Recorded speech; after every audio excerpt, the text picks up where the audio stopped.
about that?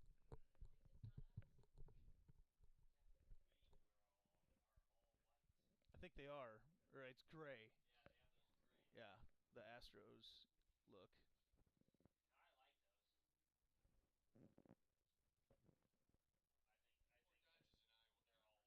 Yeah, yep. They beat us when we played them earlier this year. They beat us by one in each game.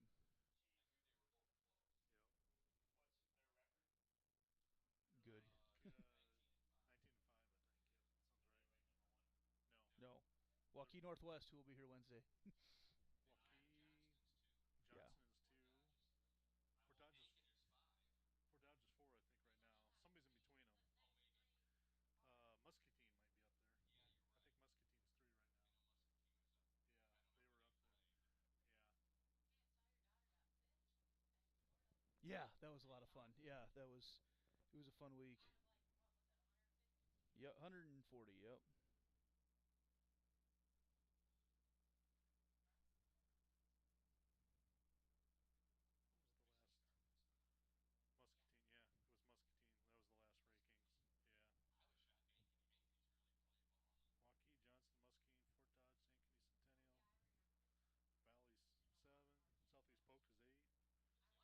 Southeast Polk is 8.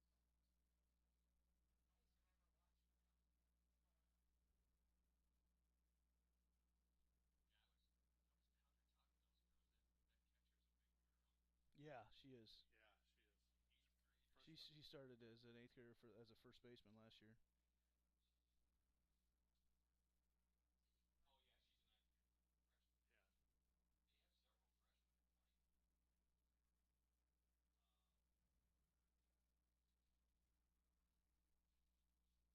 All right, we're ready to go here. I think we'll get started here All right.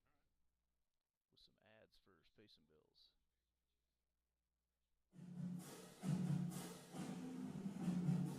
Jaguar softball on Centennial Digital is driven by Freedom Tire, brought to you by these generous local businesses.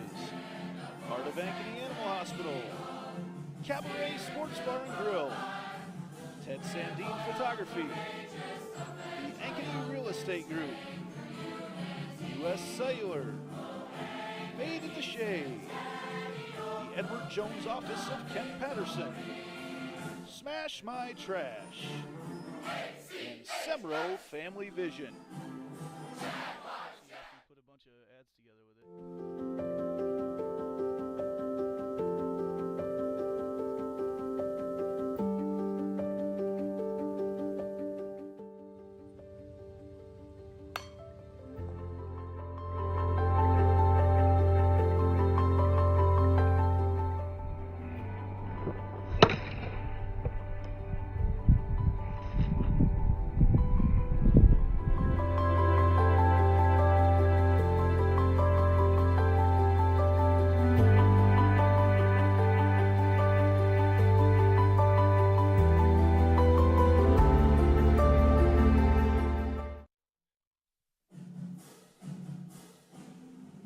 Jaguar softball on Centennial Digital is driven by Freedom Tire and brought to you by these generous local businesses.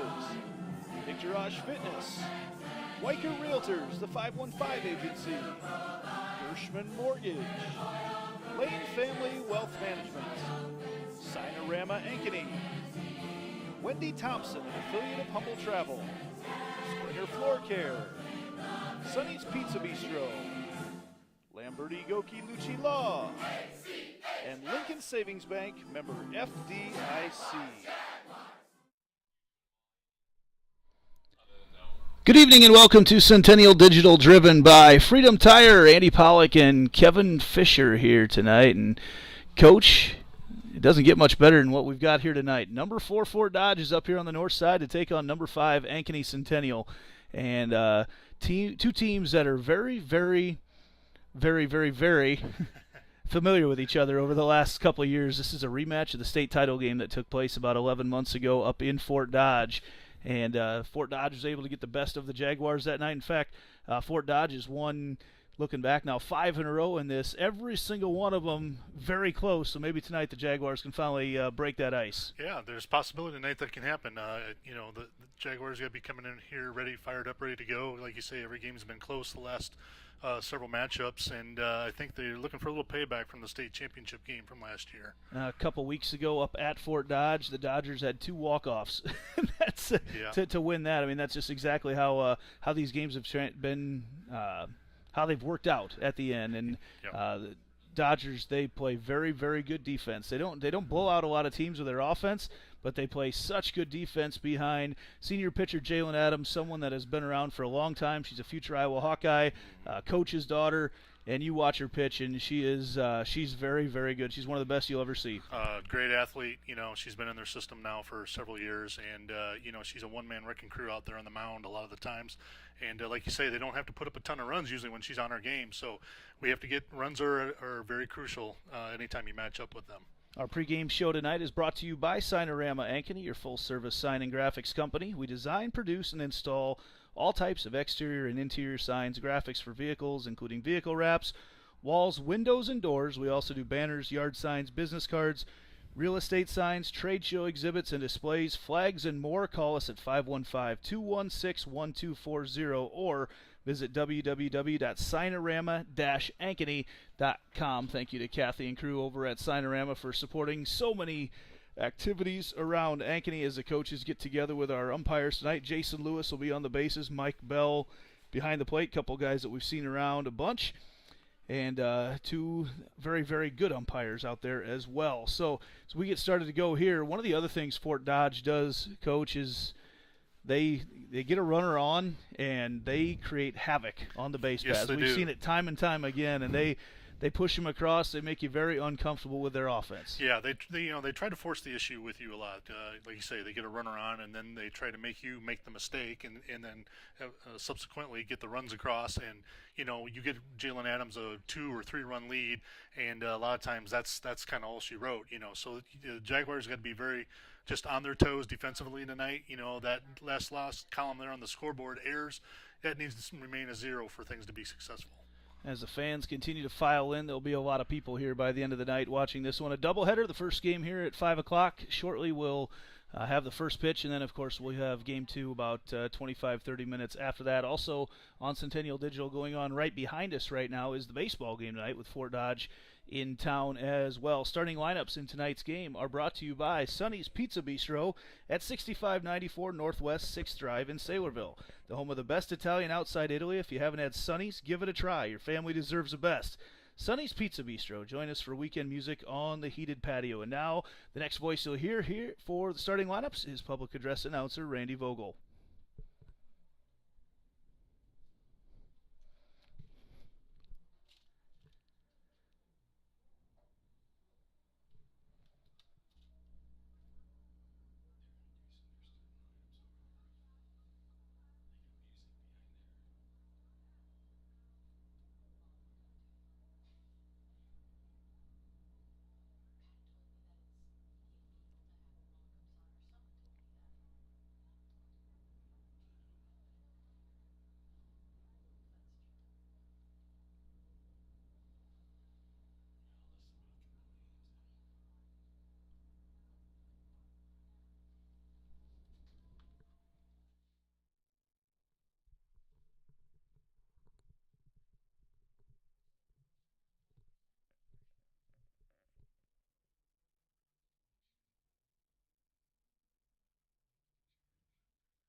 Good evening, ladies and gentlemen, and welcome to the Centennial softball field in Ankeny, Iowa.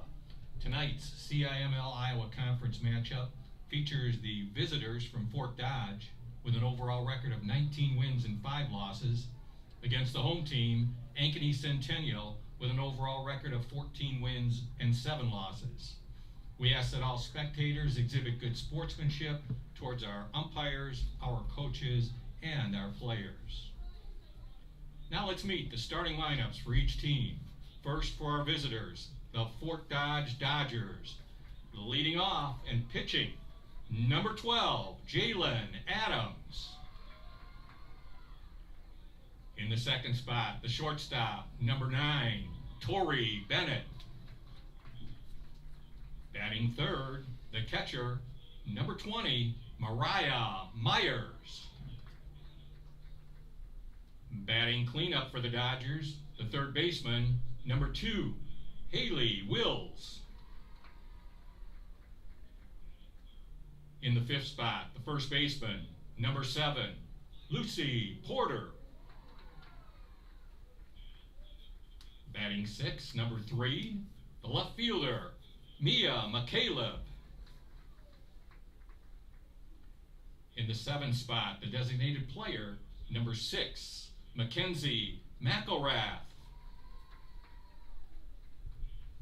In the eighth spot, it's number 8, the right fielder, Lydia Lara. And batting ninth for Fort Dodge, the center fielder, number 14, Maggie Elsbecker. The flex player and playing second base is number 4, Ashlyn Wills.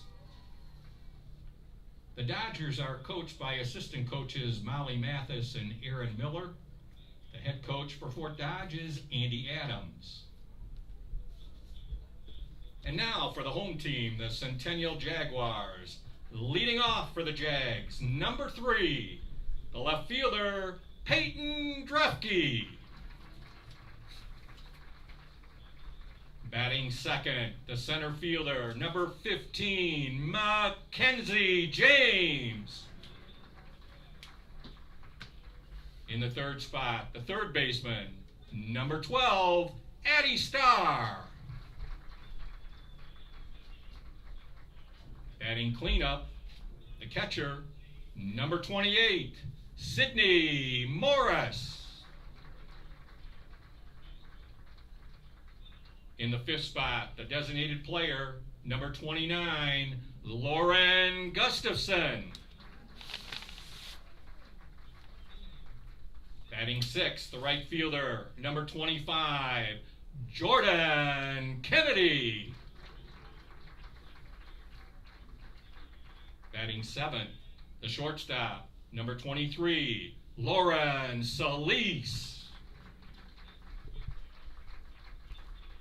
Batting eighth for the Jags, the first baseman, she's number 19, Lizzie Klunder. And in the ninth spot, she wears number 9, the second baseman, Cora Boyle. And the flex player and pitcher for the Jags, number 8, Jaden Stair. The Jaguars are coached by assistant coach Megan Heine, and head coach is Mr. Brett Delaney. The umpires for tonight's game, behind the plate, Mr. Mike Bell, and on the bases, Mr. Jason Lewis. The anthem buddies for tonight's game are the 6 and Under Black. Ladies and gentlemen, at this time we ask that you please join us and direct your attention to the flag.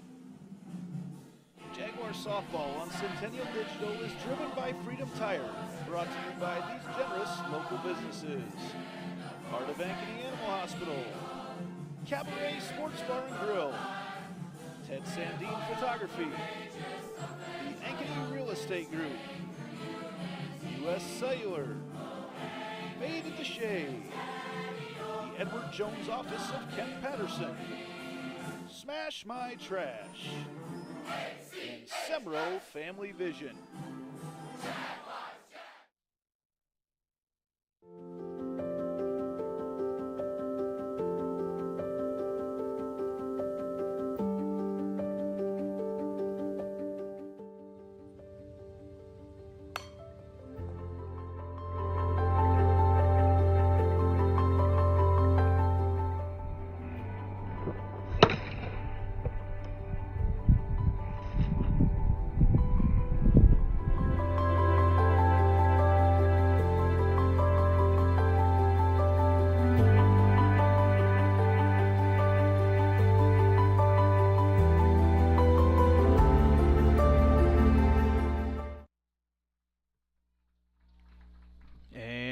welcome back as the national anthem is done. Everybody's getting in position, and we are ready to go as the Ankeny Extreme 6U black team goes running off the field, as they are the anthem buddies for tonight, a great tradition that they have here. One of our Ankeny Girls Softball Association teams joining each night out on the field, and girls with big aspirations of playing someday for the Jags. Our first inning tonight is brought to you by Lincoln Savings Bank. Since 1902, Lincoln Savings Bank has been loving the people we work with and the customers we serve. If you're ready to experience better banking, come experience Lincoln Savings Bank, member FDIC. Jaden Stair in the circle for the Jags tonight, and she has been really good a lot this year. Has had a couple just brief, I don't even know if you can call them lapses, but man, when she is on, she's just as good as anybody in the state, and she's shown that around the infield tonight for the Jags. She'll have Sydney Morris as her catcher, Addie Starr at third, Lauren Solis at short, Cora Boyle to start at second tonight, and Lizzie Klunder over at first. Peyton Drefke in left field. Mackenzie James is always out in center, and Jordan Kennedy is out and right. And it looks like we're going to be ready to go here, Coach. And, you know, if anything that we've learned from watching this series over the last couple of years is every single run is big. Oh,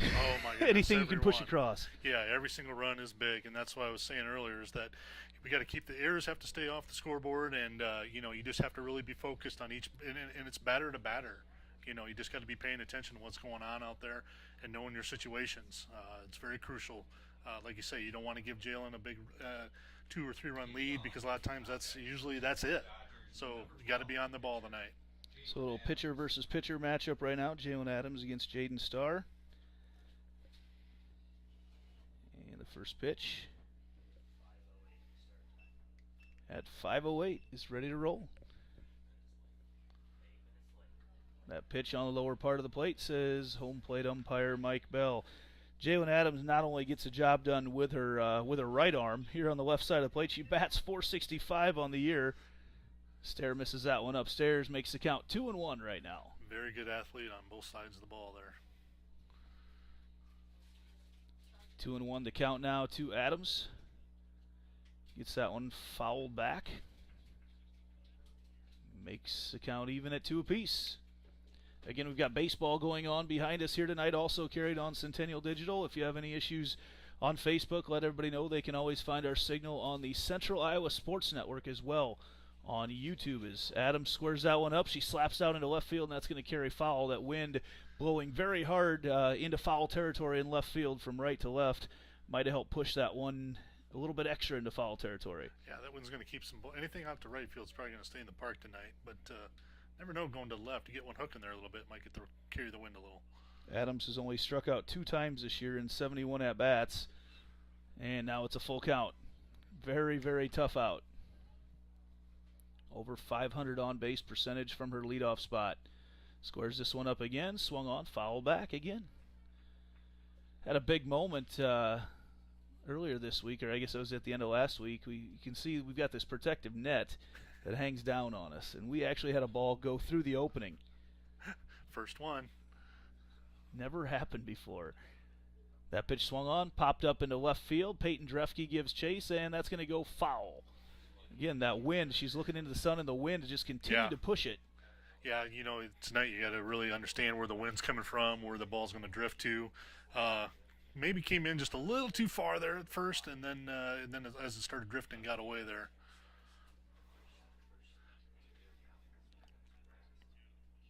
That pitch swung on, slapped out in the left field. That's going to be a hit there for Adams. Actually, what's the umpire saying right now? He walked out. He acted like that was no play. Mike Bell comes out right away. He calls time right now. What's the talk? Now what's going on here? Okay, that it was just a normal hit, a double to start things off for Jalen Adams. He came out acting like it was something major was going on. Yeah, it seemed like that was a little premature on the call, about like there was he was calling dead ball or something, like there was no play. All right, that'll bring up Tori Bennett, another player that's been in the lineup for Fort Dodge for a long time. So leadoff double for Jalen Adams. We have our first Heart of Ankeny Animal Hospital substitution, and there you see what Fort Dodge likes to do. They will be showing bunt all night long anytime they get a runner on. Yeah, they're in a situation here now where they're going to be looking to try to maybe squeeze this runner across, and they'll give up an out to get the run across. They know the way they play defense, they'll be just all right as that pitch catches the outside corner.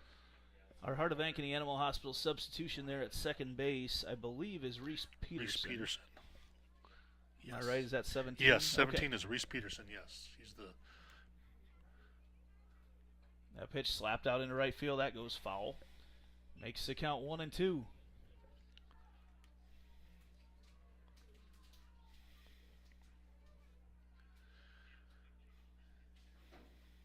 So Bennett, also a very good hitter for Coach Andy Adams and crew. She only bats .493 on the year.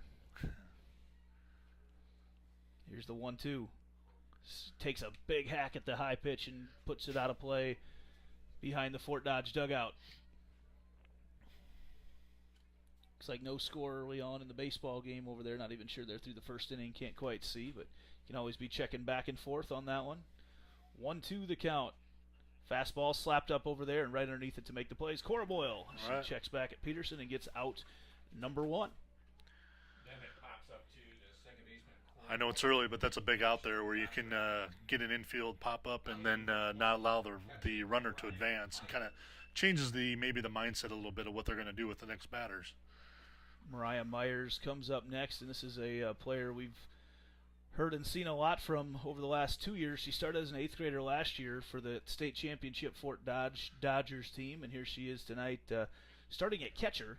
And very good hitter, bats just under 400. The early part of this lineup from Fort Dodge has a lot of power to it. They come at you pretty strong right away off the top 3 here. Stair tries to keep her outside, misses. 2-0 now to Myers.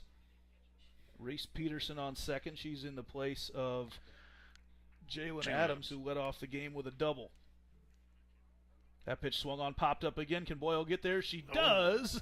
Corrals it in the breadbasket and gets the out. One of those weird spinners that once it hits, who knows where it's going to go. Nice. That's why he it's one of those. Yep, one of those you feel like you should catch, but it's still difficult. But it's crucial in the situations in a game like this. Those are the catches that you've got to do to support your pitcher. Haley Wills comes up next. She'll be playing third base for Fort Dodge tonight. First pitch misses upstairs.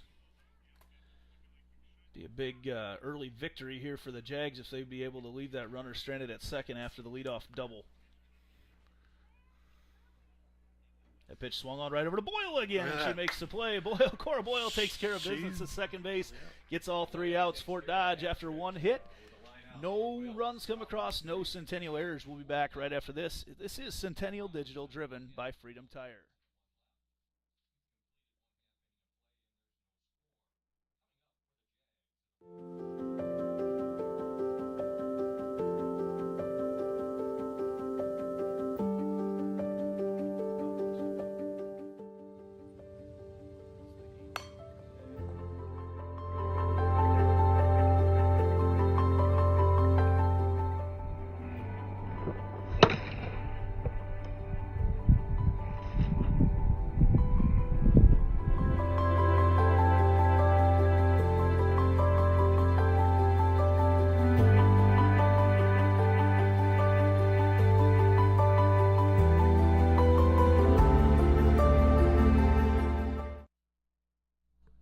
Welcome back to the north side of Ankeny. Andy Pollock and Kevin Fisher here tonight. Jags and Fort Dodge Dodgers scoreless here after the top of the first. Leadoff double for Jalen Adams. They can't push her across as Cora Boyle gets a lot of action at second base, and we get ready to go. And you got to look at it, Coach, as we saw things, at the end of last year. I think Adams struck out 13 in that state title game, and then you move to this year, and in game 1 that she pitched against the Jags, I think they moved that number down to 5. And it was that's a big improvement. But what she does, that rise ball is just a killer, and there's so many little pop-ups that are going to happen against her. It is. A lot of times that rise, it fools a lot of batters, and it wasn't just Centennial last year, and it was across the state. Anybody that played, it just comes out of her hand, and you have to be really paying attention when it's the minute it leaves her hand and see where it goes, because otherwise you're going to get fooled. Peyton Drefke leading things off for the Jags. A sophomore has seen Adams a bunch. Pops that one up right away. Right back to Adams. Just like he's talked about, right? Jumped on it right away, and 1 pitch, 1 down. this early part of the Jags lineup usually can square things up quite a bit. As Mackenzie James comes up next for the Jags. Yeah, Ankeny, you know, would be looking to try to get something going early here, just to show that, you know, you can put a base runner on or two. I think those are just little things that are kind of mental, you know, that they pay dividends later in the game. Might not be scoring a run or two early, but just the fact that they can get runners on base. I'm not sure where that pitch missed. It might have been a little high, but James takes a big hack at that, fouls him back towards us, evens up the count at 1 apiece. Mackenzie James has been hitting much better lately. She's got her batting average up to 306. As home plate umpire Mike Bell and Mariah Myers seem to have quite the running joke conversation going on during the early part of this one. Mackenzie James hacks that one out into left field, and that is going to be caught out there in foul territory for out number 2. That is Mia McCaleb out there. Yeah, Mike Bell behind the plate is he's a seasoned veteran. He's been around, you know, for a long time, and he's a good conversationalist with all the players, and I think he usually gets pretty good rapport going with everyone. So Adams has to throw 3 pitches here so far to get things rolling, and they want her to move the rosin bag over to get it right behind her there on the pitcher's mound. Yeah. Little conversation going on. 2 outs here for Addie Starr, another sophomore here early on in the lineup for the Jaguars. Starr watches that pitch above the hands for ball 1. 2 outs here in the bottom of the first.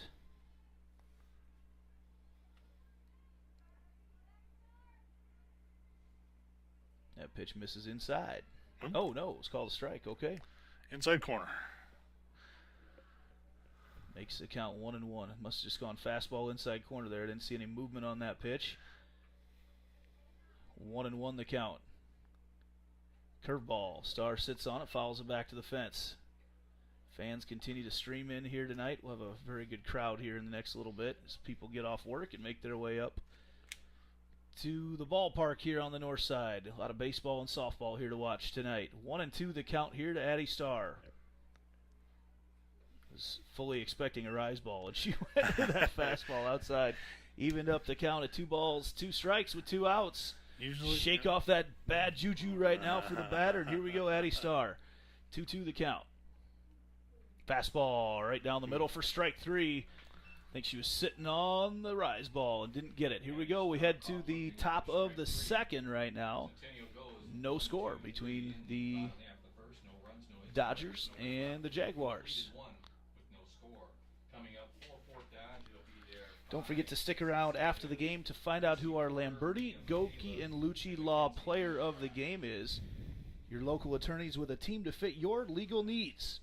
Reach out to us at LGL Law, 515-964-8777, or online at ankenylaw.com. So that beginning of this game goes about like you'd expect. Get Jalen Adams on, and everybody else just kind of takes themselves out. That's right. That's right. You know, like we said, runs are going to be at a premium tonight. We totally believe that, and so far the first inning shows that. You know, the Jags are up there to hit, no doubt, as the first 2 batters saw a grand total of 3 pitches between them. Leading off things here in the second for Fort Dodge will be Lucy Porter. I would fully expect we'd see her pitch in game number 2 tonight. She's playing first base right now. Porter pitched a lot as an 8th grader last year for Fort Dodge. In fact, I believe, if I remember right, she got a double-digit wins. Very nice start to her career there with Coach Andy Adams. Porter playing first base here tonight, batting .328 on the year. First pitch, right at the knees for strike 1. Everybody balanced up around the infield right now. Stair goes way outside to miss on the second pitch. Evens up the count at 1 apiece. Again, don't forget to check out our also going on our feed is a baseball game. This is actually going on right behind us right now, but you can also be switching back and forth. I know we've got a lot of fans on each side that are watching the other game. Yeah. Notice that as I go back and forth throughout the evening. 2-1 the count. Cade Tomlinson calling that game over there, doing a great job as always. That pitch swung on, and Starr knocks it down, but can't quite make a play on it. Lucy Porter in safe at first with a leadoff single. Yeah, she just hit it. just enough in between the infielders there. Started, like I said, got a little bit of a glove on it, but that's a pretty tough play to try to make, and gets the infield hit. Mia McCaleb comes up, and this is again where you look out for Fort Dodge, and they all got those pads on their elbows too, ready to lean into one if you keep it too far inside. Show bunt, and that pitch is a strike, says Mike Bell. They just get you rotating all over the infield. It's just the game of softball moves so quick, and you have to make split-second decisions, and you've got girls going to cover bases. That pitch misses outside, some sort of a pitch out it looked like for the Jags. Evens up the count of 1 apiece. Thought maybe they're going to see if they can catch a runner going there, but typically Fort Dodge is moving them over, on a bunt. Usually not a lot of steals unless they see something. 1-1 the count. There's the bunt, and Stair picks it up, throws to first over to Boyle for out number 1, but that's exactly what Fort Dodge wants to do. They move the runners forward, and now 1 out. That will bring up Mackenzie McElrath. McElrath, center fielder here today, sophomore.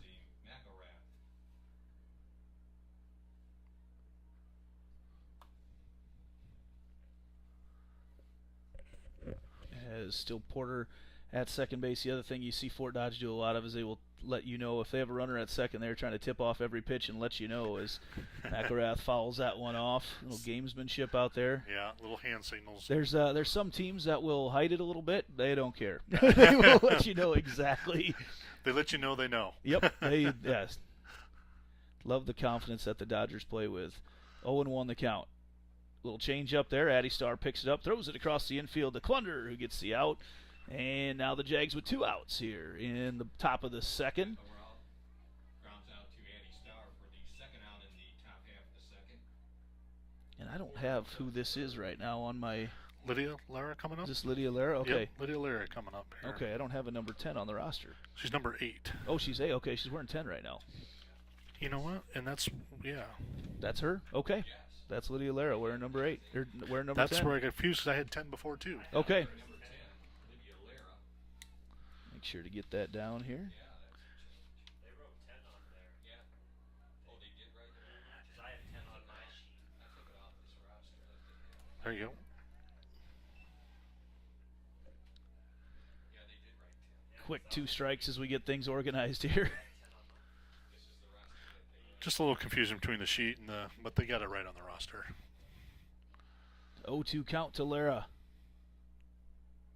Way outside like that. No chance of the hit. Maybe make her think about it just a little bit. Good pitch on a 0-2 count. Stair is locked in so far here tonight. Here's the 1-2 delivery. Swung on right over to Lizzie Klunder, who's going to step on first and make the play. The Jaguars give up another hit, but it doesn't matter as the runner stranded on third, and we'll move to the bottom of the second back after this.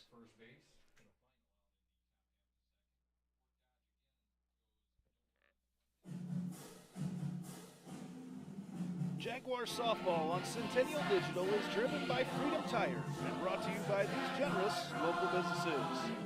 Picturage Fitness, Weicker Realtors, the 515 Agency, Gershman Mortgage, Lane Family Wealth Management, Sinorama Ankeny, Wendy Thompson, an affiliate of Humble Travel, Springer Floor Care, Sonny's Pizza Bistro, Lamberti Goki Lucci Law, and Lincoln Savings Bank, member FDIC.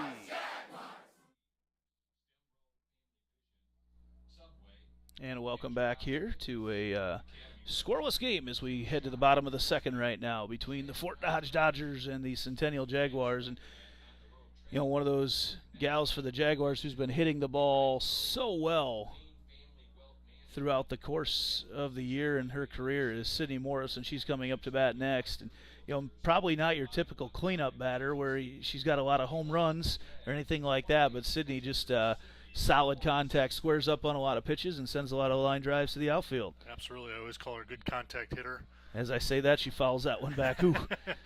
Just catches the backstop. Yeah, got away with one there. But Sydney, over the years, has been I've always said she's a good contact hitter. Rarely strikes out.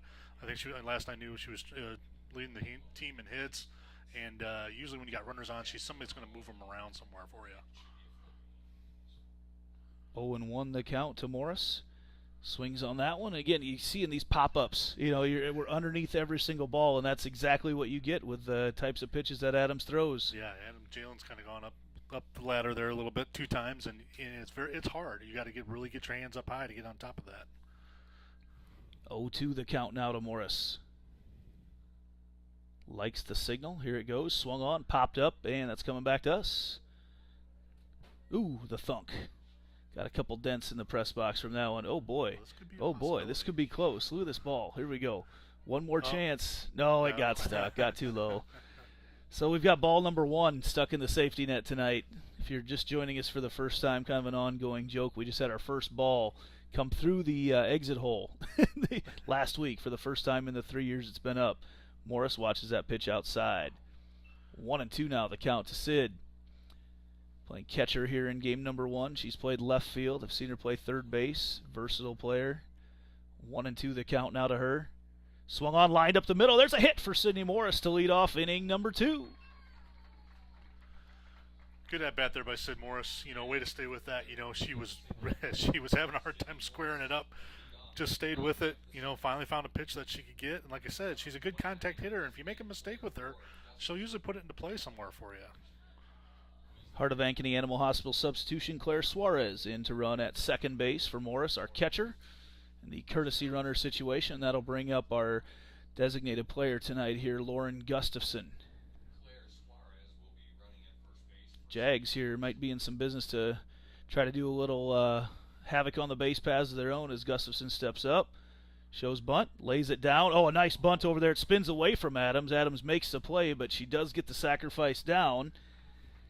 And she will move Suarez over to second. I thought for a second Gustafson's bunt, the spin on that, she made Adams have to lunge backwards.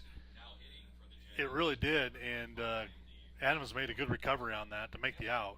Like you said, it had all kinds of odd spin on it. I think she thought it was going third base line and ended up going first base line. Good situation here for 8th grader Jordan Kennedy at the plate. Runner in scoring position. She watches that first pitch in on the hands for strike 1. Kenny was 2 for 2 the first time she saw Adams. Added a walk to it as well. It's one of the early games that she started to make her name for herself. Plays right field, pitches a little bit as well. Swing and a miss on that one. The rise ball underneath it. And now quickly ahead in the count, the senior versus the 8th grader. Adams versus Kennedy. And Adams wastes no time. She's in there. She wants to throw another pitch right away. Here's the 0-2 delivery. Way outside. Ball 1. Seeing maybe a little bit more different mix of pitches actually from Jalen tonight from what I remember just in the last time I watched her. She usually goes upstairs a lot more, but tonight she's mixing it up well. That pitch upstairs, Kennedy holds off at the last second. I'm going to eyeball that one at about a 63-mile-an-hour face-high fastball from Adams right there. Coming in quick. That's tough to lay off. 2-2 now the count to Kennedy. Swung on. Fouled back. Kennedy stays alive. Moves into quality at-bat territory now for Jordan.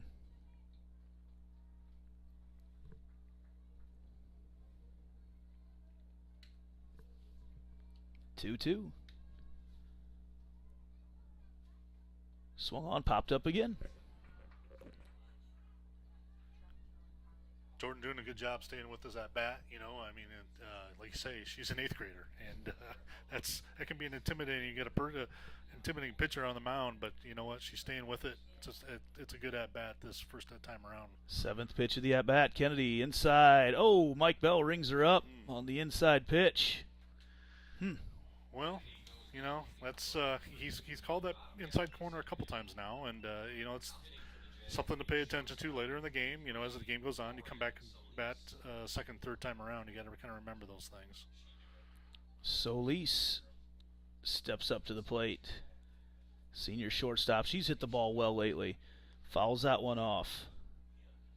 So the Jags, the interesting part right now is the 2 strikeouts the Jags have gone down looking. And you don't see that a whole lot from the Jaguars at all. You don't. That's kind of unusual for them. Adams steps up. The 0-2 delivery to Solis. In off the hands, fouled off. Lizzie Klunder waiting on deck.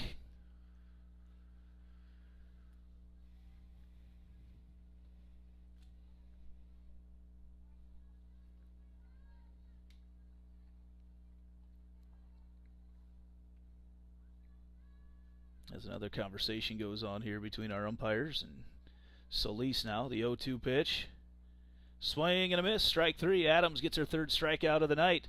And we move now to the top of the third in a scoreless game. Solis goes down swinging for the final out in the bottom half of the second for Centennial.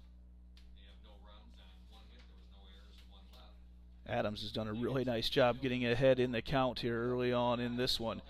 As we move to the third inning, it is a great time to tell you about the Ankeny Real Estate Group. Visit their website at www.liveankeny.com and see their 3 ways to sell your home in Ankeny. That's www.liveankeny.com. Thanks as always to Michael and Colin for their support of so many activities in Ankeny.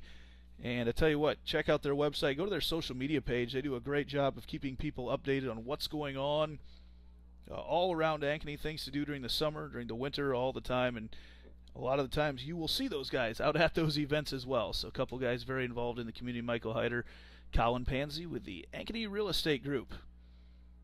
As we head to the top of the third right now, scoreless here. Seen this song and dance before.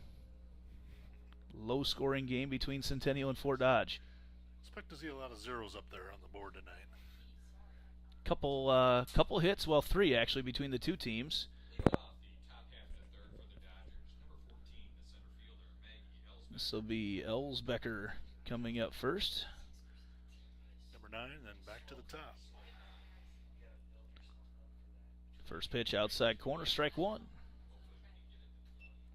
You know, that's one of the things looking back, and Adams has really dictated the flow of her pitches right now because she's getting ahead in every single count here tonight. Yeah, a person that you really don't want to get behind in the count with her a lot. Speaking of getting ahead in the count, now 0-2 from Stair to Ellsbecker. But likewise, like you say, Stair's done a good job of getting in front of the count on herself tonight. And, you know, getting in front of the count for a pitcher, it just, there's so much more you can do. You don't have to, you know, you can be a little bit more free on a few pitches. 0-2 the count to Ellsbecker. Swung on, bounced right back over to the Stair. Flashes a glove and throws it to Klunder for out. Number 1 here, and back to the top of the order with Fort Dodge with one of their 2 hits the first time through the order. Jalen Adams had a double that she just, her swing is, I would guess she's not a natural lefty, but her swing just kind of directs the ball wherever she wants to go with it when you watch her swing that bat. You know, it's just, I think it's the athleticism, like I say. She is... Speaking of directing it where she wants to go, all the way out there into right field. She's going to try to turn a double. A nice job, though. Mackenzie James holds her to a single. That ball went off the fence in right center field. I almost thought Mac had a chance to make the play. Yeah, you know, I think she was wondering if she could maybe almost dive into that at the last second, but then caught that bounce off the fence and made an incredible throw back into second base, holding Jalen to a single on that. That was a long single. And that brings Reese Peterson in to run for Adams, who's now 2 for 2 on the night. She's become acquainted with that outfield fence.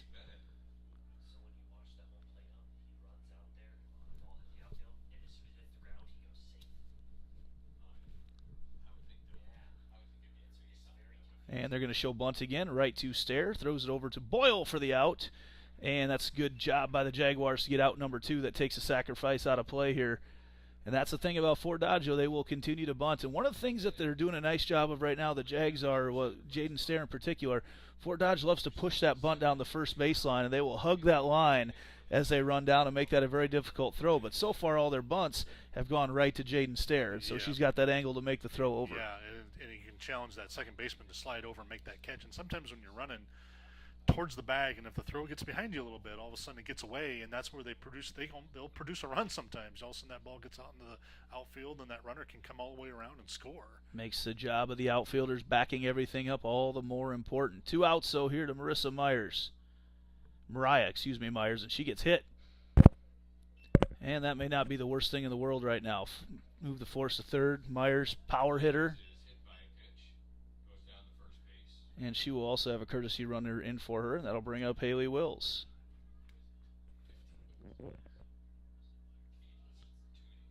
Cadence Tooney is the courtesy runner at first base. Myers has 3 home runs on the year, and that'll bring up Haley Wills. She's got 1 of them. 2 outs here, though, with runners at first and second. Wills shows bunt. First pitch catches the outside corner for strike 1. So Stair, again, other than that hitting Myers over there, has done a nice job working ahead in the count. Yeah, she's shown some good control so far here tonight, and it's very important.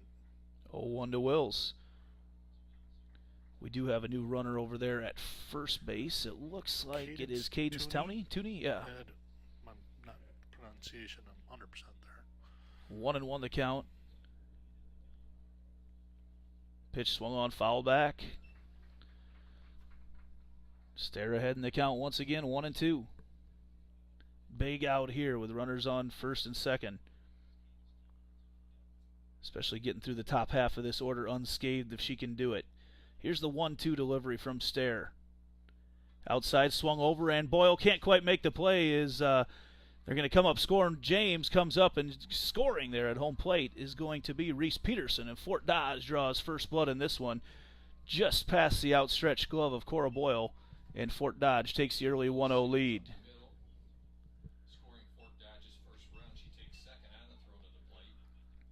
So couldn't quite get out of the jam.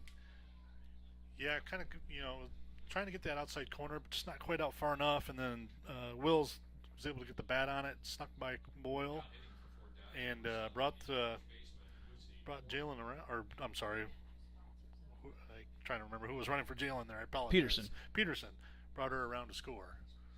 Now with runners on second and third for Lucy Porter. Pitch catches the outside corner for strike 1. Boy, you see that run come across, and you know you're going to have to score 1 anyway, but you see that run come across, and it, against a pitcher like Adams and a defense like Fort Dodge, it feels like such a tall task to get that nice pitch there from Stair. Oh, they say it missed upstairs. 1-1 now, the count to Porter. Fort Dodge looking to do some damage here in the top of the third. Pitch outside corner, strike 2. Maybe a little extra on the shadow there. Sid did a nice job of framing that one. The 1-2. Swung on, lined over there, and it is going to go right to Solis. Fires it across to Kennedy. Fires it across to Lizzie Klunder. Gets the out. Kennedy, I'm backing up like 3 years right now talking about first baseman. We move to the bottom of the third. Fort Dodge takes the early lead.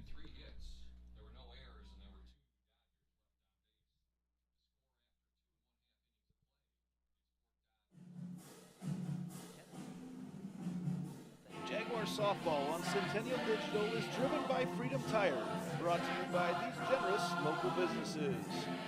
Heart of Ankeny Animal Hospital, Cabaret Sports Bar and Grill, Ted Sandine Photography, the Ankeny Real Estate Group, U.S. Cellular, Made in the Shade, the Edward Jones Office of Kent Patterson, Smash My Trash, and Sembro Family Vision.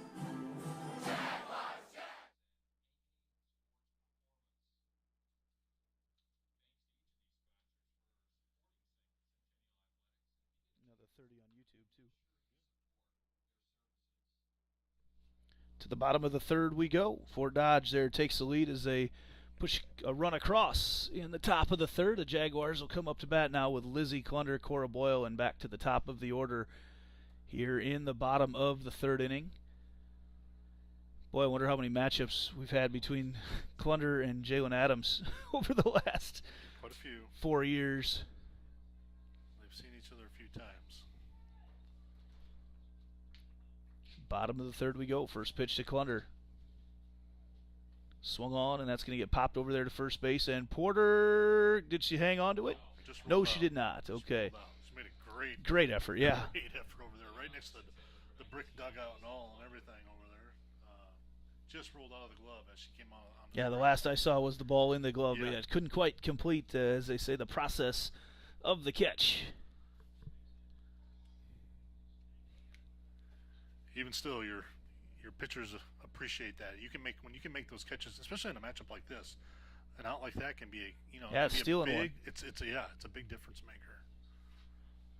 0-1 the count to Clunder. Clunder fouls it off herself. Ouch.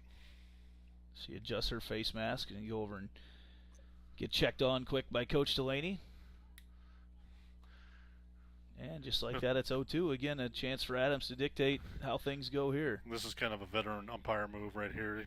Mr. Bell just kind of walking out there for a second, giving the batter an extra second, just making sure she's okay, You'll see that if umpires get hit, you'll Yes. see coaches have their catcher go out and talk to the pitcher at that point, too. Yeah, it's a reciprocal process there. Clunder eyes it up. Pitch outside. Ball 1. 1-2 the count from Adams to Clunder. Bottom of the third inning here. Still a fast-moving game as we would expect. Clunder swinging a miss. Strike 3. 4th strikeout of the night here for Jalen Adams. Got underneath that one. Came back with that rise ball that we were expecting to see quite a bit of tonight. And she definitely will come to it later in the count like she did there. Yeah. Has no problem throwing it early, but that's really her punch-out pitch. Right. She gets you to 0-2, 1-2. A lot of times that's what you're going to be seeing, and you got to try to hold off best you can. Cora Boyle, second baseman, who we saw get all 3 outs there in the first inning, up to bat right now. First pitch misses upstairs. Back to the top of the order after this for the Jags. Boyle watches that one on the inside corner for the strike.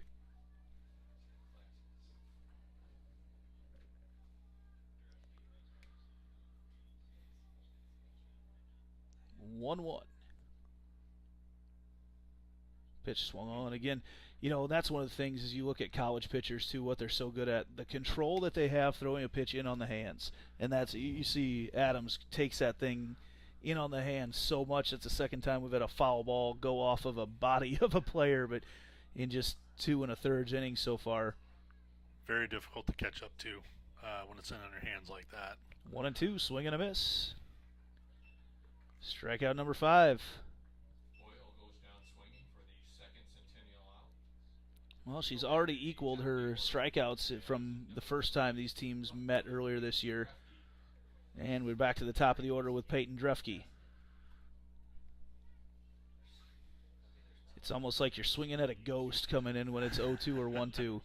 Drefke shows bunt over there and fired across, and that's the out. Drefke tried to catch Fort Dodge sleeping to no avail, and we now move to the top of the 4th in this fast-moving ball game.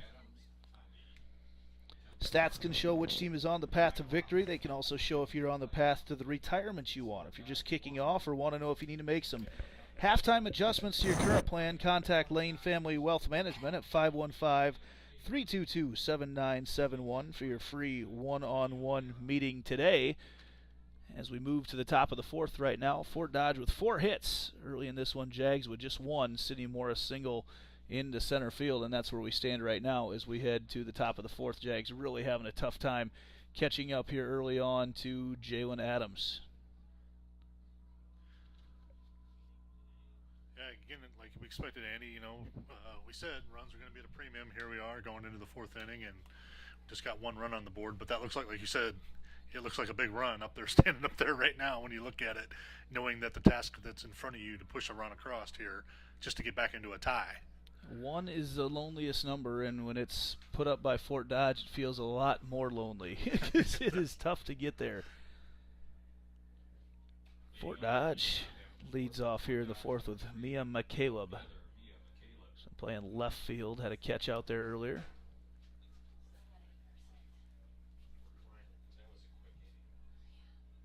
First pitch misses outside for ball 1. That's the other thing. When you're playing against Fort Dodge, these games happen so quick. You have so few at-bats. Your options are so limited. That pitch misses upstairs. Right, and it gives, and then as a batter, you don't have that many opportunities to see the pitcher. And you get a game like this, sometimes you only see him 3 times. And, it's difficult to try to learn the sequences sometimes of a pitcher and what they like to do. Pitch catches the corner for a strike, and it's 2-1. We can talk about it all day, but until you actually get in the box there right. and see it coming at you, then you understand what's going on. You're like, oh, man. Pitch is fouled off, evens up the count at 2 apiece. Doesn't look like any score over at the baseball game. Looks like they're sitting in the top of the third over there. If you have a chance, tune over and catch a little bit of that one as well. Cade Tomlinson on the call. Cade, a youngster here from Centennial, rising star in the broadcasting world. As that pitch lined over to Solis, play and catch with Solis.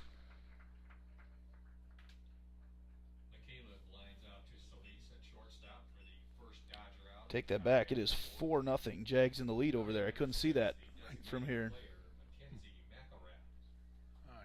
Yeah, I can't see the board from here.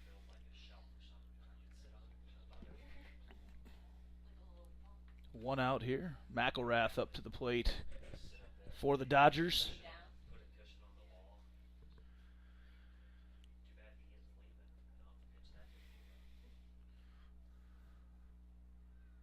Swing and a miss. Evens up the count at 1 apiece. So first time around, they got her on a little chopper over to third baseman. Addie Starr made the play.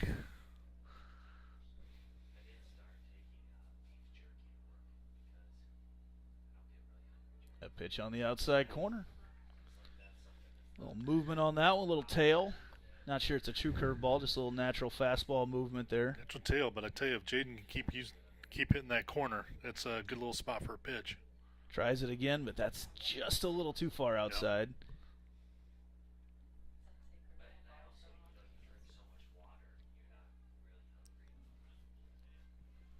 Yep. 2-2 the count here. Swung on and fouled off over into the Jags dugout. Gonna inspect the ball. Jason Lewis wants to make sure no scuff.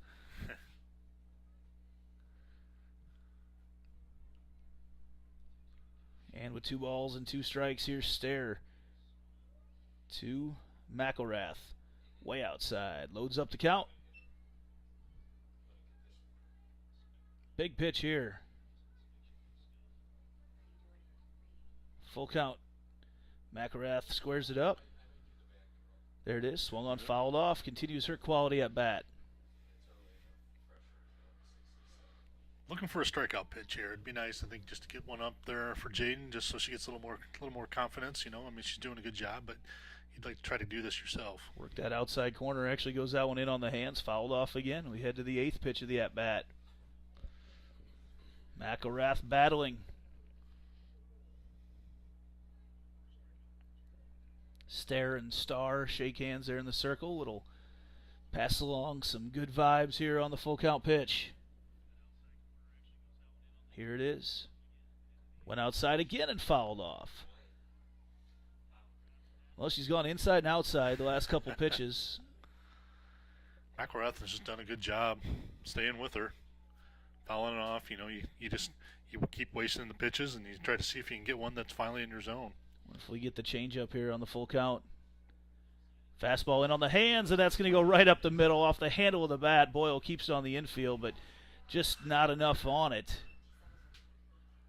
One of those weird, you don't call it a bloop hit. That's not the technical definition of it, but so many times in softball, you know, you work on your hits that are square as a fielder. You're working on the hard hits to you all the time, and that one, almost like a cut shot in tennis. The ball just had backspin and gradually rolled up through the infield. Yeah, it almost came back as a changeup to her, and look, it stuck right between her glove and her shoulder there. Just a little area where it's hard to cover as a pitcher, and then it didn't have enough speed, so the second baseman could make the play on it. So, like you say, it's kind of one of those in-betweeners. Got Ashlyn Wills, freshman, in to run there on our Heart of Ankeny Animal Hospital substitution. Lydia Lara now up to the plate.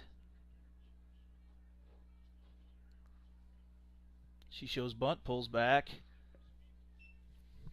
First pitch ball.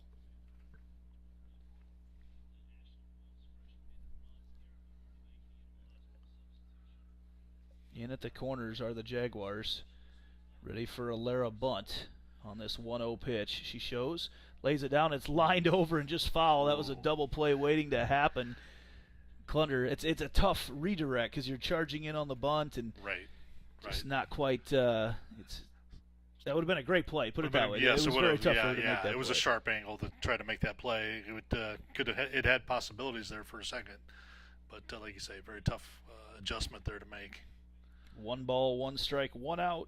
Ball popped up. Jags need that one. Stare underneath it, and she makes the play to get the second out of the inning. Lara pops up to the pitcher stare for out number 2 in the top half of the fourth. Brings up number 14, the center fielder, Maggie Elsbecker. That'll bring up Elsbecker with Wills over on first. 2 outs, though, now for the Jags in the top of the fourth.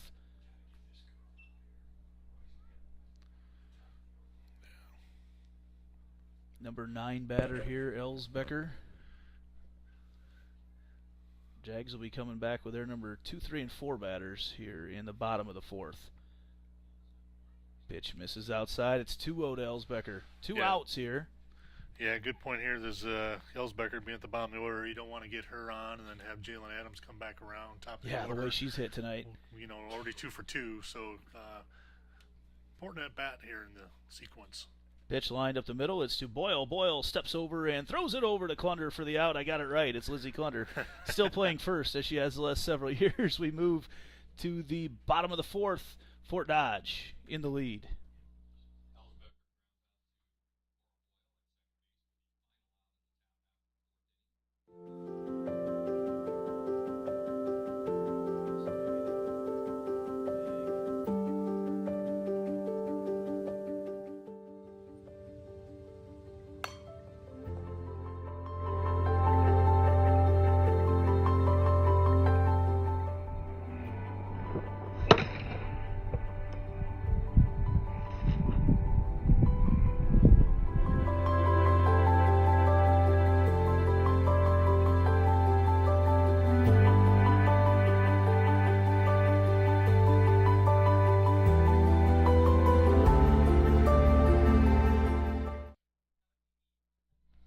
And back to the bottom of the fourth right now with Fort Dodge in the lead here on Centennial Digital, driven by Freedom Tire. Mackenzie James up to bat for the Jags. Nice to get a leadoff single out of her, get a base runner on. Maybe allow the Jags to manufacture one here. Yeah, it would be nice to get something started here. You know, just get back, get that feeling. You make some contact, knowing that you can get runners on base, and then see what the possibilities lay after that.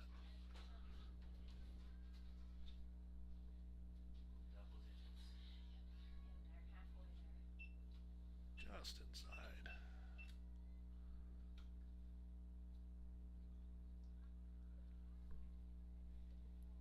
1-0 the count to James. Swung on, popped up, get out of play. Myers gets underneath it. You talk about those cheap outs. Got one there right away to start the inning. Yep, those little, like we said, any of those little foul balls, anything that you can take one more batter off the field there, those are going to be crucial throughout the game.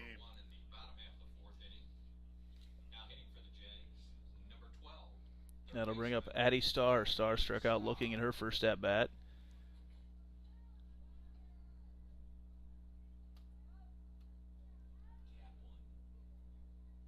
That pitch swung on right back to us. Oof.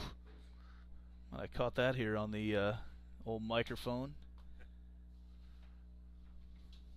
Near miss.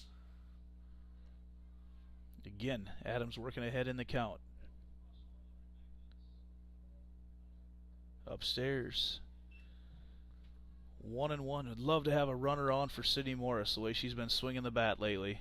Definitely would be a good time for Addie to find one here.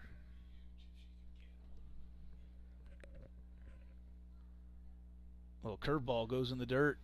Don't see that pitch from her very often. She hasn't gone true off speed a whole lot tonight. She's varied the speeds, but a little different look, you know. But that's all right as a pitcher. You know, you want to change your looks up and not always have the same thing every time.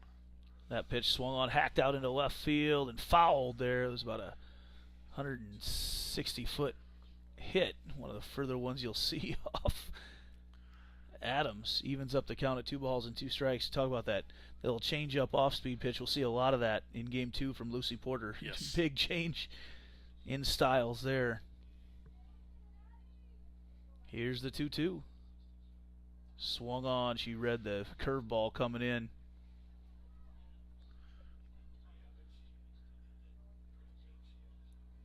Addie's doing a good job staying with it. She's, put the bet on a few times here. She just, like say, those different looks. You see that out of the hand, then that rise ball comes, you go. We'll change up again.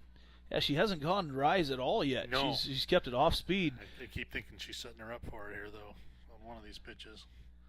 Could be now. 2-2 the count. 7th pitch of the at-bat. So as Starr goes to a quality at-bat, see if she can finish it off here. Adams kind of looks around, says something to her infield before the 2-2.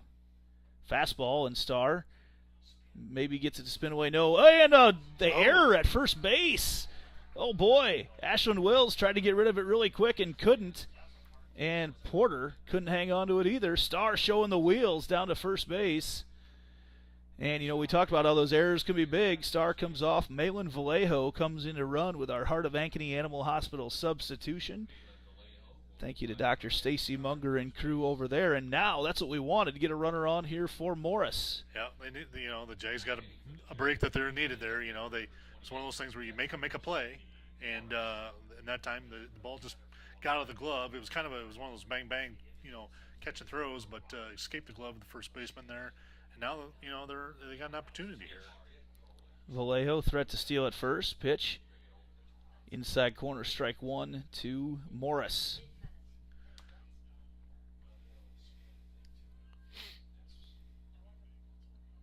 Maybe a little hit and run on here. Here's the 0-1. Upstairs, they try to throw back and get Vallejo. She's in safely.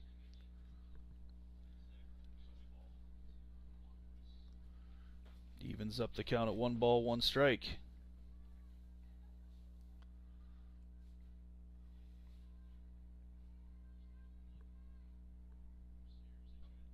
Ooh, that's a double play ball. They fired across, throw it across, and they're able to get Morris there, score it. 6-4-3. Fort Dodge, that good defense, and the Jags can't take advantage of that error. And we will move now to the top of the 5th. Play to end the bottom half of the 4th inning for Centennial. Nick Jarash Fitness is our 5th inning sponsor tonight. It's our goal to get the best out of each athlete with our state-of-the-art technology and coaching tactics. We are proud to be the only company in the Metro that offers velocity profiling for speed development. Help your athlete reach their maximum potential by getting them a session today. Nick Jarash Fitness, as always, a huge supporter of sports in Ankeny. Nick Jarash Fitness has some incredible tools that he's busting out here. Going to change the speed landscape, especially here, speed and power landscape around northern Polk County and central Iowa for that matter. As Fort Dodge takes out 1-0 lead, and we talked taking advantage of those, and a nice play over there at short to get it started because she had to go down to the ground, but as soon as it was hit there, you kind of were thinking double play ball right away. Yeah, as soon as the ball was hit, it was kind of set up that way, and sometimes, it just depends where that hop comes to, and the hop came up just kind of ideally for the shortstop, but they made a great job of kudos to them, making the double play, getting out of the inning on that situation. Want to be sure to thank U.S. Cellular as well tonight. U.S. Cellular cares about our customers and communities. As always, tonight's live stream is powered by their powerful 5G network at U.S. Cellular, located just north of Northview Middle School and right across from the Ankeny Sonic. Come check out America's locally grown wireless at U.S. Cellular, and they've got some great deals on phones right now. Need to get in and check that out. Some great deals. And Adams once again lines one out into left field, and Drefke misreads it. It goes over her head. And Adams will be in there 3 for 3 tonight now with her second double. Fort Dodge in business to start the top of the 5th. Yeah, Peyton, when that ball came off the bat, I don't know if she had to read that it was that deep right away because her angle was a little bit coming in, and between that and the breeze just kind of carried it just over the top of her glove there. And Jalen walks into second base there. So they do have a substitution in there. I didn't see who came in. Was it Peterson again to run? And that'll bring up Bennett to hit for Fort Dodge.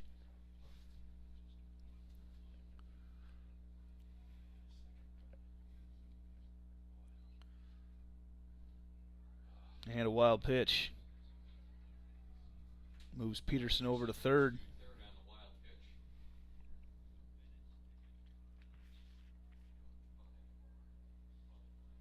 And And now definitely a bunting territory here for the Dodgers, because they will try to get that run in by any means necessary, especially with no outs. They're looking at least 2 different batters looking to successfully bunt her over right now. There she shows it, lays it down over here to Clunder. Clunder throws in, and they not only do they get the runner safe at home, they also move Bennett safely to first. This is what they do, because then you don't take that out, and just like that, you've got another runner on. Right. I don't think she had much of a shot to get Peterson anyway. No, in that situation, you almost have to take the out. That ball has to be so directly at you to try to get that runner coming down the line at third base when you make that throw home. You almost have zero opportunity to make it there. You almost just have to give this. Yeah, unless you feel it cleanly right away. Yep. Yeah, it has to be boom, boom. And here's Mariah Myers. She shows bunt, pulls back, and that's the first ball. Fort Dodge now 6 hits. They've been scattered enough to only hold Fort Dodge to 2 runs, but the Dodgers certainly in business here in the top of the 5th.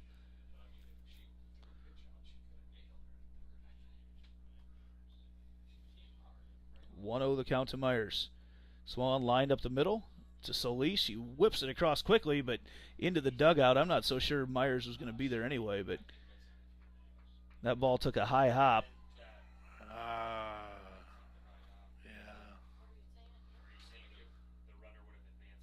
And Fort Dodge, again, this is a carbon copy of a game here a year ago where they get that runner on and things just go awry. And now they've got runners in the corners and nobody out. It kind of comes back to taking that out before. It just allows them to continue. And I know you want to keep that run off the board, but it's so little chance to make that play at home. The big thing is you don't want to do, Andy, is you don't want to turn 1 into 2 or 3, and then the situation is kind of starting to present it at that right now. You know, obviously the Jays can still get out of this, but they got the work cut out from them. A leadoff double just makes them dictate everything that goes on the rest of the inning. So Stair going to have to dig deep to try to get out of this one. No changes made. She continues to throw strikes. In fact, has she walked anybody yet tonight? No, I don't see were there any no bases on balls tonight. You know, it's just been some timely hits and a couple little squeakers that just sneak by that produced everything so far. And that'll bring up Haley Wills. She shows bunt. They go to steal, and defensive indifference will move Tony to second. And now the Dodgers here with more opportunities to push a couple across with nobody out here in the top of the 5th. Swing and a miss. Big cut there by Haley Wills.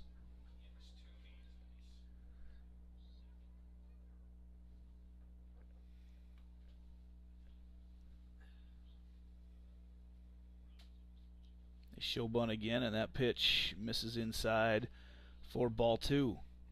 It just has every pitch. You have your entire defense running somewhere. You know, it gets you out of position. Yep. Yes, you do. You know, everybody's got to be doing. It has a responsibility here. That pitch misses outside, makes it 3-1 now, the count. Because there's just so many possibilities on a scenario like this right now. You don't know what Fort Dodge is looking at. They're going to try to squeeze another run across here. They show bunt there, and might as well just take that out, and they do. Fort Dodge puts another one across, sacrifices it through, and things looking tough right now.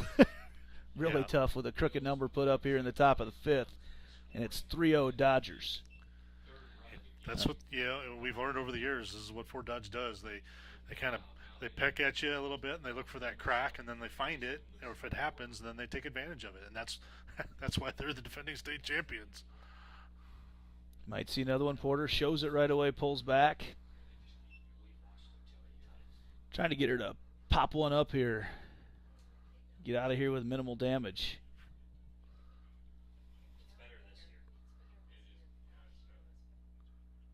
Pitch swung on line over. Addie Starr decides to throw across to first, but another run does come across. Addie Starr with a great defensive play, but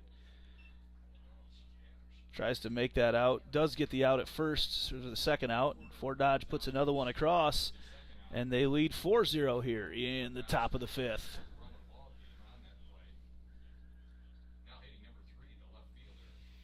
Addie made a great stop there.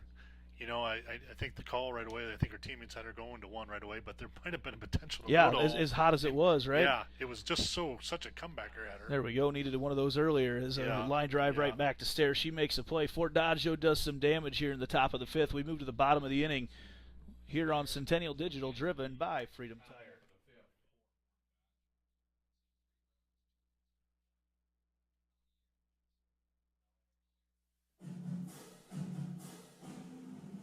Jaguar softball on Centennial Digital is driven by Freedom Tire and brought to you by these generous local businesses. Big Garage Fitness, Weicker Realtors, the 515 Agency, Gershman Mortgage, Lane Family Wealth Management, Sinorama Ankeny, Wendy Thompson, an affiliate of Humble Travel, Springer Floor Care, Sonny's Pizza Bistro, Lamberti Goki Lucci Law, and Lincoln Savings Bank, member FDIC. Welcome back to the bottom of the fifth. Fort Dodge does some damage here in the top of the fifth, and they score 3 runs. And right now, Jags need to find some base runners. You don't have a 4-runner in you yet. Got to get some of those base runners on, but those options right now, as you look at what Jalen Adams has done to the Jags tonight, just 1 hit and 5 or 6 strikeouts right now through 4 innings. Yeah, with the strikeouts she's had this far, in the situation, kind of how it presents itself, the Jags have got 3 innings here where they're probably going to have to try to find a run each inning, unless they can find something special and multiple runs across, but it's going to have to be 1-1-2 or 2-1-1 or however they want to do it over the next 3 innings to get back in this game. Gustafson steps up, and she lines one right over there to first base. 1 pitch, 1 out. Lucy Porter puts her out unassisted for out number 1, and we've had that as well. So not only is she striking girls out, but she's also getting those 1 pitch at-bats, saving the arm. Keeping her fresh at the same time. On a hot night here in North Ankeny, very hot night. On a hot night. Jordan Kennedy now steps up to the plate for the Jags. Kennedy off the hands, right over there. Another 1 pitch at bat right there to Ashlyn Wills for the out. Can she get the 3-pitch inning? If I'm Lauren Solis, I'm watching this pitch no matter what. I'm not going to let that pitcher have a 3-pitch inning. Might just give her something good to hit and let her play with it here, especially with the 4 runs to play with.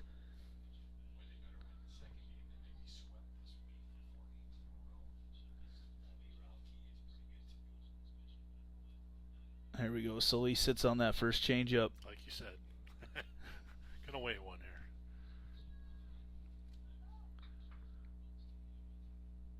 here. 1-0 the count to Solis. Outside, ball 2. Haven't seen much of this tonight. Adams with a 2-0 count to the batter. Yeah, a little different. It's nice to get the batter to be in front and be a little more selective. Pitch hacked over and right over there to Porter, who makes the play. We move to the top of the 6th. It's all Dodgers in this one right now. 4-0.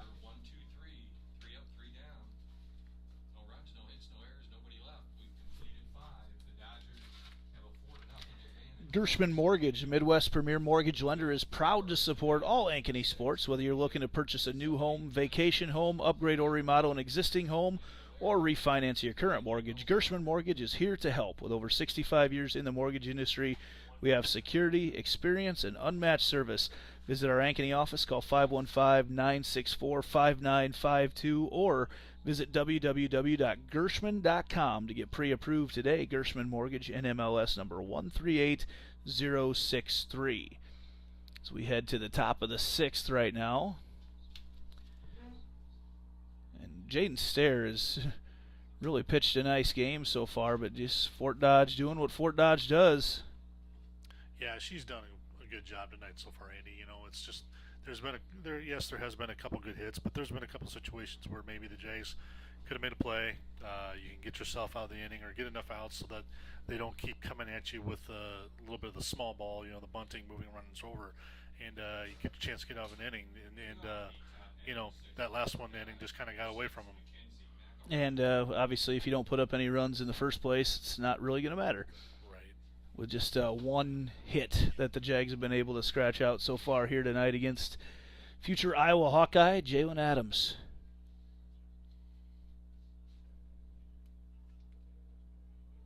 Pitch catches the outside corner there to Mackenzie McElrath. That task of scoring the amount of runs you got to score in an inning to make this up becomes higher and higher as you go through. And you know, you put your pressure on the defense, because not only that, we gotta hold them the next 2 innings too. You know, you gotta make sure you don't let any more come on the board as it is. That leadoff double on a ball that had a potential to be caught, that just that stings a lot. 1-2 the count, fouled off.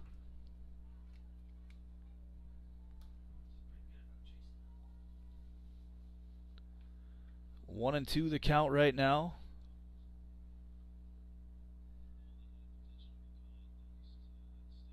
Way outside, and Stair gets her with a strikeout, her first strikeout of the night for Jaden. They're that tail that we talked about earlier, you know, just kind of that natural tail. It wasn't necessarily coming down the middle, but it was an outside pitch that you got to protect against. Yeah, it was a good pitch. You know, she kind of just she'd been working that outside corner, and then kind of went a little bit more outside and got her swinging at it. Very good crowd here tonight on the north side as Stair steps up to deliver the pitch to Lara for ball one.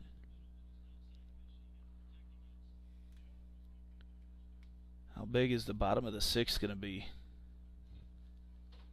Jags got to figure out a way to get some base runners on. Of course, they did. I mean, you got Addie Starr on by error and then a double play right after that. So every time you feel like maybe a chance, Fort Dodge comes through with a big play as we're just over an hour into this one here tonight. Pitch outside.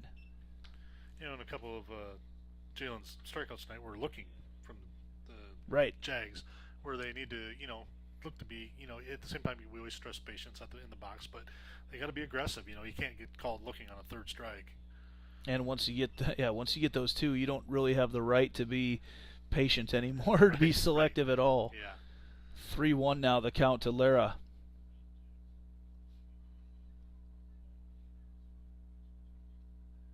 Outside pitch, up the middle it goes, another hit. The 8th hit of the night for Fort Dodge.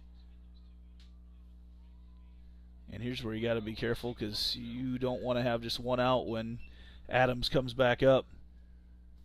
And Fort Dodge has done a good job, even though Jaden's done a good job pitching on the outside corner. There's been several of those hits that, if you think about it, have gone opposite field tonight. And not like way down the right field line, but just, you know, keeping it right up the middle to the right side as they show bunt there, and Mike Bell says it's a strike. Yeah, they don't try to do too much with it, but they just get squared around just enough where the bat gets, you know, they're looking for solid contact. Ball gets through the infield, and you know, it becomes very effective. Maggie Ellsbecker up to the plate. Shows bunt again. That one's popped up a little bit, but Stair picks it up and throws it over and gets the out there to Cora Boyle, and that's what they needed with Jalen Adams coming up, already working on a 3-for-3 night. I tell you what, it has been the Jalen Adams show tonight. Yeah, we don't often give our player of the game to a visitor, but wow, I don't know.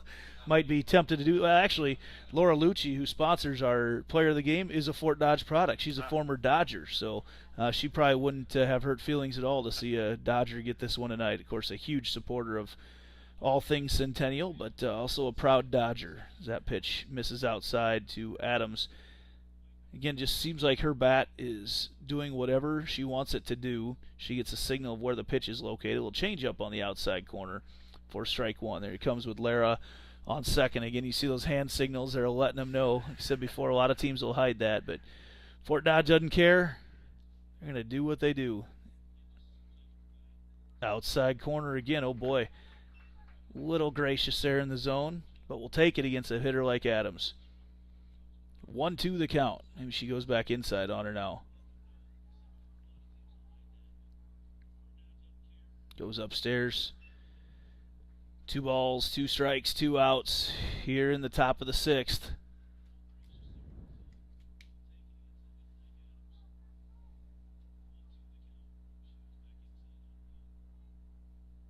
That ball popped up into left center field. Drefke underneath it and makes a play for the out. They retire Adams for the first time tonight. We move to the bottom of the 6th. Jags looking to get back in business.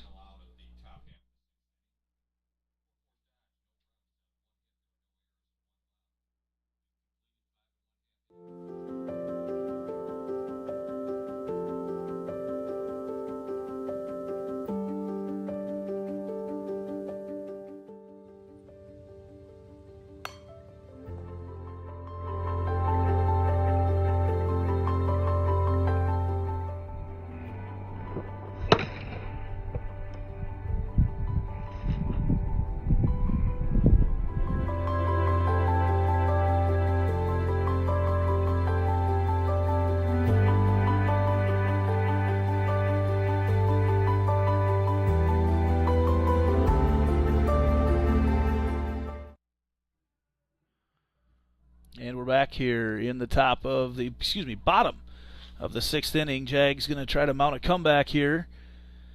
Starting off with Claire Suarez coming up to the plate. She will hit for Clunder. And then Cora Boyle and back to the top of the order. Maybe if the Jags can somehow get back up there to the top of the order and see Adams for the 3rd time tonight, maybe an opportunity. Well, I guess we will have a chance to get back to the top of the order, but sure feels like 4 runs an inning is a tall task to accomplish against the Dodgers. Just, fundamentally they do things right. They have a great club up there in the Fort Dodge Pride that they run everything through, and Andy Adams been around a long time, runs a great program. Yeah, the Jags got to look to try to see if they can sneak a runner or two on the base here, get that around the top of the order, see what they can do. It'll be the 3rd time around. They've seen it now tonight, and have a good opportunity to do some damage if they can get back up again. Suarez, 1 pitch, bounced right back to Adams, and that makes things pretty easy on the Dodgers. It feels like we've had a lot of those tonight. And of course, you go up there looking to hit because you got to. When she gets ahead in the count, it's really hard with the punch-out pitches that she's got, but just so many of those 1-pitch at-bats tonight. Right. You got to make the most of your at-bats. Like you say, you got to get up there. You don't want to get behind, but, if there's a pitch you got to get the bat squared up on it. Boyle goes in off the hands. You almost feel like against a pitcher like Adams, you need a courtesy strike. Like let's play 4 strikes.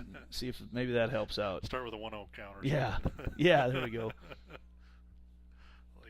Sunday softball. 0-1 the count right now to Cora Boyle. Cora's had a nice game tonight. It's hold on. Baseball flies in to left field. Not something new to happen here, the way these fields have been oriented. Yeah, we're in close quarters here with baseball and softball.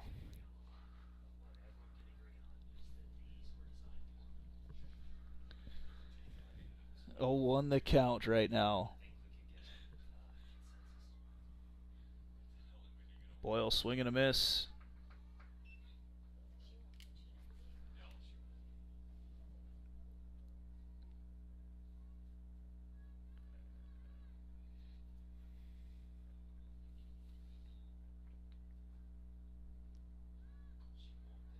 Fouls that one back.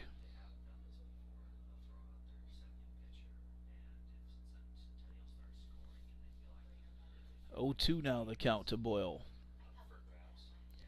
Jags were able to get a hit in the 2nd inning tonight. Sydney Morris, and it was pretty solid contact, and thought, hey, the Jags may be onto something tonight. Well, we've quickly proven wrong the way that Jalen Adams is thrown after that. As Boyle flares that one out, and actually Boyle going to have a chance for a hit here. She does. Cora Boyle gets the 2nd hit of the night, flares that one out into right field. There we go. Little duck snort out there into right field. Yeah, you just had to challenge them a little bit there, Andy. And all of a sudden they doubled their hits. Chance here back with the top of the order now. Maybe the Jags. The problem is you need more than one, right? You're not going to. It takes out kind of the sacrifice and the bunts to move you around. Yeah, you're up there. You're up there to hit now. Ooh, and actually she's up there to get hit. Oh, it hit the bat. Hit the heel of the bat. It looks like. They're looking, and they're going to give her the base. Peyton's son's competitor. She wants to have the at bat, but at the same time, if it hit her, we need base runners. You need to get on the base. She's looking like she wants to head to first. Holding her wrist. Mike Bell and Brett Delaney continue to chat. Peyton is headed towards first a couple times, and she is given first base. So, just like that, the tying run is in the circle. I want to be the fly on the wall in that conversation because Coach Adams is going to come out obviously and say something, be like, what transpired in that 30 seconds that made the umpire change his mind? Well, they called dead ball right away, but we can't hear from up here what the sound was like. A lot of times you can tell from the sound of, and they have not talked to Jason Lewis at all out at second base. And Coach Andy Adams not happy right now with the decision to send Drefke to first. They're going to continue to talk. Now he's going to go out and talk. Now they will bring Jason Lewis into the conversation, but I'm not sure he had any better view from way out there. If it's a conversation of hands or bat when it's that close, or wrist or bat, I'm not sure you can see that. Hear, maybe. Yeah, Who correct. knows? Yeah. And being out there with the wind blowing, who knows what sound he heard. I see Lewis shaking his head, so they continue to talk. It's a long conversation for sure. I was kind of surprised on the delay, because usually an umpire is going to make that decision pretty quick. He's just going to send the runner, be like, no, it's a foul ball. Well, it was interesting because Drefke stepped back right away like she didn't get hit, and then she started heading to first. So I'm not sure what the ruling's going to be here. That neither one looks too sure of exactly what happened. It is it's a bang-bang play, and you are going by sound a lot on something like that. Right. In the future, we're going to, if you're trying to sell it, just head to first right away. Turns and talks to Coach Adams right away, which usually means that'll go in the Jaguars' favor. So she wants to go out and have a conversation now, so we'll continue our little rain delay here on the north side of Ankeny. But the end result right now is the Jags have Mackenzie James coming back up to the plate for the third time tonight. And maybe a chance to claw back into this one. Well, it gives the Jags an opportunity here. You got runners at first and second. And if there's a time you're going to string together a couple big hits, here's the time. You're back up the top part of your order. And you're going to lean on these individuals who've been part of this lineup for a couple of years now to produce something here. So Mackenzie James, batting right at 300 for the year, comes up with a runner in scoring position for the first time tonight. She squares up to show the bunt. James hacks it up the middle, and they're going to get the out at second. Moves the runners to third, so now runners in the corners for Addie Starr. Almost enough on the old Baltimore chop to get bases loaded for Addie Starr. Yeah, I thought for a second there maybe that was the head more on it, but then I realized on the second hop it was more high than going forward, and I thought it was going to almost set up for a double play ball there again. James a little quick there down the first baseline. That brings up Addie Starr now with the runners in the corners and 2 outs. And she backs away from that one, and we certainly would take Sydney Morris up with bases loaded if yes. She would wear that one on her elbow. It only hurts for so long. 1-0 the count here to Starr.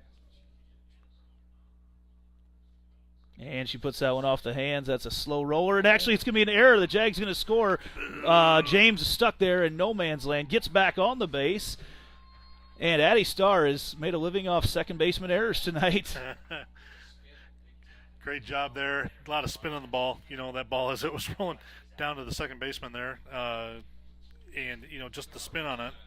I think Wills just kind of rolled up her hand or rolled up the arm there a little bit, got by the glove, and Jags were able to sneak a run across. Well, the outfield is way in for Morris, especially out in right field. It's the way Morris hits, she can get one into that right side. There's a lot of area to cover out there in right field. That ball's upstairs now. It's 2-0 to Morris. I'm a little surprised by that, but as a Jags fan, I guess you're kind of like, okay, that's fine. They've got they're in duck snort prevention territory out there in the outfield. They've actually got her shifted a long ways to the left. You see where they're playing out in center as well. But 2-0 now the count to Sydney Morris. Watches that pitch for a strike. Jags trying to mount a little bit of a comeback here in the bottom of the 6th. Swung on, popped up back to us.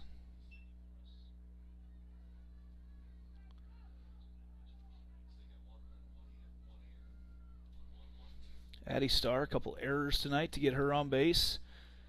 Must be putting some English on the ball. Get some good hops out of it. 2-2-2. Upstairs and runners move on. Just like that, the wild pitch loads up the count to Sydney Morris. Boy, Jags with a big opportunity here. Sit at the plate. The person I'd want there, though, she's one of the better contact hitters. Great opportunity. Almost looking at maybe a runner come in here soon, too. Unless they're going to save that for the final inning. With Starr on second, you're thinking score on anything in the air. And swing and a miss. Jalen Adams comes through with a strikeout. Jags leave 2 on the bases, and it's a big 2 as we head to the top of the 7th right now. Jags with opportunities, but so hard to capitalize on those against Fort Dodge as we move to the top of the 7th. Reminder, after the game tonight, be sure and stop by Cabaret Sports Bar and Grill for the best wings in town. Summer's a great time to enjoy our patio and catch the game with friends and family. Stop by for lunch anytime to try our huge variety of salads, pizzas, burgers, or our famous tenderloins. Cabaret Sports Bar and Grill. As we sit here in the 7th inning, chance to take a U.S. Cellular peek over at what's happening also on the baseball field here shortly. Reminder, after the game we will have a brief pause, as we will usually around 20 to 25 minutes. They say half hour, but they never wait that full time. Looks like over on the baseball field in the 5th inning, 7-0. Yep, that's what we've got over on the baseball field right now. Again, should have a chance to tune over after this fast-moving game is done and see how that one is going along.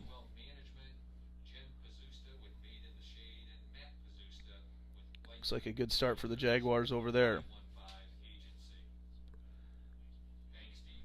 Fort Dodge going to lead things off here with Torrey Bennett, their number 2 batter.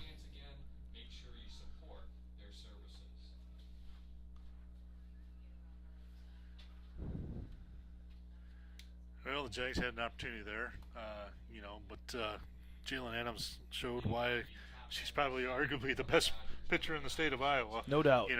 Takes care of business herself there after letting a few get a couple loose pitches there during the inning. Well, see if the Jags can shut them down here and have a chance for the memorable comeback in the 7th as that first pitch, curveball in the inside corner for strike 1.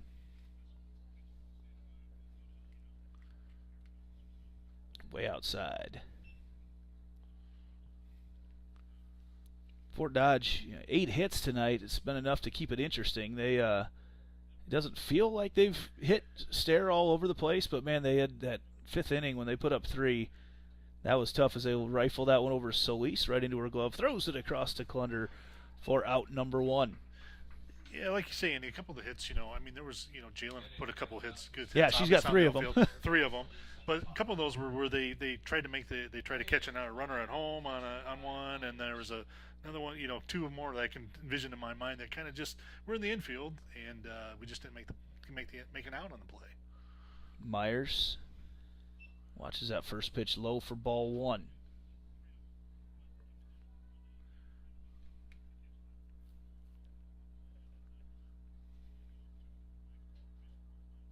Outside. Myers, one that you don't want to get too far behind the count in, as you will find yourself quickly with the ball out of the park. Freshman phenom here for the Dodgers. 2-0 the count. Outside.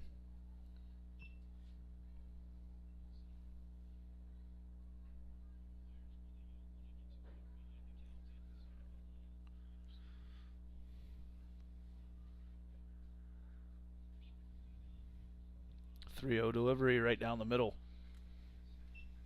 So no green light there for Myers. I was kind of curious what things would look like on the 3-0. Maybe when she's a sophomore or junior. We'll see.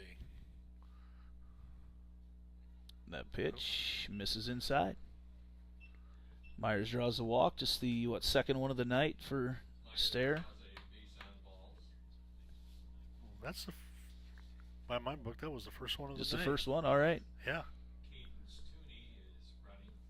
Tooney comes in to run there for Myers.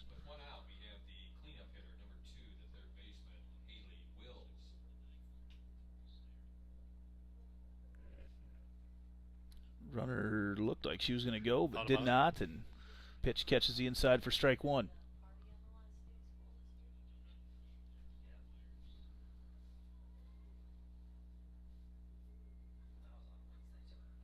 Bunt gets laid down, and that's going to go foul. Haley Wills, as they send the runners back. 0-2 the count to her. She's 1 for 2 tonight. She had a sacrifice there earlier, trying to move the runners over, which they did capitalize on. Back there in the 5th inning.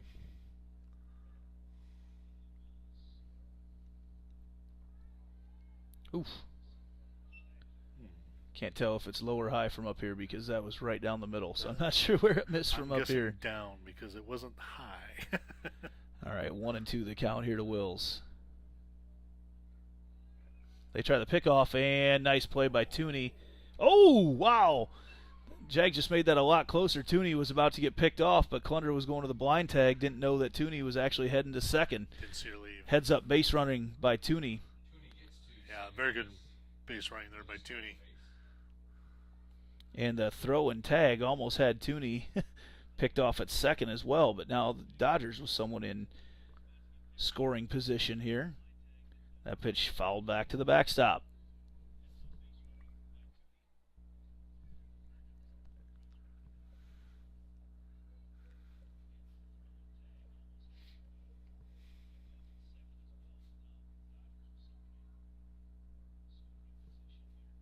Way outside they go.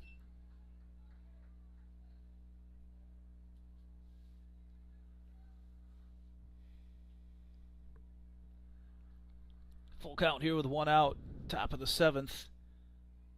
Swung on and lined over. That's off the bag. No, it's off the orange bag over there at first. Just yeah, foul. I thought it was going to be fair, but when I saw the impact, I was pretty sure it was the orange bag, and Mike Bill agreed. That'll keep Wills up at the plate.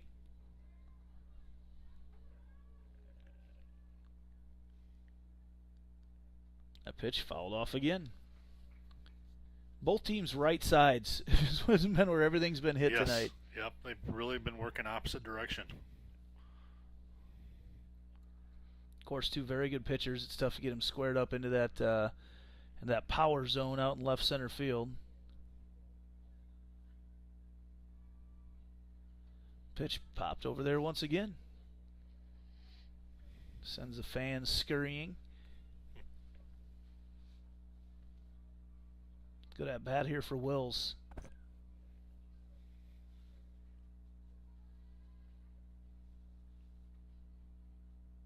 Swung on, popped up, same spot. Another Wills, souvenir. Yeah, just continues to work deep into this count. We've got to be on double-digit pitches by now.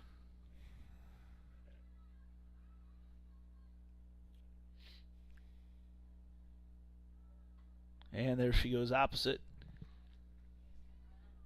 This continues to hang around. Haley Wills approaching double quality at bat status.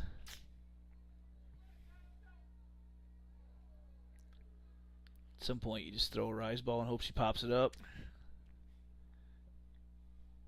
Here's the full count pitch. Inside.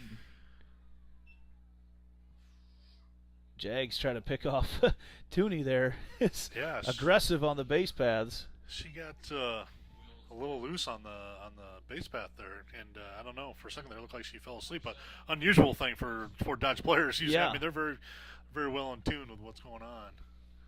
Fort Dodge always the hunters.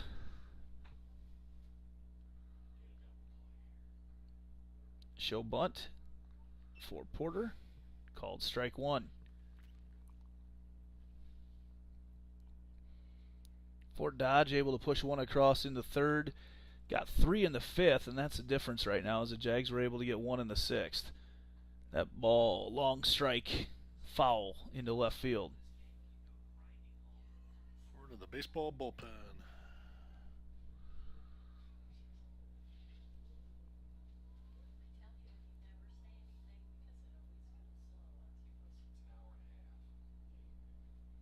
Here's the 0-2. Swung on line up the middle, and Boyle can't keep it in the infield. They're going to have a play at the plate. Tooney coming on. Actually, they go to third, and Starr can't get the tag over there on to Wills, and Fort Dodge pushes another one across. Man, that just to the first base side of second. They have made a living in that spot tonight. They have. They've just hit a lot of balls in that area and really put the pressure on the defense to make those plays tonight. Still 1 out. Fort Dodge in business again. Runners on second and third. Leading 5-1 here in the top of the 7th. You felt a glimmer of hope for the Jags in that last inning, and then Fort Dodge comes back and does this. Yeah, that probably, took the little wind out of the sails there. It would have been nice to see if they capitalized on another run or two. Show bunt over there, and Clunder going to tag the out there. And actually, Mike Bell stops everything, says she steps on the plate. She's out, and the runners will go back. So no run scores, and the Jags get the out. McCaleb stepped on the plate as she went to lay down the bunt. Jags catch a break. They had the out, but now the run doesn't score either. Yes, Now there's 2 outs. That definitely makes a difference there. It's granted still down 4, but like we've said, every run is vital in a game like this. Looks like we may have a pinch hitter coming in to hit for Fort Dodge.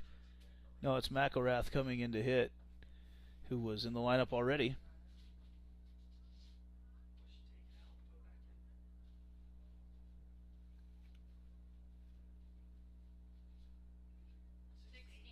Oh, it's 16, not 6. Okay, Macy Brown coming in.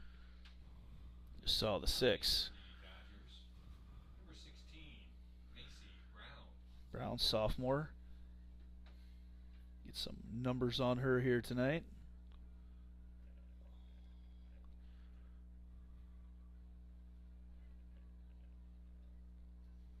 As she steps up with runners on second and third.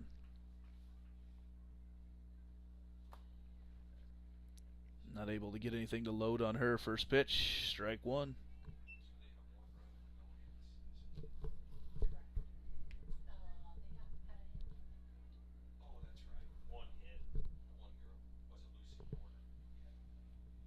Pitch is way outside. Good snag there by Morris.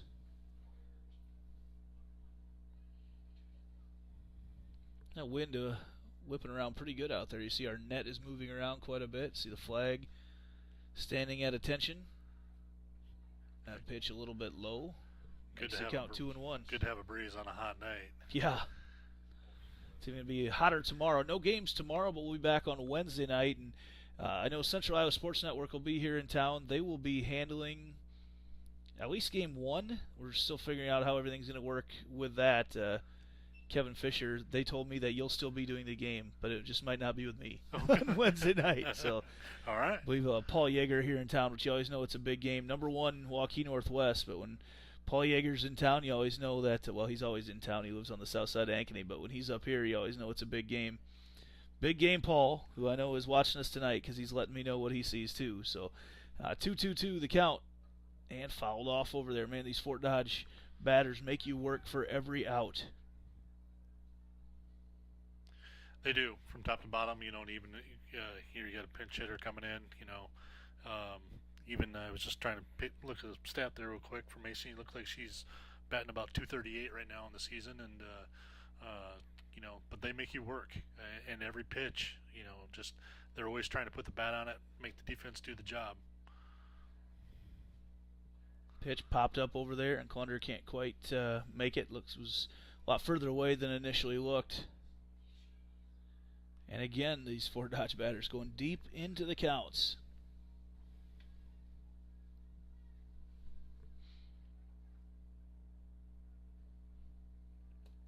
Two. Swung on right over there to Stare. Throws over, gets the out. There we go. Worked really hard to get that one. We move to the bottom of the 7th. See if the Jags can put together a comeback right after this. Centennial Digital, driven by Freedom Tire.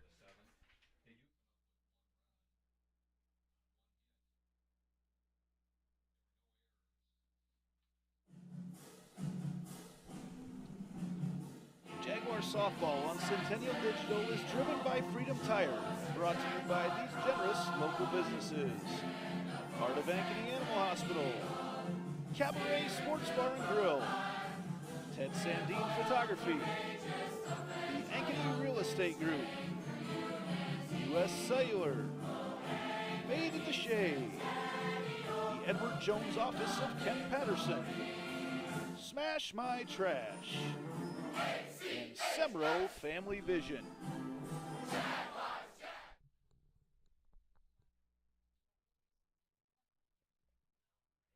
And we're back for the bottom of the 7th. Jaguars will go up with Gustafson to lead things off. Very important right now you're kind of out of sacrifice territory right now. No, now you know where you're at. Bottom of the seventh, you're down 4. You're getting up there. You're looking to hit the ball. I mean, you got to push runs across. Batters got to find a way. It's one at a time. And we've talked about this. And the big thing for the Jags all season long, I'll keep talking about it, is stringing together a couple of hits. And I know it's Jalen Adams on the mound, but you got to find a way. I mean, sooner or later you're going to come across her again at the state tournament if you can find your way there. And you just got to figure a way to do it. Gustafson watches that first pitch upstairs, and that's a start. Taking those little victories at the plate right now. He's getting a ball. Yeah. That pitch is inside. 2-0 to count to Gus. Right, and and if it's a walk, it's a walk. That's fine. But right now, runners are on the bases is what you need.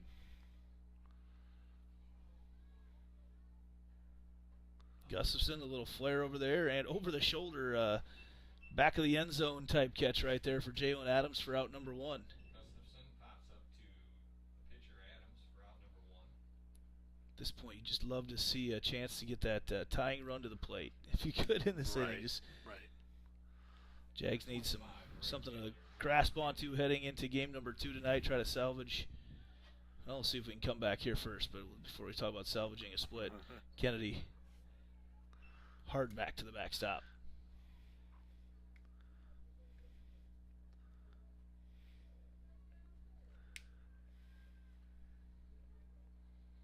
Oh, 1 the count to Jordan. Swing and a miss, a little behind that one, strike 2. Just has the hitters guessing tonight. Jalen's done a good job mixing pitches up to the batters, and we've seen some different pitches. We've even commented on that a few times during different innings throughout the game. Pitches upstairs. And then she went back to kind of where we thought she would go on that particular count. She likes to go upstairs on you, let you swing right underneath it.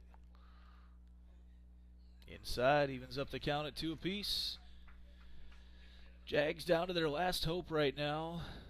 Jordan Kennedy at the plate with an out here in the bottom of the 7th, trailing by 4. We'll have a game 2 about 25-30 minutes after this one gets over. Kennedy pops that one up over there to Porter. Kennedy pops to Porter. And it comes down to Lawrence Solis.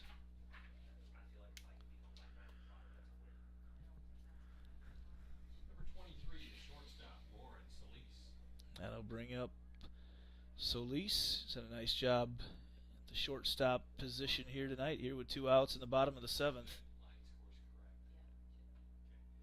Pitch is on the outside corner for strike 1.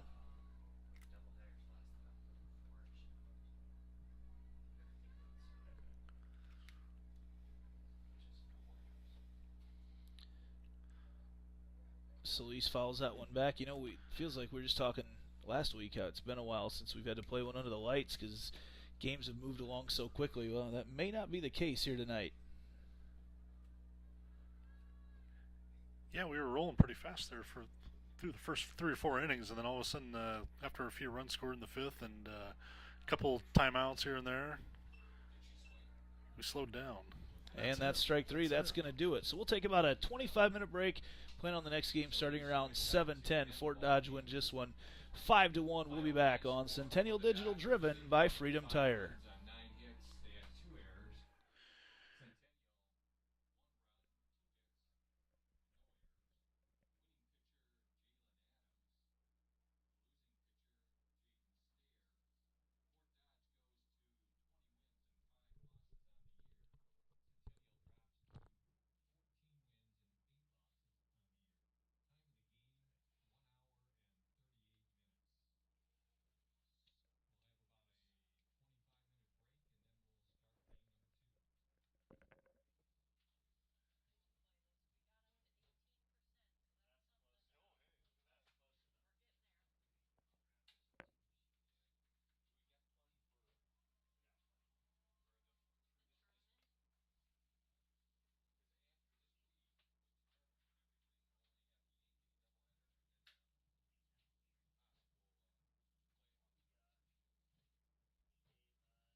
Jaguar softball on Centennial Digital is driven by Freedom Tire, brought to you by these generous local businesses.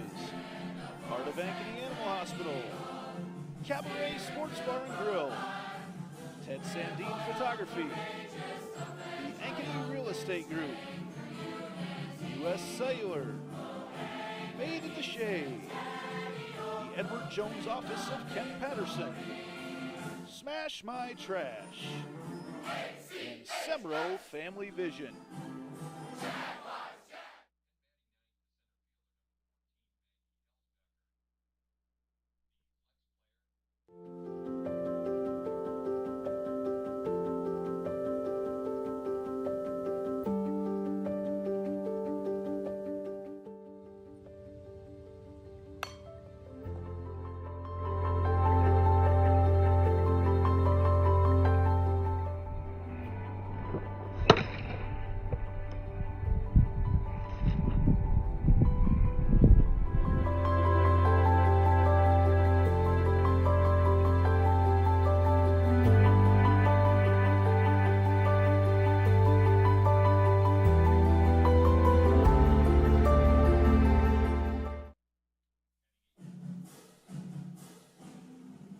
Jaguar softball on Centennial Digital is driven by Freedom Tire and brought to you by these generous local businesses.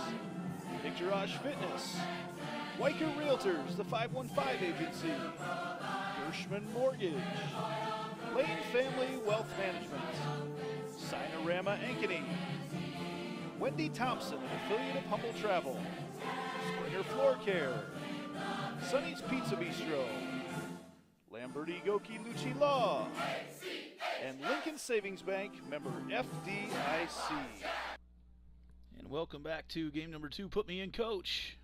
Playing on the radio here, ready to go as we got new grass on the field. Actually, we need some new grass in a couple spots out there. It's a little worn down by this point in the year. Kevin Fisher, we come in, Fort Dodge taking game number 1 from Centennial night. 5-1, and in softball you don't have much time to think too much about the previous game because, like tonight, 25 minutes later you're out on the field ready to go again. You're right, yeah. The first one you kind of have to just put it away. It's done. It kind of went around as we knew it anticipated that it could happen, and now they just got to come back out, reset, try to get the split tonight, and then because they got a big week ahead of them, as you know. But first things first, they got to take care of the second game tonight. Our first inning tonight, as always, is brought to you by Lincoln Savings Bank since 1902. Lincoln Savings Bank has been loving the people we work with and the customers we serve. If you're ready to experience better banking, come experience Lincoln Savings Bank, member FDIC. And it looks like Lauren Gustafson will get the start here in game number 2 tonight. The southpaw, which is a true southpaw here at Ankeny Centennial. She'll be throwing from the south side of the circle. It looks like Addie Starr will move from third base to catcher in this game, and then around the infield we'll have Sydney Morris at third, Lauren Solis at short, Claire Suarez at second, Lizzie Klunder at third, and then the outfield will remain the same with Drefke in left, James in center, and Jordan and Kennedy out in right field. So we get ready to go again in Fort Dodge. Pretty sure I didn't compare the two lineups, but I'm pretty sure they're using the same lineup that they used in game number 1, which was pretty effective. Yeah, the line's very similar again. Adams leading off. Looks like everything's going to be pretty much same down the line there. Jalen Adams will lead things off. She was 3 for 4 in game number 1 tonight. Watches that first pitch in the dirt for ball 1.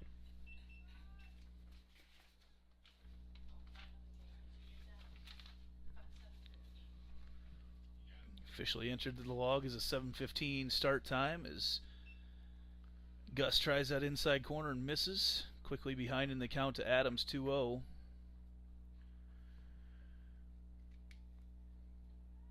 That pitch is low.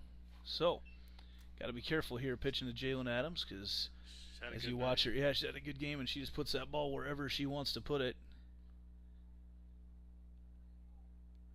And that little curveball comes across, more of a slider look for strike 1. They call it a slider in softball? I haven't heard the slider term in softball. Same type of pitch. That's the movement. That's what it really is coming like from her. Yeah. Usually you hear rise and drop and curves. Don't hear the word slider used in softball. So Gus looking right in the sun on the 3-2, fouls it off. Does Adams. Full count pitch here in the top of the first. We'll call it a flat curve. Flat curve, there we go. All right. I can appreciate that one. Game number 2 here tonight between number 4 Fort Dodge and number 5 Ankeny Centennial. 2 top 4 teams visiting the north side this week, as Wednesday night number 1 Waukee Northwest will be here for a double dip. It does not get any easier. Full count still to Adams. Pitch swung on and fouled off again. And it's a matter of you're probably not going to strike her out, but you just want to not give her anything really good to hit. Right, yeah, right. You're just trying to get her to bite on something and then hopefully get a little bit of a miss hit where it's a playable ball for your defense. Full count pitch again. There it is, and no, that's that spot they love. Fort Dodge just continues to work that first base side of second, and obviously with a lefty like that, not a opposite field hit, but they love that spot. So many hits we've seen right between the pitcher and the second baseman here tonight. That'll bring up Tori Bennett. Hoping I can keep my voice for the doubleheader tonight. Man, that pitch swung on, lined out into left center field, and Peyton Drefke comes across and makes the catch to get out. Number 1, and Adams, who will be running this game. She did not last game as the pitcher. She'll be playing first base this game as Lucy Porter will pitch for Fort Dodge, and this will bring up now Mariah Myers.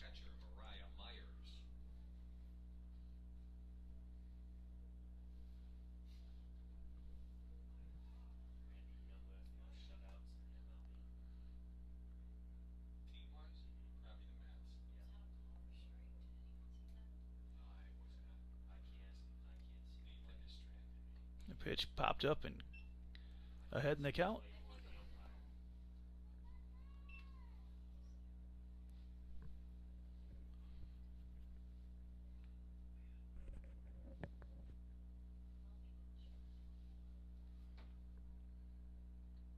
The pitch misses outside.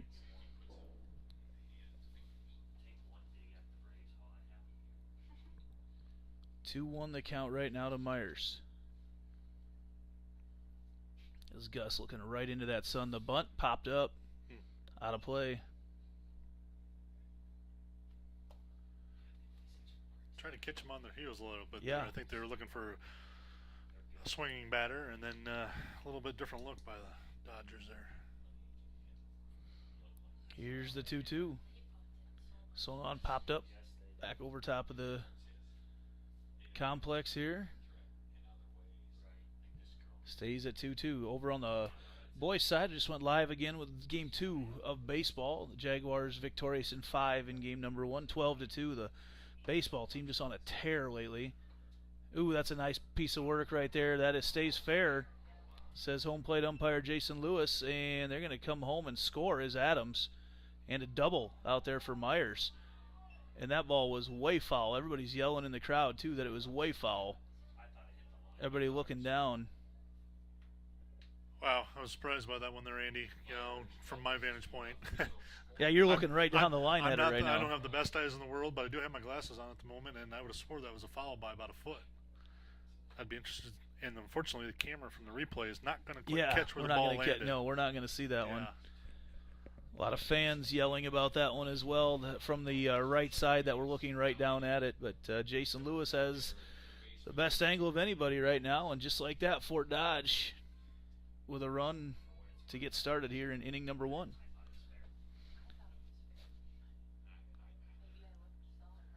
That pitch is a strike.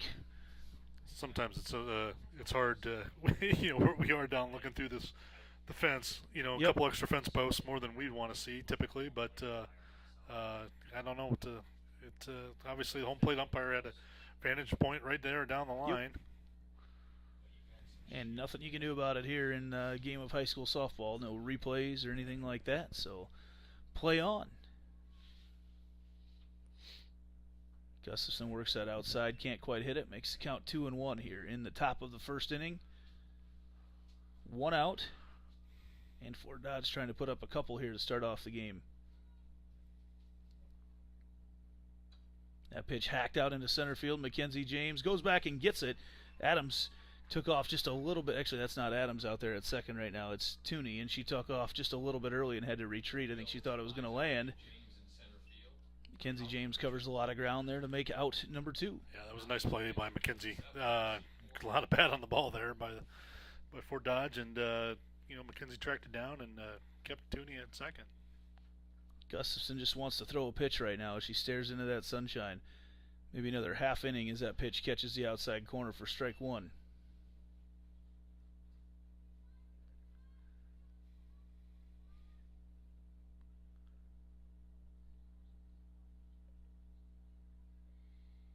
Two outs. Swung on, lined over there, and gets through the gap over there, and they're going to hold up Tooney at short, or at third. And over there at first, going to be a single, and the third hit here of the first inning for Fort Dodge.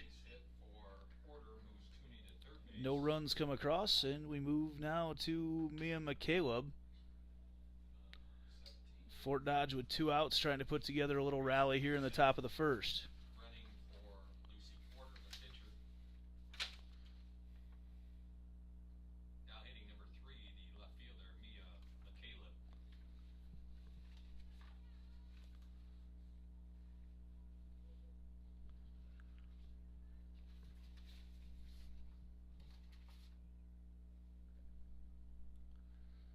Caleb shows bunt. They go to steal. The Jags try the old picking. Oh, just delayed too much. Oh, man. I'm not sure what just happened there because the Jags had the play designed perfectly. They got the runner to go, and then just execution, not able to get it done. And Fort Dodge pushes another one across. And Coach Brett Delaney not happy. He wants to come out and have a conversation because they had the perfect play called there and They did. Not able to execute. Yeah, unfortunately, they had it called. They had the runner right exactly. Had it dead to rights. Dead in the rights, and Claire over there at second base. Just one of the mistakes you get from is just making sure that you get the ball to home plate first. You want, if anything, you want to chase the runner back to third base and let him be there, but you don't let him get to home plate before the throw goes. It just kind of a mental mistake there. Well, and that, the mental mistakes are something that can't happen in a game like Fort Dodge. Right. And you talk about some of the hangover that comes from game number 1, and mentally is getting back in game number 2. Right. You got to come back focused, and you got to put that game behind you and be ready to go again because they're not going to change. They're going to keep coming at you. They want both games tonight. They didn't come down here for a split. They want to win 2 games. That pitch comes in on the plate for strike 1, and yeah, you're looking at that right now. First of all, you would have got you out of the inning and only giving up 1 run, and certainly feel a lot better about that than trying to scratch out 2 early on, starting in a 2-0 deficit against the Dodgers. Pitch swung on, 2-2-2.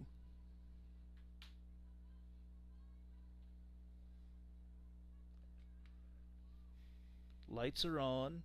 Swung on, popped up out of play. As this long first inning will be advantageous to Fort Dodge, it'll put that pitching circle into the shade on a 90-plus degree day here in North Ankeny. That ball popped up again out of play. That'll allow Lucy Porter to pitch from the shade here right away from the start. Gustafson's just been staring into that sun and baking in it here for the whole first inning. 2-2-2 the count to McCaleb.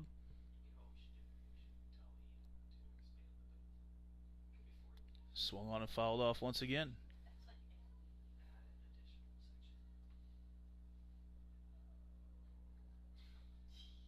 Just heard some of the sound effects coming over from the baseball field. No score early in that one. They got Pac-Man fever going on over there. Oh, full count here as that ball misses outside. It is one of the advantages of being in such close proximity to the baseball field. That pitch outside corner, strike 3 as Gustafson punches out McCaleb. But Fort Dodge scores 2 runs off 3 hits. They do the first damage. We'll head to the bottom of the first right after this. This is Centennial Digital, driven by Freedom Tire.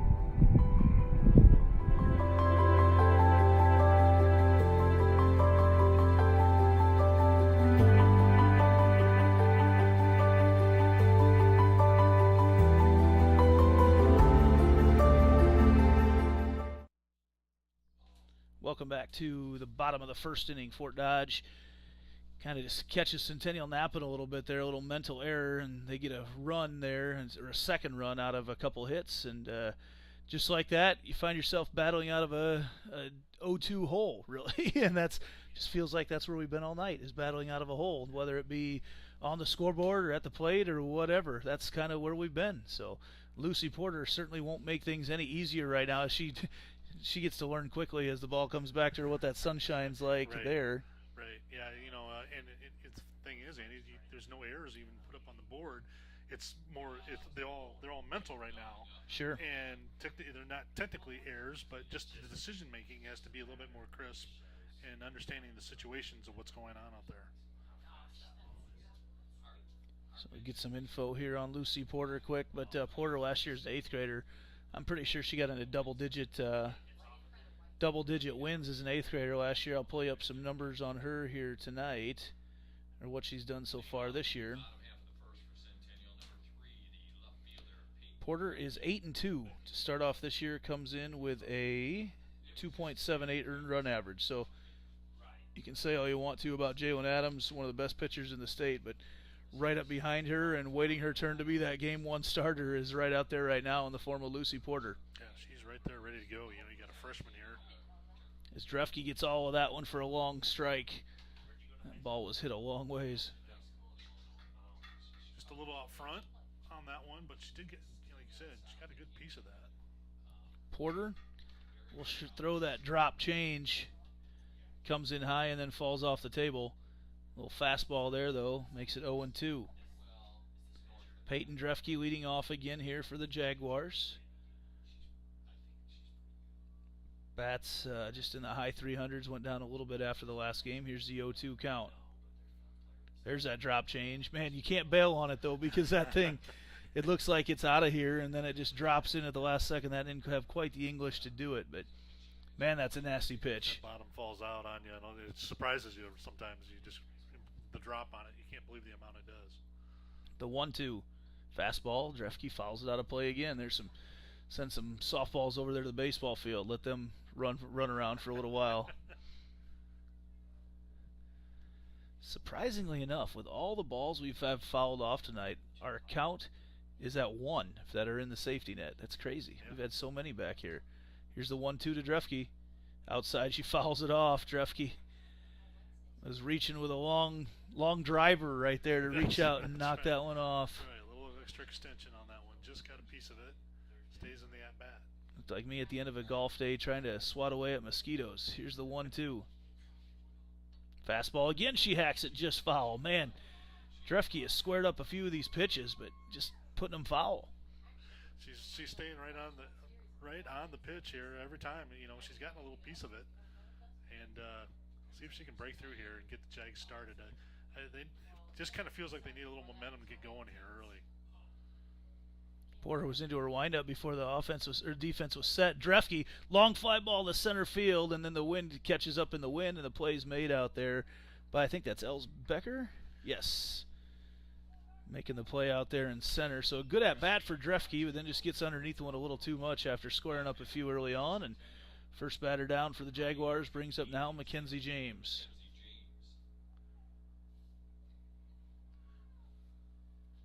I think we have a home run over on the baseball field, it sounds like, based on the sound effects that I hear coming up. The Jags have taken an early 2-0 lead with nobody out in the bottom of the first over on the baseball field. So, boy, the Jaguars started off the year preseason number 2, and certainly things didn't go how they expected early on, but they've, I believe, winners right now of 8 in a row, 9 in a row. Looking really good, Coach High's squad. Yeah, they've turned it on over there.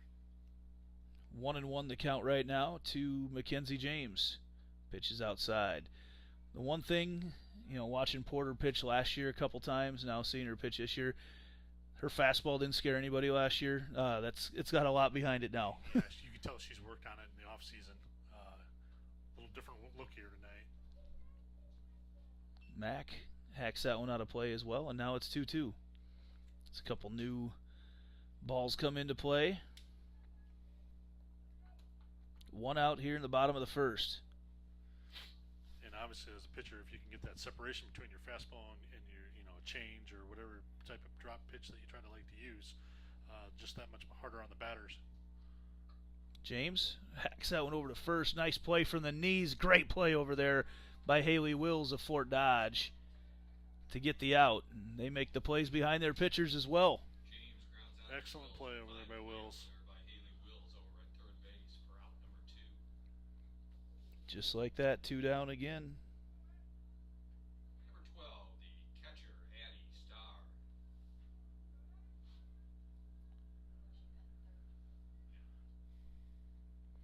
Nice to hear Josh Kennedy chime in tonight, watching from the concession stand as he waits to. Both games got over at the exact same time tonight, so usually softball gets over a little bit early and they can space things out. That was one of the longest concession stand lines I've ever seen tonight. As Bennett hauls in that one, and Fort Dodge puts down the Jaguars 1-2-3 here to start the game. We move to the top of the second. I can't talk tonight. Top of the second right after this. Centennial Digital, driven by Freedom Tire.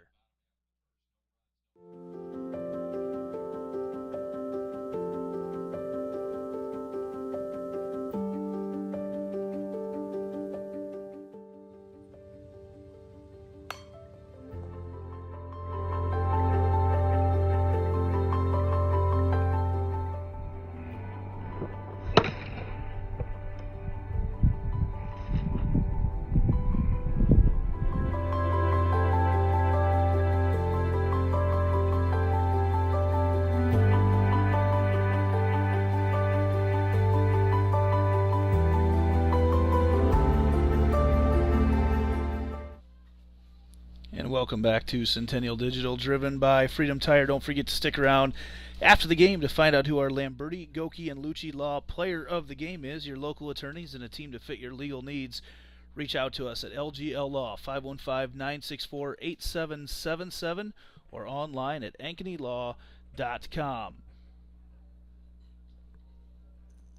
Got the top of the second getting started here, and coming up for Fort Dodge is Mackenzie McElrath, sophomore.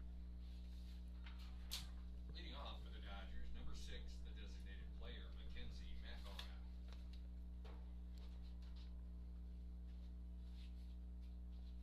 Swing and a miss for strike one. Gus took a little something off that one and put it across the outside half of the plate.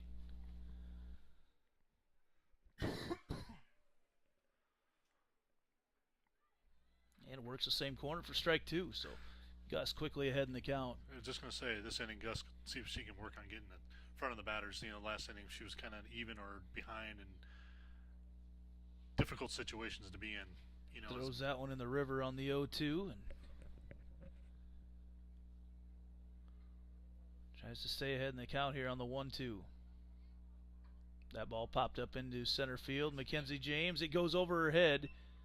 And going to be in there. Actually, no, they get her at second. No, they did not. Oh. Wow. McElrath thought she was in there for a stand-up, and they put the tag on her. Apparently she was on the base, so I think it surprised everybody. But another leadoff double for Fort Dodge. Great hit there by McElrath, but the throw back in by Mackenzie James, it really looked like it beat her there. Yeah. Evidently, it's tough though. We're on the we straight didn't see on. a tag applied. Yeah. We can't see where the tag was applied at, kind of from our angle. But Mike Bell, umpire, said that she beat it into the bag.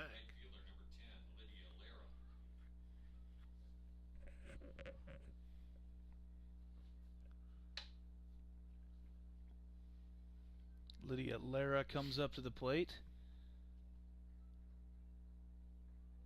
Goes to lay down a bunt, pulls back, but it was a called strike one.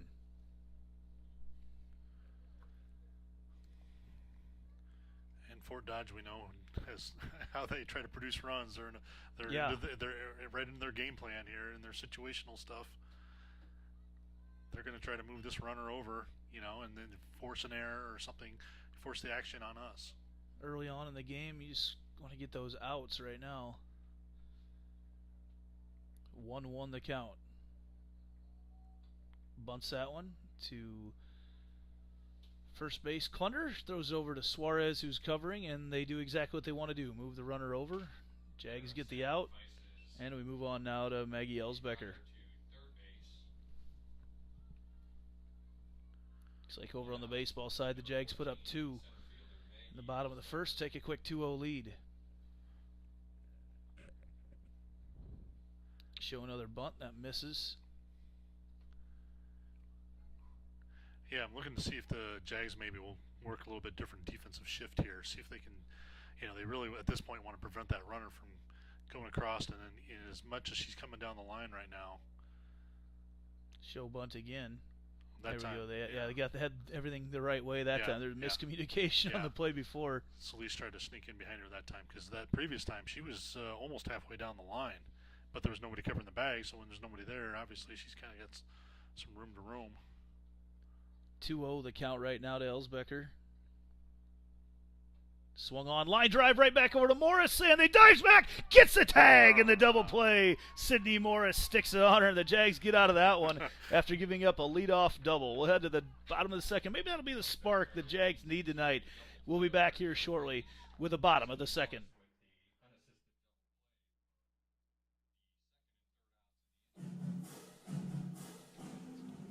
Jaguar softball on Centennial Digital is driven by Freedom Tire and brought to you by these generous local businesses. Picturage Fitness, Weicker Realtors, the 515 Agency, Gershman Mortgage, Lane Family Wealth Management, Sinorama Ankeny, Wendy Thompson, an affiliate of Humble Travel, Springer Floor Care, Sonny's Pizza Bistro, Lamberti Goki Lucci Law, and Lincoln Savings Bank, member FDIC. So Sydney Morris turns the unassisted double play off the catch, gets the tag out over a third, and the Jags dodge a huge bullet with a double play there in the top of the second. And now Morris comes up to the plate trying to provide a spark. She had one of 2 Jags hits in game number 1, and hopefully she can get things started here with another one for the Jaguars as Lucy Porter put 3 up and 3 down in inning number 1. See if that puts some sparks in the Jaguars here now, Andy, because, like you said, it just feels like they kind of came out just, a little bit of the disappointment probably the first game and then a little flat to start the second game, and you just can't do that against a team like Fort Dodge. Hopefully that'll get them a little kick and see what can happen here. So as the shadows start to creep out over the field, that shadow creeping out over center is me in the press box right now as Morris watches that first pitch upstairs. Let me tell you, on a hot day, it is great to set the air to 63 up here in the press box. Dana, our scoreboard operator's over there in a hoodie. The guys up here are perfectly comfortable. Morris gets a hold of that one. That's the left center field all the way back, right off the bottom of the wall. Sydney Morris, after making the double play, comes in with a stand-up double to start the second inning. Just like we talked about, Andy, we just said, hey, we needed a spark. She makes a double play, and I'm sure she was probably fired up herself, coming right back up the plate after making a nice unassisted double play, and fires it over the left fielder's head. And here we go. Got runners on the base right off the bat. Probably a bunt situation right now as everybody looks down to Coach Delaney for the signs. We won't tip anything off. We won't tell you what he signaled. Here comes the Jags. Gustafson going to swing away. Watches that first pitch, though, with Morris on second. No runner right now for Morris as she's playing third. Not catcher this game like last game. Gustafson swings on that one. That could be trouble. No, it falls right down. I thought it had a little more on it than that as Bennett at shortstop. I thought Gus had just a little more on it than that. Just not quite enough. Wind kind of killed whatever chance it had there. So Jordan Kennedy steps up to the plate now for the Jaguars. Love to see her get a hold of one here. Pitch right at the belt for strike 1.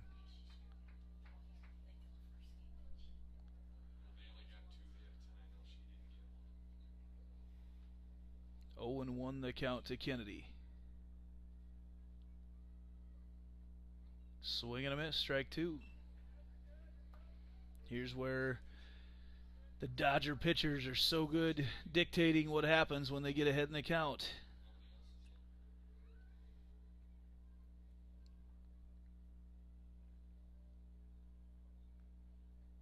Bit ball ripped over to third base, and it gets through, so that's going to hold up Morris at third, and I think Kennedy will get credited for a hit there. I believe that's the agreement up here that I heard, and Solis will come up to the plate now with runners in the corners.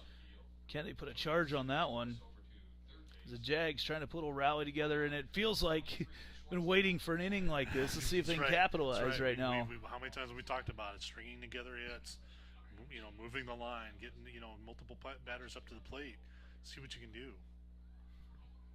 And Lauren Solis will try to poke one out into right field and score a run.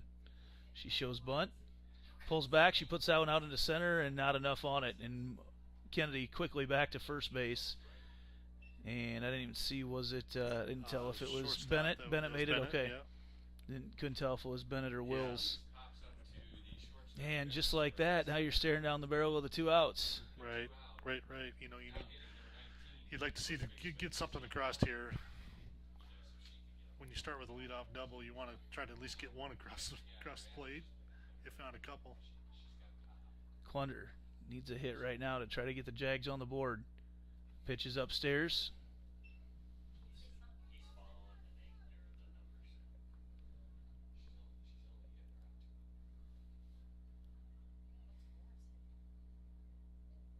Here's the 1-0.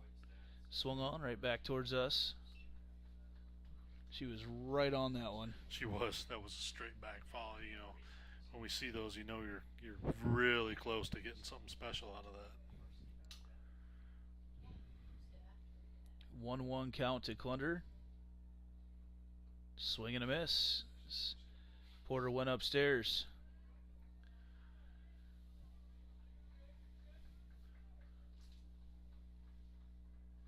Here's the 1-2. Swung on, popped up back at us.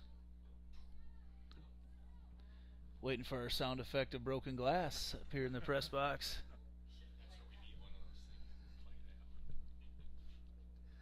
1-2 to Klunder. Trying to get the Jags on the board here in the bottom of the second. Little spark from Sydney Morris. Pitches upstairs as Kennedy goes. And she is safe, and the runner comes here, and the Jags put one across. The ball was sitting out. The ball was never caught. The ball was sitting out on the field. Mike Bell called Jordan Kennedy out, but the ball was sitting out on the field. There's no way that's an out. But now they've got to run. The fielder is hurt out there. Mike Bell signaled out, but the ball was just sitting right out on the field. Right, the ball was laying basically at the feet of the fielder. Was that the shortstop that came across there? No, that was coming from second. That was Ashlyn Wills that's laying down right now. Wills, who we hope is obviously hope is okay, but the ball was laying at her feet, and when he made the call for the out. Yeah, the home plate umpire, they're going to get it squared away here. Yeah.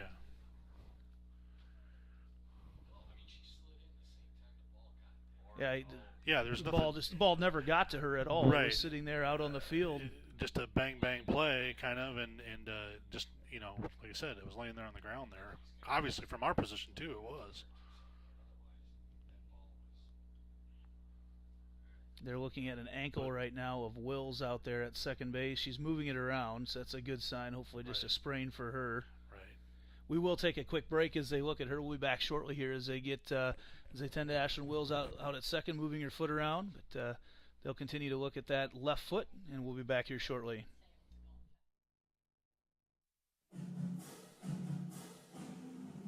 Jaguar softball on Centennial Digital is driven by Freedom Tire and brought to you by these generous local businesses.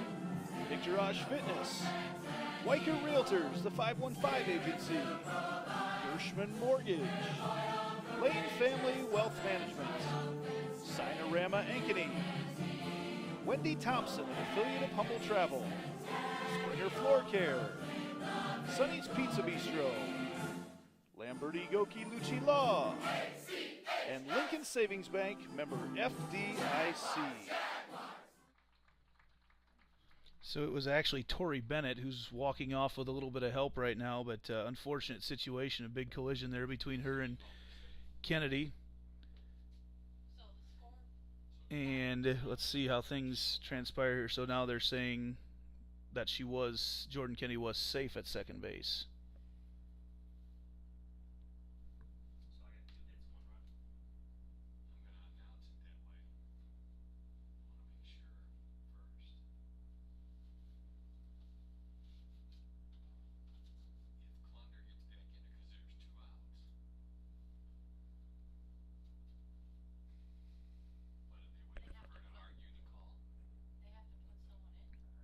figuring out who they can put in right now. Right. Apologize right now. I'm tending to Right, they're working on some the substitution. issues on baseball too right now. So Yeah, right now they're just working on a substitution situation. The stolen base on the throw down. Morris scores.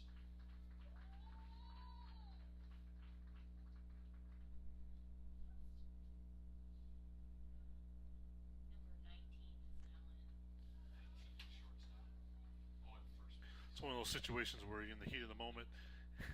As a home team, you're rooting for your team to get the run across, but at the same time, when you got an injured player on the field, Right. I know there is concern there, but you're obviously trying to. The ball is still alive. yes, it is And- sitting and, out there. you Yep. know, the play just doesn't stop. And it's not like it's sitting out in the outfield. It's here where anybody else Right. could be grabbing Right. it or Right. anything Other as well. players are So around it. The second baseman was standing there and was able to grab it, and she was the one that ended up throwing it, picking it up. But yeah, all the same, we want to. Hopefully, the shortstop there is that she's going to be okay. yeah, And, it's just she's been a key part of things. Tori Bennett has for Fort Dodge, and let's see here. They got as they move things around right now. It looks like they moved. Is that Jalen Adams playing second right now? Okay, so Jalen Adams is playing second. They moved Olivia Totten over to first, and Ashlyn Wills is playing over there at short. So the Wills side of the infield for Fort Dodge with Haley and Ashlyn. As things have transpired here, as we settle back down, the umpires got together and got the call right because it was completely wrong from the beginning, and back to a 2-2 count on Klunder, and she strikes out. So after all that, we are going to head to the top of the third. Third inning is a good time to tell you about the Ankeny Real Estate Group. Visit their website at www.liveankeny.com and see their 3 ways to sell your home in Ankeny. That's www.liveankeny.com. Thanks as always to Michael Heider, Colin Pansy, for their support of all the activities in Ankeny. Those guys are everywhere. You'll see them all over the place. As we move to the top of the third, Fort Dodge will be back to the top of their order.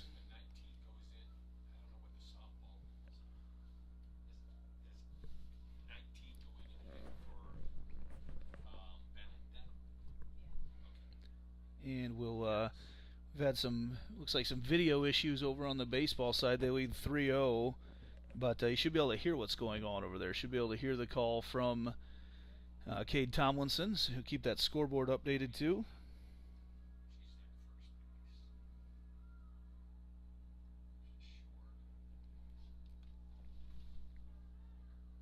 See, doing double duty tonight as we roll both with baseball and with softball here. Leading off the top half of the third for the Dodgers, number 12, Jalen Adams.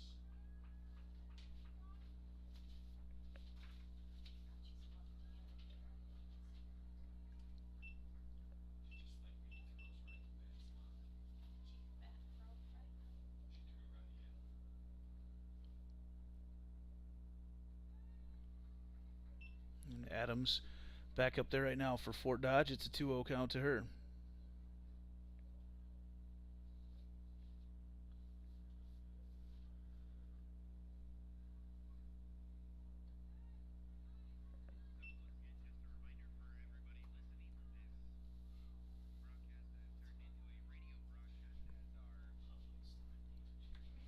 The count here to Adams. That's way off. So 4-pitch walk for Jalen Adams to lead off the third. And now this is Olivia Totten, who's in for, or excuse me, I was going to say Porter, but she's not in for Porter. She is in for Tori Bennett, shortstop, who looked like she sprained an ankle there on a collision on a steal of second.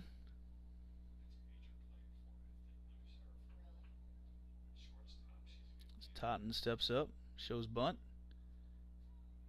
Gus missing upstairs again.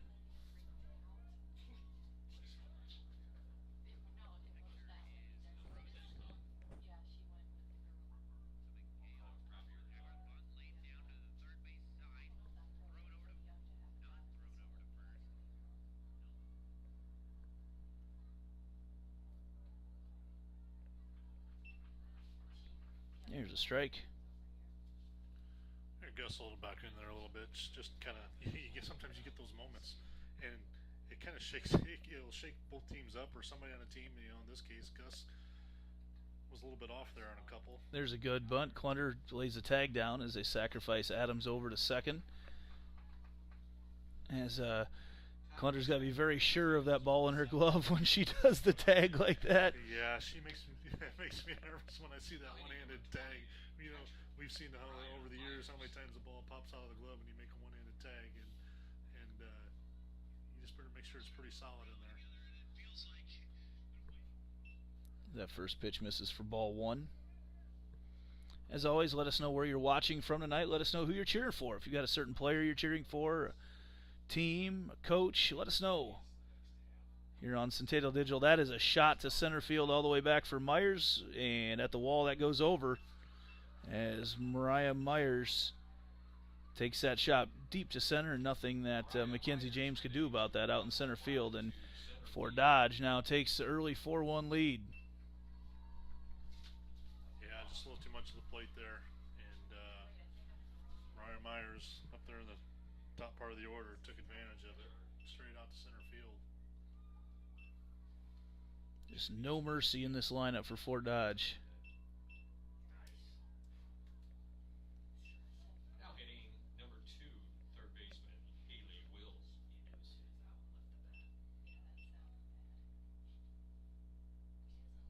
Gus comes right back with a strike at the knees of Haley Wills.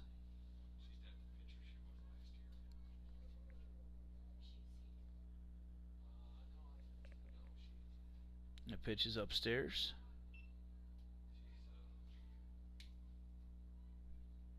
1-1 the count with an out here in the top of the third.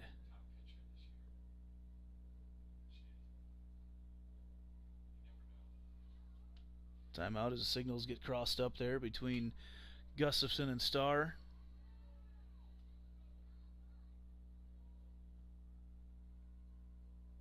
Outside corner, that pitch is ripped through for a hit over between the about the 5.5 hole over there between Solis and Morris. And they're going to come out and have a conversation here with Gustafson. I don't see any action over there in the bullpen right now. I don't know if this might have a little to do with her shaking off the last signal. Yeah, she's going to go off. She shook it off and didn't like it, and now she has a seat. This will bring in Cora Boyle to pitch for the Jags. While she warms up, we'll take a break and be back right after this. Centennial Digital, driven by Freedom Tire.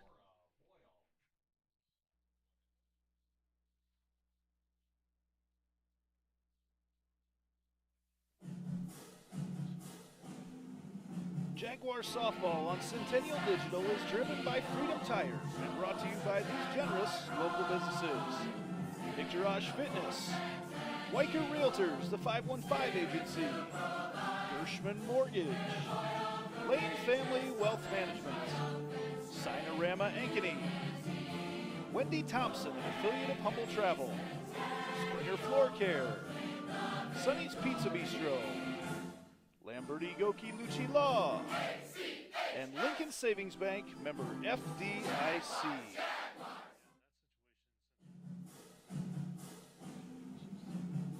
Jaguar softball on Centennial Digital is driven by Freedom Tire, brought to you by these generous local businesses. Heart of Ankeny Animal Hospital, Cabaret Sports Bar and Grill, Ted Sandine Photography, the Ankeny Real Estate Group, U.S. Cellular, Made in the Shade, the Edward Jones Office of Kent Patterson, Smash My Trash, and Semro Family Vision. Lucy Porter now coming up for Fort Dodge with one out, as that pitch is called a strike. One out here in the top of the third.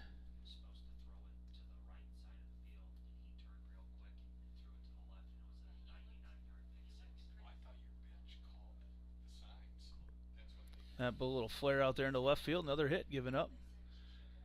They try to quick get ahead to second base, and Fort Dodge again in business right now here in the top of the third.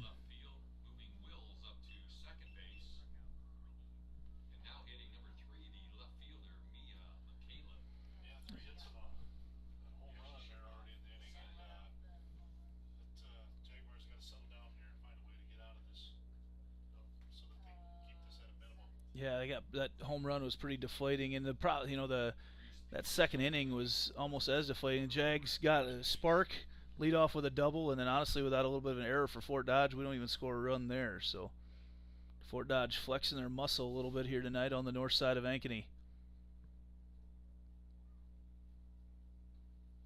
Runners at first and second. That pitch at the face of McCaleb. She does a defensive swing and fouls it off. So now we got to have a conference. Just had a long break to get a new pitcher in, and now we have to have another conference. I'm kind of wondering if Coach Adams didn't like the decision on that swing right away. On the batter, knowing that Ankeny was a little bit disheveled right at the moment, just with the situation and getting their signals right. I think right now. I'd just like to watch some softball here eventually, as we have a long break here in the third inning. Wow. Pitching change, one pitch, then another conference. Here we go. 0-1 the count to McCaleb. Runners on first and second for Fort Dodge. She shows bunt and fouls it off. Looks like Coach Adams may want to have another conversation now too. I don't know. Are you limited as far as conferences you can have when you're on offense? I mean, you don't have to replace your hitter. 0-2 the count to McCaleb. Still runners on first and second. Pitch misses upstairs.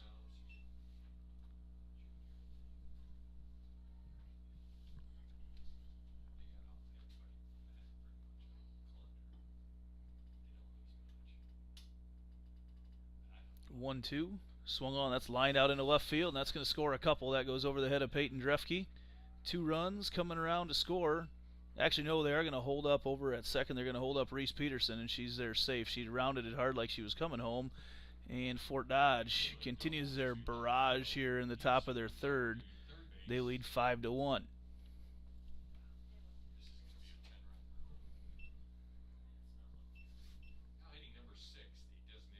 And that'll bring up Mackenzie McElrath, still with just 1 out and runners on second and third now for Fort Dodge. Waiting on that spark tonight.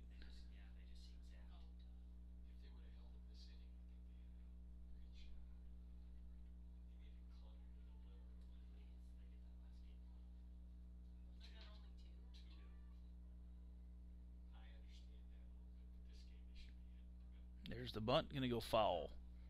Strike 1.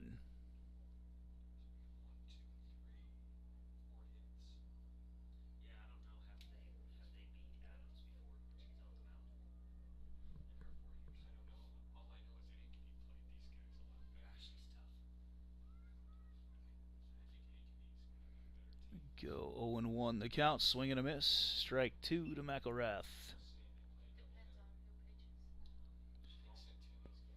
Right now we got 1 out here in the top of the third.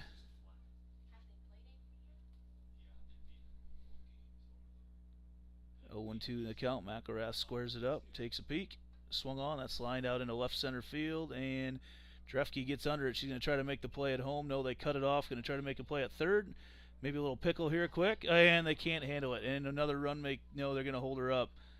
Jags just, man, one of those nights. Yeah, they're trying to implode on themselves a little bit here. They just gotta settle down. There's little things. It's a sacrifice fly. I said at the start, those little things, they add up, and when Fort Dodge finds a crack, they'll break it open on you. I mean, that's just a playing catch. can't do it tonight. It's happened a couple times, and just not able to execute tonight. 2 outs here now, but 6-1, and every run that hits just feels longer and longer and longer. That pitch misses upstairs.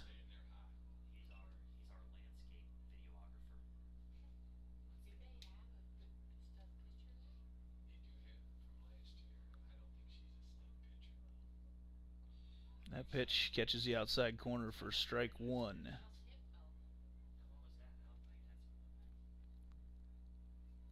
Two outs here in the top of the third.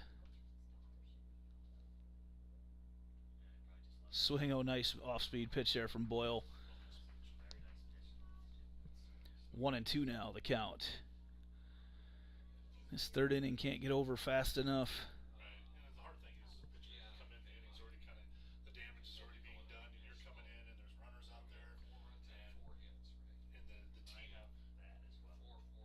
the team feeling is just not that great. Yep. You kind of feel like everything's on your shoulders. Yep. To do it, but they're a team. There's 9 players out there, and they all got to take care of business at the same time. Yeah, you can only do your job, right, when it's your turn to do it, but sometimes you don't have many of those opportunities to do your job, and that's the tough part about softball. And that you'll learn that as you come up through the ranks, because as you're playing, coach pitch 8U, everything is a hit, and you're playing, every pitch something's in play, and then all of a sudden you get to that next level, and it's, those that can stay in the game mentally throughout the whole course of the evening are the ones that are good players. It's a high fly ball as Peyton Drefke comes in. Actually, no, it's going to be just short enough that Solis makes the play over at shortstop. But Fort Dodge does some damage there in the top of the third. They lead 6-1.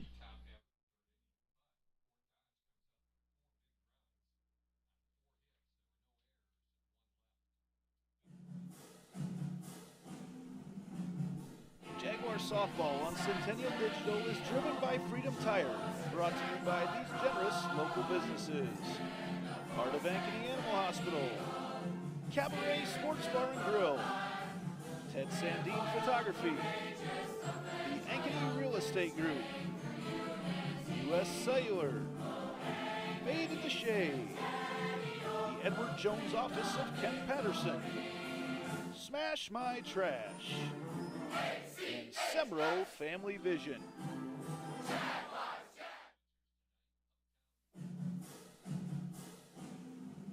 Jaguar softball on Centennial Digital is driven by Freedom Tire and brought to you by these generous local businesses. Big Garage Fitness, Weicker Realtors, the 515 Agency, Gershman Mortgage, Lane Family Wealth Management, Sinorama Ankeny, Wendy Thompson, an affiliate of Humble Travel, Springer Floor Care, Sonny's Pizza Bistro, Lamberti Goki Lucci Law, and Lincoln Savings Bank, member FDIC. Suarez watches the first pitch for a strike to start the bottom of the third here. Swings on that one, fouls it back towards us.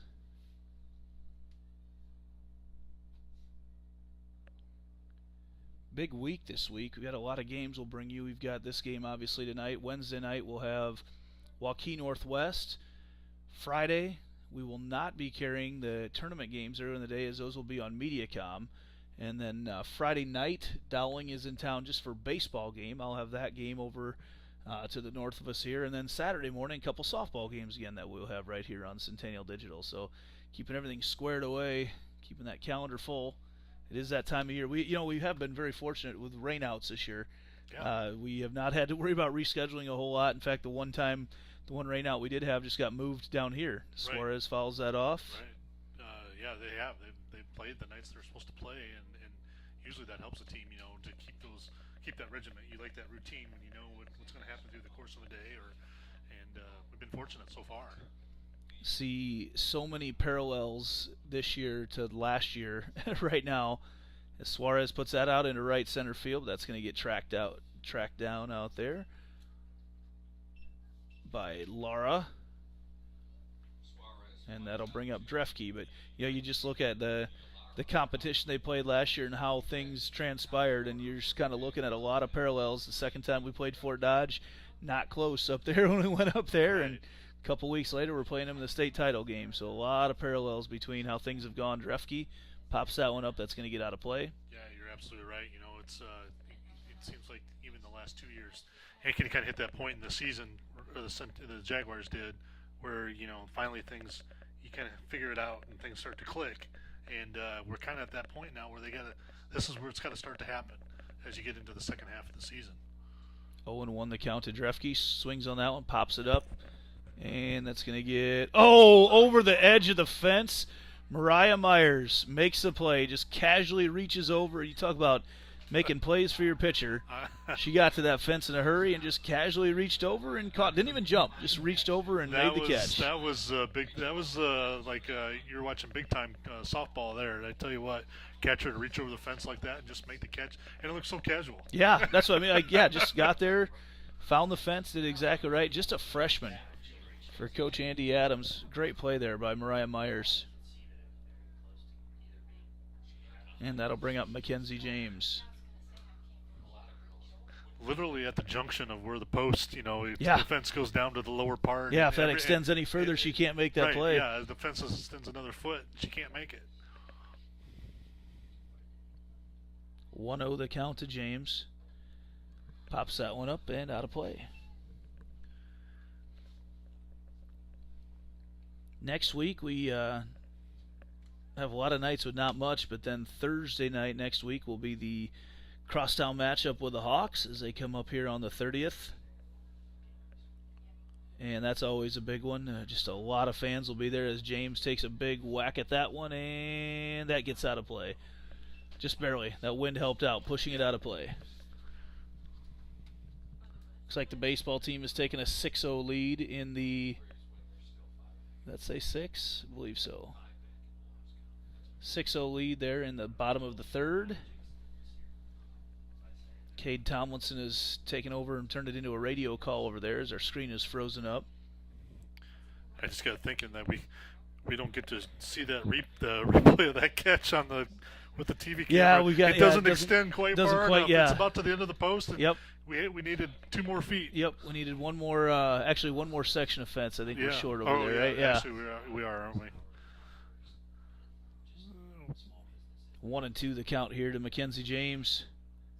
The old drop change misses just high. Again, it's a pitch she gave up on it really early, and it drops there at the end, and you can't. You can't give up on it. Right, 2-2 the count to James. Fastball fouled back.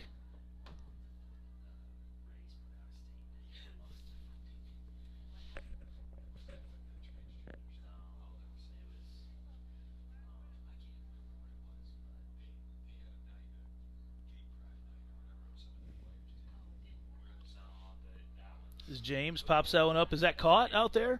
No, they say it hit the ground. Yep, umpires look at each other. Okay. Say it hit the ground. Yep, great effort out there, though, by Laura. Yeah, tremendous effort coming in there.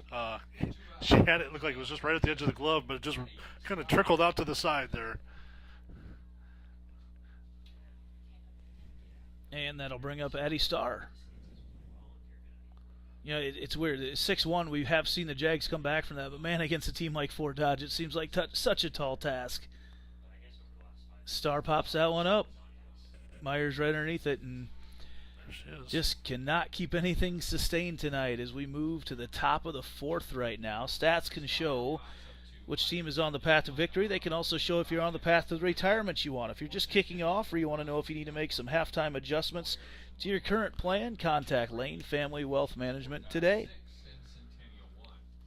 Contact them at 515-322-7971 for your free one-on-one meeting today. And the big stat right now in this one, Fort Dodge through 3 innings has 8 hits. And that's been the name of the game so far. And the Jags have had 3, but they've been scattered throughout. So just a rough night for the Jaguars against the number 4 ranked Fort Dodge Dodgers.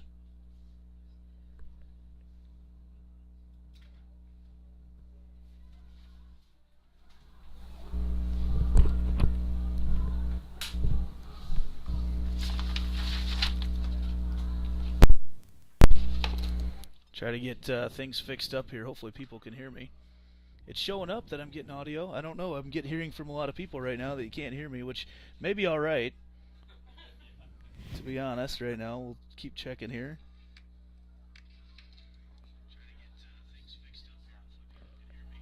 Sounds like I'm on, I guess, hopefully. Sounds like you're back on.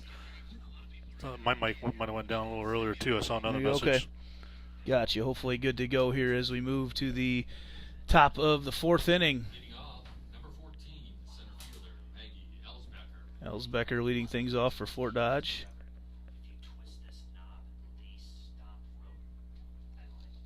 Little dribbler back to Boyle.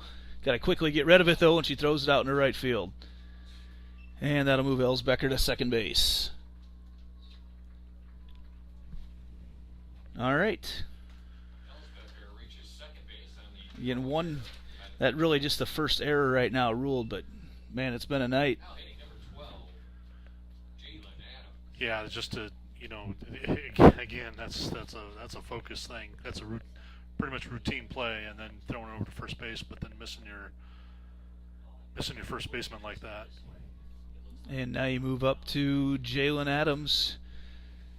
Welcome to the top of the order for Fort Dodge, where they pretty consistently do a lot of damage here. That pitch catches the outside corner for the strike.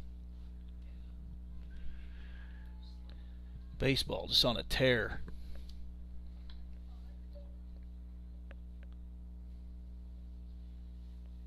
That pitch swung on, that's gone. Jalen Adams just killed that ball all the way into the pond in center field. And a home run, and that makes it 8-1. It's another home run for Fort Dodge, and this time. And that just amplifies, you know, when we talk about errors, you know, it should have been a solo shot, and, you know, you still don't want to give it up, but there instead it becomes a 2-run home run instead, and just little things like that. That's where errors just can kill you. So now we start to enter into run rule territory even right now. It's 12 after 3, 10 after 5. It's 8-1 right now is our score in the fourth. And the way Fort Dodge is hitting the ball right now, it's kind of save face here a little bit tonight. Pitch misses in the dirt for ball one. Fort Dodge, like I said earlier, definitely flexing some muscle here tonight. Jags not at the top of their game, which is a shame. It's a lot better team than we've seen throughout the course of the evening, but might have been a good night to stay in the air conditioning. 1-1 the count right now. Boyle to Tori. Is that Tori Bennett back in the game? It is. I just was making that comment to myself. Yeah. And she hurts her ankle again, though, running down. She comes up lame. A little sore there. And that, I'm not sure if that's going to be ruled a hit or an error, because Solis kind of took a hop off the edge of Solis. Bennett is come up lame there in the as she came out. Are they going to get a pinch runner in for it? No, she's going to stay there at first. And now you got another home run hitter in Mariah Myers. Now hitting number 20, the catcher Mariah Myers.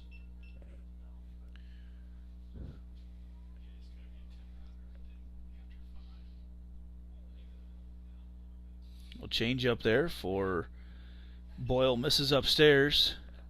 Just not used to seeing the Jaguars look like they look tonight. Yeah, it's a little different tonight. Obviously that first game, I think it was. Ooh, boy, that's a laser over the fence. Another home run for Mariah Myers. And now it is 10-1. That was one of the fastest balls to get out of the park that I've ever seen. That was kind of a laser. Very well hit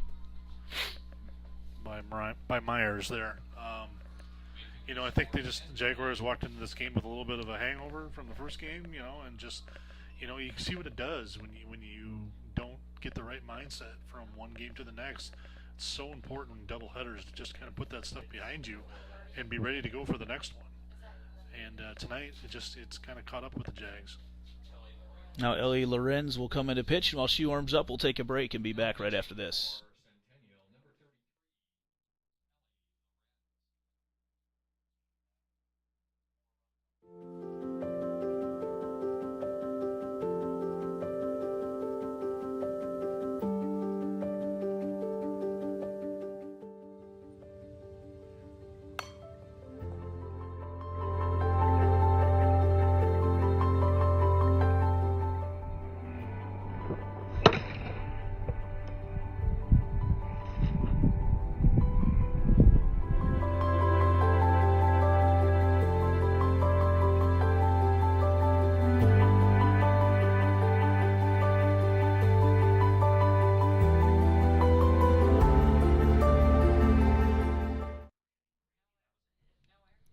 Welcome back. We are in the top of the 4th inning right now, where it has been all Fort Dodge all night long. As Ellie Lorenz, sophomore, comes in to get her first varsity pitching experience. You know, these things happen sometimes, Andy, and this is a situation where your seniors need to kind of step up, and you have a discussion with the team in the dugout, and you kind of see what you're made of. Let's just not walk away from this. Let's fight to the end. So bring up Haley Wills, and the Jags will bat again. And right now it's 10-1, so but nobody out here with 4 runs already coming across here in the top of the 4th. That pitch comes on the inside corner from Lorenz for strike 1. The seniors kind of get the word out, but it's then as a team you got to come back together and you got to go, okay, what are we going to do to change this? That pitch misses downstairs.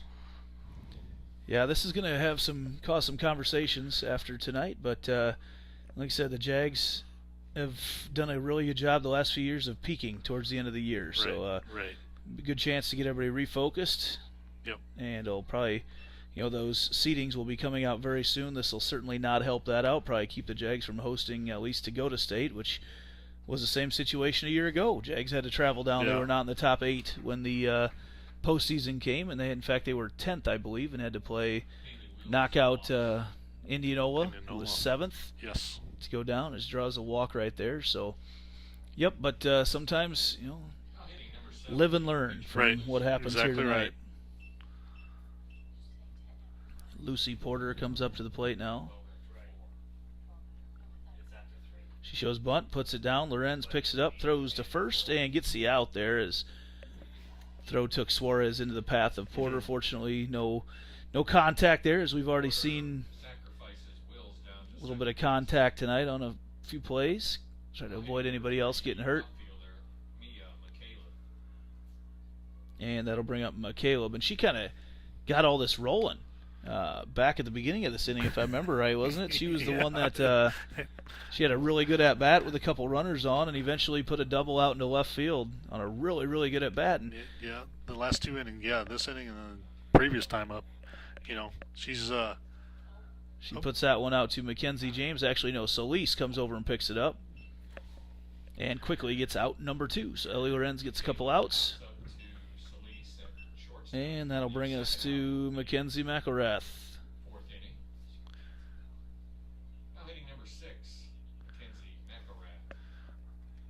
The communication was starting to worry me there a little bit the last second. I wasn't sure who was going to take that. Yeah, take that play. Solis ended up catching it all the way on the other side of the bag. Yeah.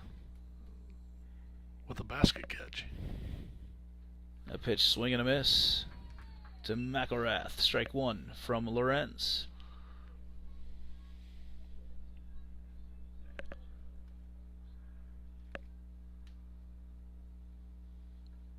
Swing and a miss, strike 2. Actually fouled it off. That'll keep the runner there at second base. Man, that wind has picked up quite a bit throughout the course of the evening, hasn't it? Yes, it has. I don't know if they were talking about storms coming through or not. Swung on, popped up again. See if Lorenz comes with something different after she's worked some of these fastballs.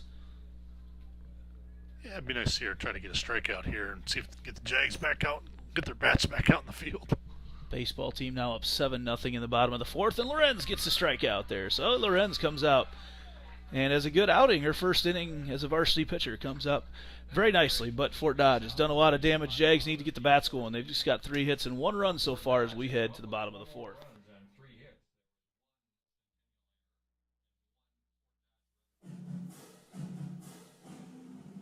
Jaguar softball on Centennial Digital is driven by Freedom Tire and brought to you by these generous local businesses.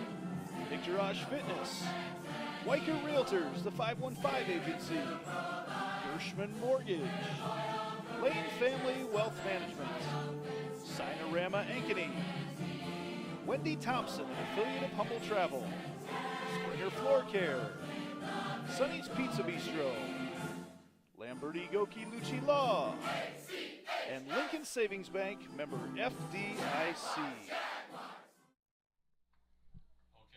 And welcome back to Centennial Digital, driven by Freedom Tire. Andy Pollock, Kevin Fisher here, but it's been all Dodgers right now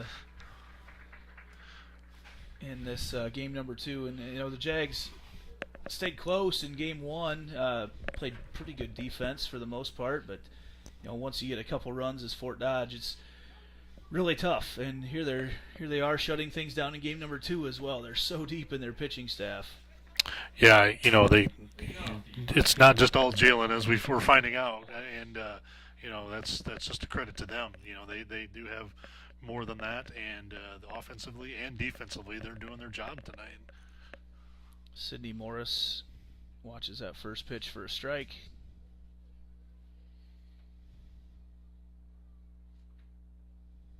Pitch misses inside. That wind is just watching everything move around down in the field too. We're so isolated up here, you don't really notice what's going on outside. I don't mind a little bit when it rains. Oh, Morris puts a charge into that one. It's back and right at the wall. Caught out there by the center fielder. Nice play by Elsbecker. Caught it right at the fence, right in front of the scoreboard. Yeah, I almost feel like that little extra wind that just came through probably kept that out from going out of the park. It hasn't been blowing that hard until just in the last half inning. And that extra 5-mile-per-hour wind, I think that came through, probably kept that in. Yeah, that's Morris got all of that one. She's had a nice night tonight. This brings up Lauren Gustafson.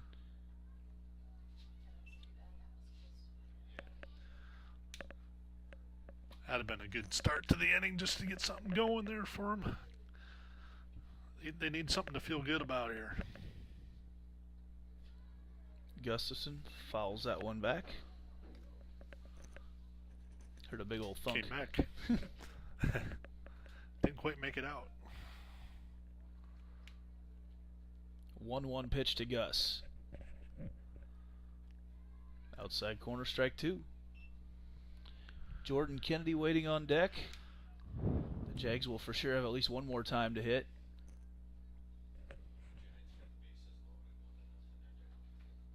Gus fights that one off as it was coming at her face.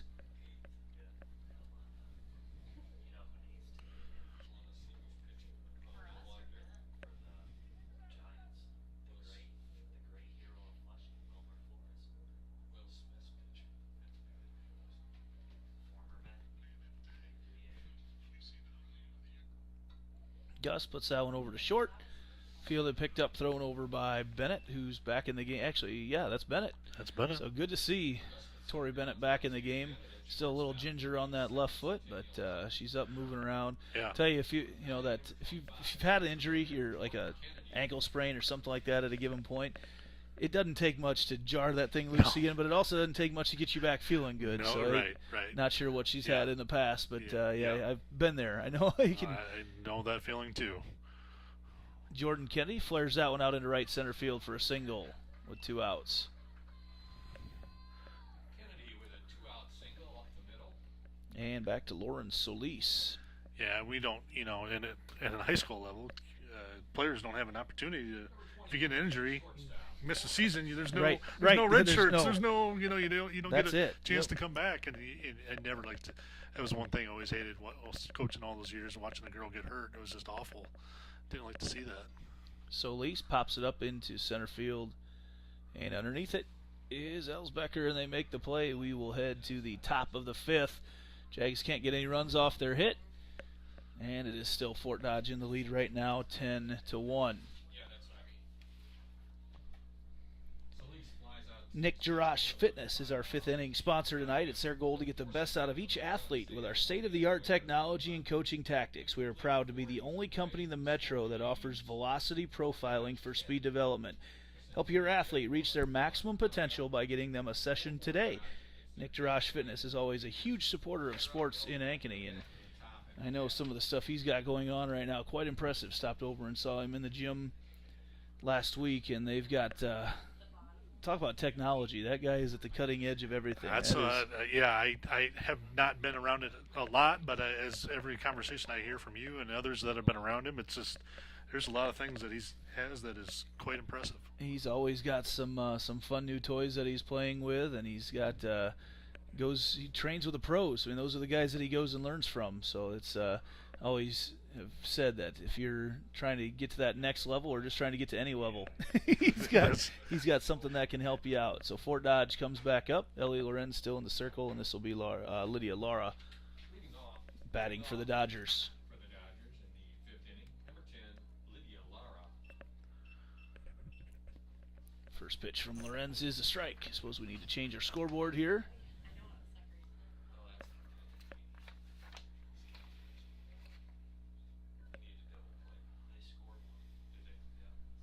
That pitch misses outside. Baseball team in the bottom of the 5th, leading 7-0. That game's clicking along pretty good. A couple fast games for a lot of runs scored there tonight. The baseball's threatening to beat the softball again. That ball right back at us. Ooh, there we go. Felt that one. You know, if you're watching it, some of these major... Ooh. We've got the slinky ball, it sounded like, coming down. Everyone loves a slinky. Could have opened the door and caught that one. Lorenz misses just inside with that one. Yeah, that was... you know, you see some of those major league ballparks where the net doesn't cover up the opening. As that ball lined over, what a play by Sidney Morris at third. Catches the laser. That was a laser beam. Tell you what. Heads up play there. Nice catch. Sidney Morris has had a really nice night. That'll bring back to Elsbecker. Speaking of having a nice night, Maggie Elsbecker in that outfield has covered a lot of territory. As Lorenz goes at her face for the first pitch. No, you see some of those in the major leagues. I follow a lot of those play-by-play guys, and the netting doesn't cover the front of the press box, so they've got their windows open, and you see some foul balls come back in, take out a computer or something like that, which their budgets are a little higher than mine for stuff like that, so they can recover from something like that. Top of the 5th right now. 1-1 the count with an out. Ellie Lorenz in the circle for the Jaguars. Misses just inside with that one. Has done a really nice job pitching JV this year for the Jags. Yeah, she has. It's nice to see her getting a little opportunity out there on the mound tonight with the varsity. She also doesn't want to waste any time, as she's in there, right up in there, ready to go on the 2-1. Swing and a miss. Throws a little rise to that one. Sometimes that's nerves when that first opportunity you get out there, you just want to throw. Yeah, don't give me any chance to think about this. That's I right. just want to go. That's right. Here's the 2-2. The changeup just misses upstairs. Full count pitch.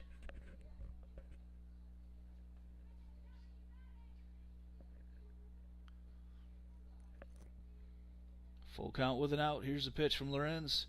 Swung on, lined over, and Morris picks it up and throws it over to Klunder for the out. Nice job over there by Sid again, catching that on the little short hopper and making the throw across. Well, here we go. Ellie Lorenz, you've had a nice start to your first five batters that you've seen, but welcome to Jalen Adams. We'll see how this goes. Adams with a moonshot in her last at-bat here with 2 outs. And that is lined over, and just over top of the glove of Suarez. They try to throw over and make a play quick from right field, but Suarez just couldn't quite get to that. Not quite. Had an opportunity, just not quite. Snuck by the glove. And back we go to Tori Bennett. Adams will stay at first as she's playing first base this game.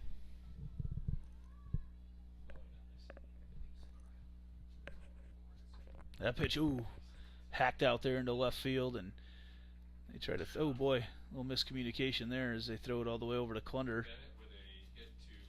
It's not quite sure where that ball was going, but now just like that, Fort Dodge with runners on first and second with 2 outs. And they will get someone in. I think they're going to sub in for Bennett now, and this will be her final time to get subbed for. No, they're not subbing in for Bennett. They're subbing in for Adams. Okay.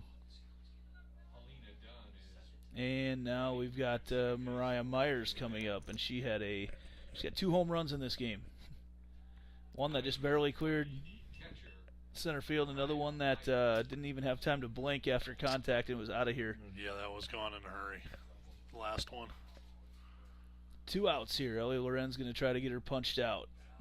Runners on first and second. First pitch outside corner, strike 1.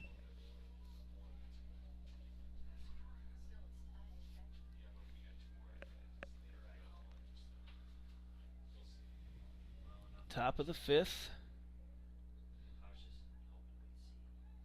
Lorenz misses upstairs with a fastball.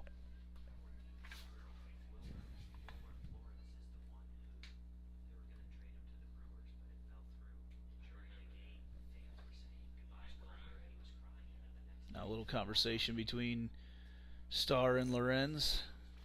Jason Lewis says, "Hey guys, hold on, you didn't ask me if you could have timeout." Had to get out and break that up. She did walk away without getting the time. Yep. Couple sophomores here for the Jaguars discussing things. Ball lined over. That's actually Peyton Drefke there at shortstop. Throws it over to Kennedy. I was just about to say we got a couple other players out there playing different spots right now. Yeah, that was Drefke that gets the out. We head to bottom of the 5th. The Jags, another at-bat chance to try to get back into this one. Centennial Digital, driven by Freedom Tire.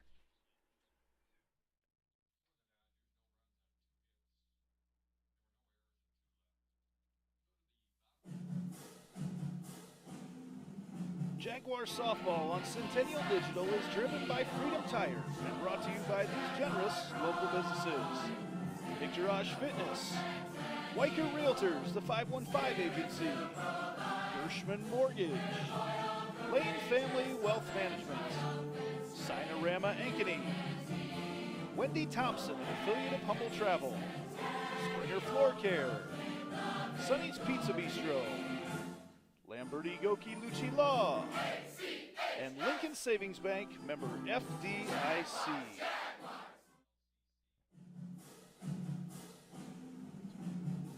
Jaguar softball on Centennial Digital is driven by Freedom Tire and brought to you by these generous local businesses. Heart of Ankeny Animal Hospital, Cabaret Sports Bar and Grill, Ted Sandine Photography, the Ankeny Real Estate Group, U.S. Cellular, Made at the Shade, the Edward Jones Office of Ken Patterson, Smash My Trash, and Sembro Family Vision. Who's she hitting for right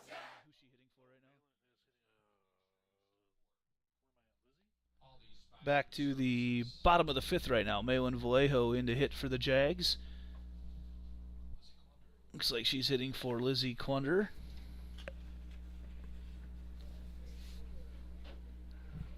Vallejo, junior speedster. See if she can get one on the ground and outrun the throw. State track runner. Bottom of the 5th, nobody out. She watches that pitch in the dirt for ball 1. Jags don't have many other opportunities here to mount a comeback. 3 more at-bats. Vallejo swinging a miss at that one.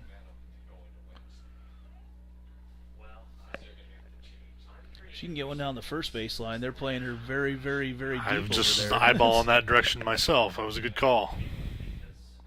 Swing and a miss, strike 2. If she could drag bunt it that way, I don't think there's a chance. Yeah, Adams is playing almost just a couple feet inside the grass over there. Yeah. Pitch misses upstairs, evens up the count. 2 balls, 2 strikes. Baseball team looks like they won over there. 10-0, final. Baseball already done. Baseball wins again. Yeah. Vallejo pops that one up, and that's going to be caught over there by Wills at second.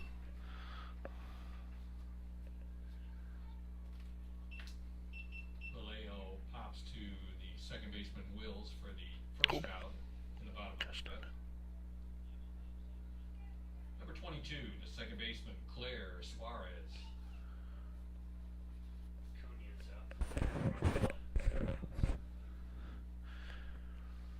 Claire Suarez up to the plate now with an out. Swing on. Oh, Oh boy. Wow, big foul. Yeah. Long strike for Suarez.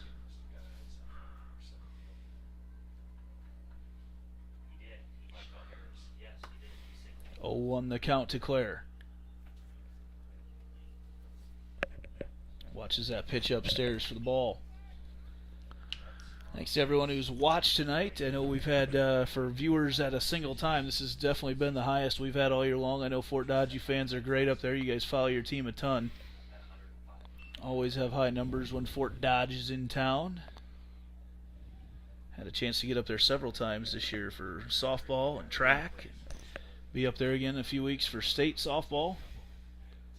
Suarez watches that pitch at the knees, evens up the count. 2 balls, 2 strikes, 1 out here in the bottom of the 5th. Fort Dodge, 10 runs off 13 hits. Suarez fouls that one right back to me. Here it comes. Oh, we almost had one Might go get it back on the in return hole. here. We got another chance. Oh, are you kidding me? Oh, are you kidding me? The ball went right through it. Wow. I tell you, it's a 1 in a million shot. We've had one chance in the 3 or 4 years that thing's been up there that it's gone through. Yeah, it rolled right through it. Suarez swinging a miss, strike 3. That looked like Will Zalatoris' last putt on 18 of the U.S. Open Right on Sunday. It was right there, and it didn't go in. I don't know how that didn't. I don't know how that didn't go in. Yeah, maybe the wind will blow. Oh, are they shaking it right now? Or is that the wind shake? That's just the wind shaking it. We just got a lot of wind. Oh, there's right a guy now on his phone right underneath it that I'm not sure he knows that he's right there. Drefke puts a long strike. If that ball falls through, it's going to go right and take that phone right out of his hand.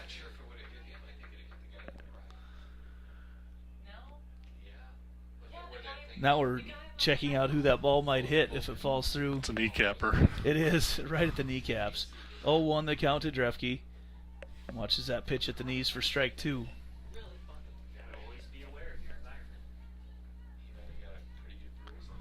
Man, those baseball games got over quick tonight. Yeah, they did. Drefke, another long strike. She's swinging an angry bat tonight. Yes. Definitely. You know, another batter makes a lot of contact with just every pitch. Yeah. You know, now it's just a matter of getting it into play. Way outside on that one on the 0-2.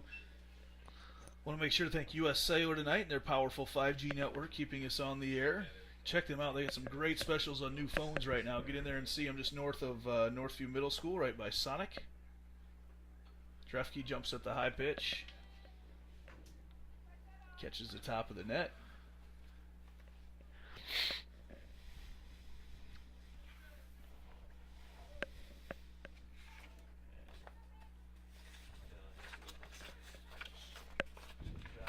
One and 2 the count. Drefke, geez. I mean, if she swings at it, she makes contact. Like She does. The contact percentage on her is very, very high. Feels dark here tonight. It's in that stage of the night where the lights haven't really taken over yet. Yeah. Just getting to that switchover moment. Starting to see a shadow from the lights. 1-2 again to Drefke. That drop change comes in upstairs. We haven't looked quite as silly swinging at that one tonight. No, I think Jags have done a good job of not chasing that one a lot. Here's the 2-2. Swung on. There's a hit for Peyton Drefke. Good hit. Our hits are coming with 2 outs. Can't get it. Yeah. What happened Yeah. earlier on. Yeah. Good at bat there by Peyton. Just stayed with it. Like I said, she was making contact with it. She just had to get the timing right. Get it out there. Nice little hit to left center.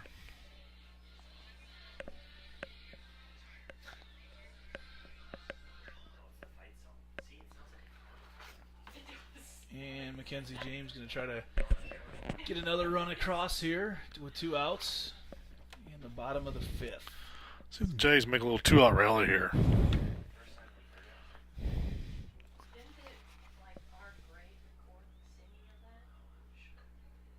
And James can't get it through. Play over to the third base. They throw it across, and that's going to do it. Here in the bottom of the 5th, we move to the top of the 6th right now. And the top of the 6th inning means it's time to thank Gershman Mortgage. They are the Midwest premier mortgage lender. They are proud to support all Ankeny sports, whether you're looking to purchase a new home, vacation home, upgrade or remodel an existing home, or refinance your current mortgage. Gershman Mortgage is here to help. With over 65 years in the mortgage industry, we have security, experience, and unmatched service. Visit our Ankeny office, call 515-964-5952, or visit www.gershman.com to get pre-approved today. Gershman Mortgage, NMLS number 138063. So as we move to the top of the 6th inning right now, Jaguars with Ellie Lorenz, sophomore, coming in pitching her first varsity action tonight, has done a really nice job. Yeah, she's done a good job out there coming and filling in there in the middle of the game. You know, we've seen a couple balls hit a little bit, but the defense is doing their job on the backside of it, and Ellie's throwing some good pitches in between, and, you know, showing a good effort there so far. As seeing her first varsity action, we take a peek at things here as get the music coming into as we head to the top of the 6th. And again, Fort Dodge with 13 hits tonight. That's just been, all the runs they've had, just been a dagger right now. It's really tough to keep up. They play such good defense anyway. And it's up to the plate right now is Haley Wills, who's had a really nice night defensively as well. And it only takes about 3 or 4 if you're Fort Dodge runs to win a game, and when you put up 10, it's look out, right? Yeah, it's pretty intimidating when you see that, because you know what they can do on the defensive side too. We've seen it. Just fundamentally, they're so good. There's a reason why they're the defending state champ. That's right. Baseball coming off 2 wins tonight. That ball popped up into right field and caught over there. Nice job by Suarez to get over underneath it. Stepped in front of Malin Vallejo, who's playing out in right field there at the last second. Make the play. So a couple changes here. So as I mentioned before, Peyton Drefke in at shortstop. It looks like Hannah McSparron's out in left field. Mackenzie James out in center. Malin Vallejo out in right. Pitch from Lorenz right at the knees for strike 1.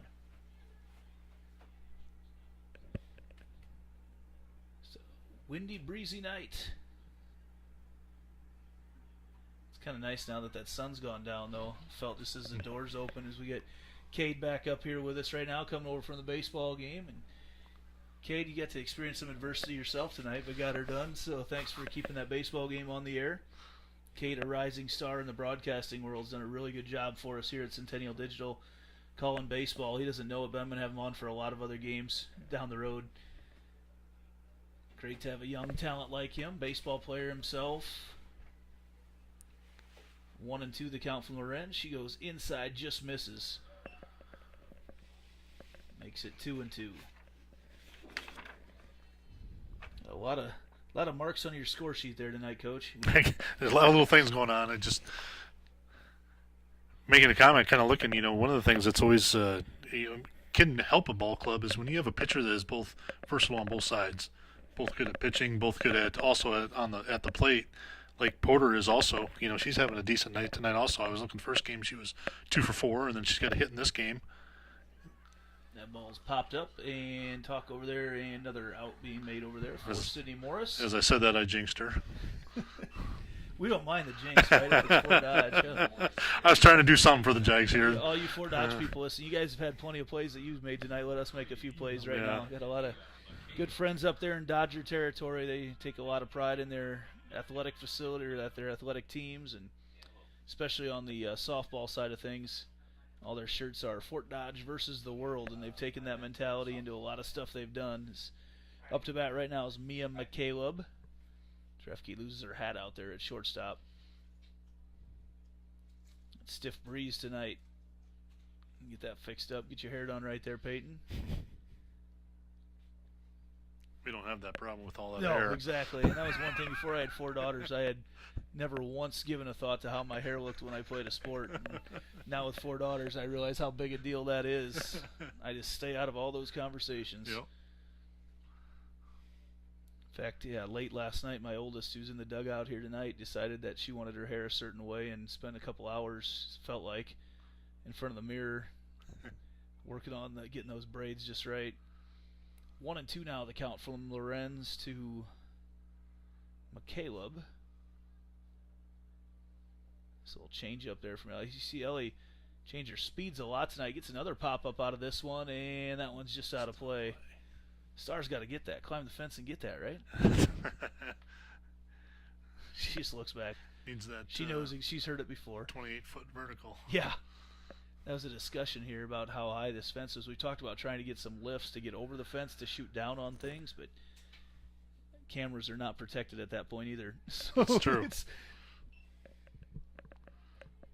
2-2 the count. So we're looking at, what, about 20? Yeah, probably about 28 feet of fence right there. Close? 26? That's kind of my estimate guess. Ooh, that ball just misses inside. Yeah, if each of those is 4 feet. 6 foot sections. 6 foot sections, yes, yeah. And 24 and then the then bottom, right? The bottom, yeah. I've got to be pretty close.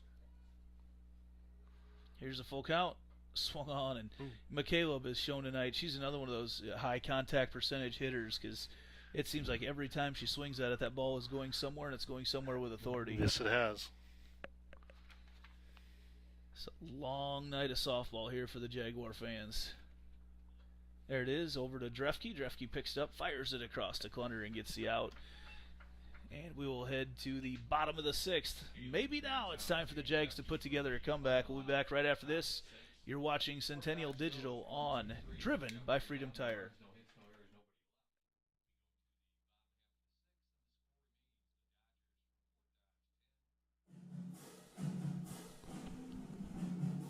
Jaguar softball on Centennial Digital is driven by Freedom Tire. Brought to you by these generous local businesses. Art of Ankeny Animal Hospital. Cabaret Sports Bar and Grill. Ted Sandine Photography. The Ankeny Real Estate Group. U.S. Cellular. Bathe in the Shade. The Edward Jones Office of Kent Patterson. Smash My Trash. And Semro Family Vision.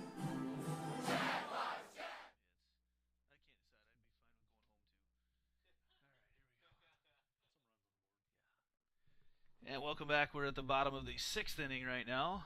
Check all our everything looks right on the scoreboard there, except for the score. It is correct though. It's 10-1. Dodgers in the lead over Centennial. You know, a night that a lot of us look forward to. Thought everybody's been playing pretty well lately, but man, Fort Dodge sweeps into town and it's look out because they come after you and they just keep attacking. They are constantly in attack mode in everything that they do, whether it's the warm-ups, their pitching, everything, and they. You know, the actual style, I mean, the style is the style, right? They do attack things differently, but we talked about it before. There's a lot of things that happen outside the frame of the actual game being played, too, and they just make things, you know, they destroy the flow, but it's the way they want to play, and everything's well within the rules, and they just they get in your head, and that ball popped up, and that's an out there for Addie Starr. And back to I'd say, one of the few bright spots tonight for the Jaguars, and that is the play of Sydney Morris. Yeah, they have a way about, going about things, and it's just kind of wash, rinse, repeat type of thing. But when you find something that works, you keep doing it, once you get it clicking, stay with it. Certainly no need to change what they're doing. Morris watches that first pitch upstairs for a ball. One out here in the bottom of the 6th.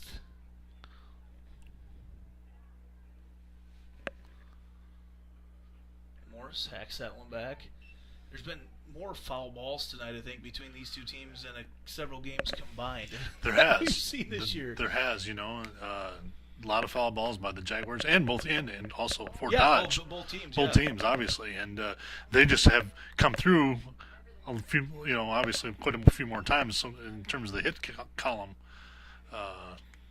But, Jags just got to figure out how to kind of get on top of some of these pitches and get some balls going towards the outfield.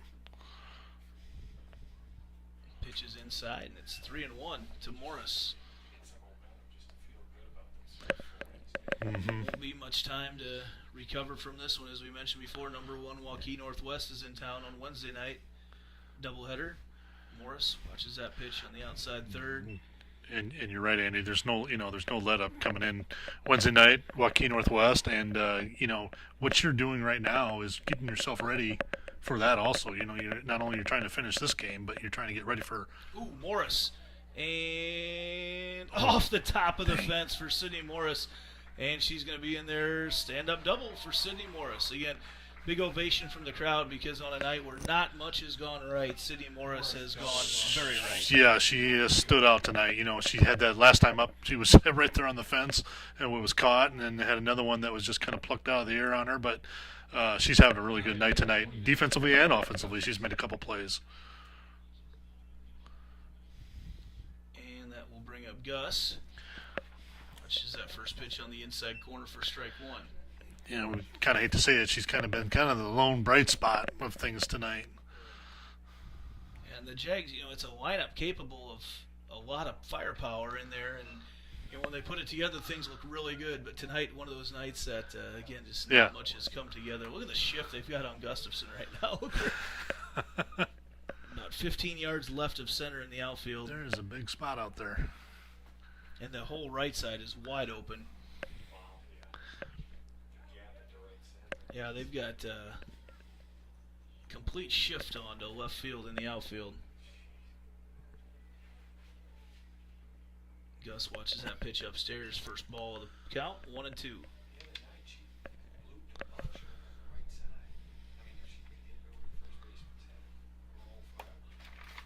Jags trying to, like you said, get some momentum here, and there she does. Oh, it's picked off, thrown to Adams, and they get the double play. Wow.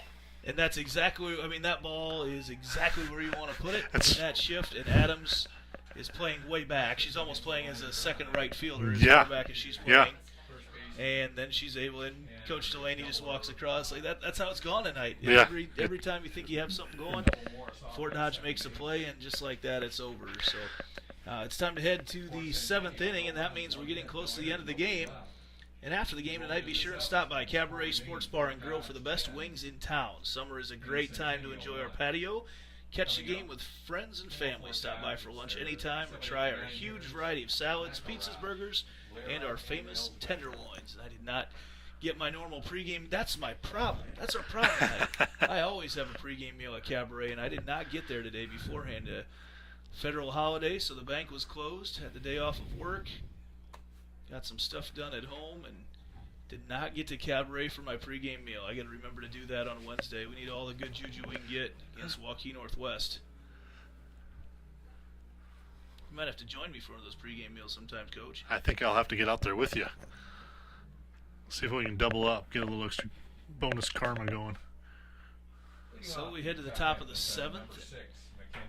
Mackenzie McElrath will be hitting for Fort Dodge. You know, another bright spot. So far, the pitching of Ellie Lorenz, a sophomore, pitching for the first time tonight, came in and has pitched 2 innings of scoreless ball. Yeah, she's done a nice job coming in there for the Jaguars, and like you said, you know, first time out on the mound for varsity, she's doing a good job. Gets that first strike there, 1-1 the count to McElrath. And that one over to who else? Sydney Morris fires it across, gets the out. She's a vacuum cleaner over at third base tonight. McElrath grounds out to Morris at third base. And that'll bring up Laura. Done a good job of keeping the ball away from her tonight out in right field. Everything's kind of gone more towards the left and center when we've been able to get it to the outfield. That pitch fouled off once again. Ellie Lorenz may have found herself with a few more varsity innings after this outing tonight. She might get, I think so. I think you get those opportunities, you step up, show you can do a little something. I think there might be some more in her future. And quickly ahead in the count, 0-2. Lorenz is a young lady that I've been, my daughter's played with her since AU, that coach pitch. She can, you mentioned hitting pitchers. She's one of them. Yeah. Yep. She 0-2 the count. Swung on, and that's a little flare right over to Peyton Drefke, a couple old club ball teammates right there. Drefke and Lorenz, a couple old Ankeny Bearcats teammates. Pops to Drefke at shortstop for out number 2. And it looks like Fort Dodge is going to take an opportunity to make a little substitution tune. He's going to come in to hit. Seen her run on the bases here tonight, very aggressively. Yes, like all the runners, as all the runners do. Yes, that is one of their traits.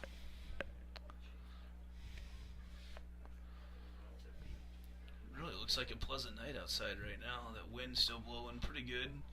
Both our balls have collected right outside as we keep an eye at softball exit watch tonight. Number 2 and 3 is lined up ready to Yeah, go they're there. ready to go. I feel like if we had a ball popped up and over and gives it that little, you know, it's like playing the claw machine. 2-0. Not going to get now from Lorenz. Not going to get any more baseballs flying over because they They're beat us done. done Man, tonight. that hardly ever happens. I know. Baseball was smoking along tonight. Sorry about that. Cade Tomlinson behind me was calling that game. He said, sorry, it's his fault. They kept that game moving too quick. 2-1 the count now from Lorenz to Tooney. Inside corner, strike 2. Man, it's been fun to watch Ellie pitch tonight. Yeah.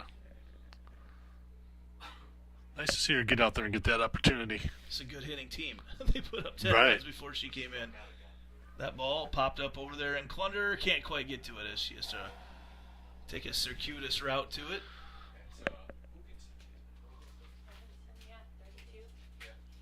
Oh, that is Hoganson over there, not Clunder. Yeah. There, so the Jags again have a couple substitutions in here tonight out on the field in this game number 2, getting some other ladies a chance. I think Hoganson actually due up to hit next inning as well. I saw her swinging a bat at the end of the 6th. See if the Jags can make a monumental comeback in this one tonight. I'm not sure if I have it in me, but maybe they do. Oh, Lorenz just misses low, draws a walk to Tooney, and back to the top of the order. With 2 outs, we go back to the top of the order and number 12, Jalen Adams. Adams, who feels like every time I turn around she's up to bat. They have worked their way through the order a bunch tonight. She has been a thorn in their side today. She's been a thorn in the side of the rest of the state yeah, for well, years. That's true. Yeah. Pitch outside corner, strike 1 from Lorenz. And that's just a compliment to her. And, you know, that's she's a good ball player, a good athlete. It's a great. It's a lot of fun to talk to her mother as well. We've talked to her several times before games, and that ball popped up over into left field. McSparron underneath it as it drifts foul, and she makes the play in foul territory for the out. So nice job to Ellie Lorenz. She completes 3 innings of scoreless ball tonight. Jags one more chance here, 3 outs. Down 10-1, back right after this. For the Dodgers, no runs, 1 hit, no errors, and 1 left.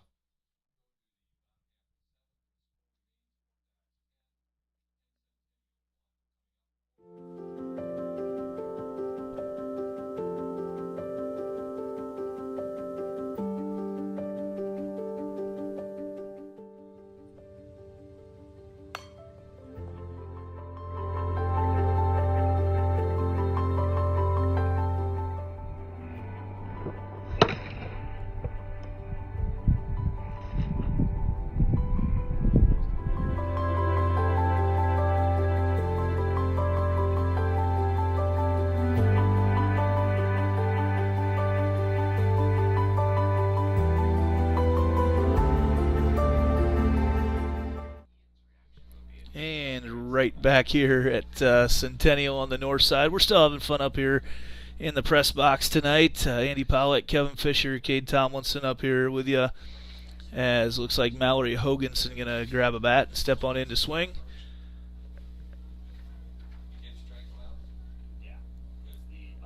Fort Dodge, 13 hits tonight. 10 runs off 13 hits.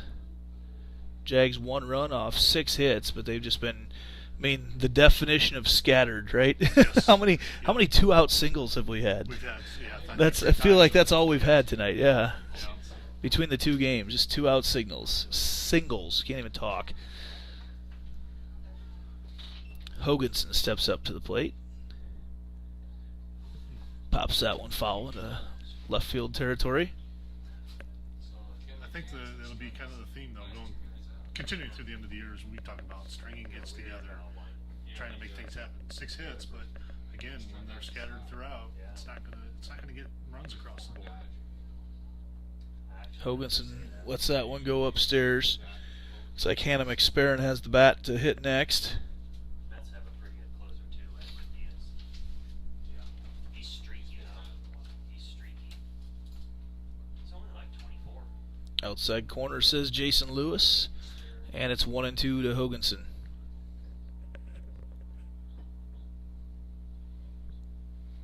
Big infield for Mallory here. Upstairs. I was getting too used to those quick games, quick doubleheaders that we were getting home at 7:15, 7:30. Not tonight. Misses outside as well, loads up the count to Mallory.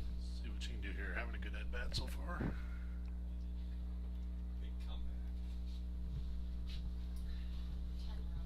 Get a leadoff runner on here and see what we can do. Hoganson rips that one out, foul down the line right past Coach Delaney. Nobody out here. Comeback still in play. That's right. Get my rally cap on. Ain't over till it's over. I heard that one before. Especially in the game of softball, right? Right. No time that you can just run out. There is in club. We see that happen all the time, but not at this level. Hoganson watches that upstairs. Well, first step in the journey to the comeback is Mallory Hoganson getting the walk. Baby steps is all it takes. That's right. And that'll bring up Hannah McSperrin.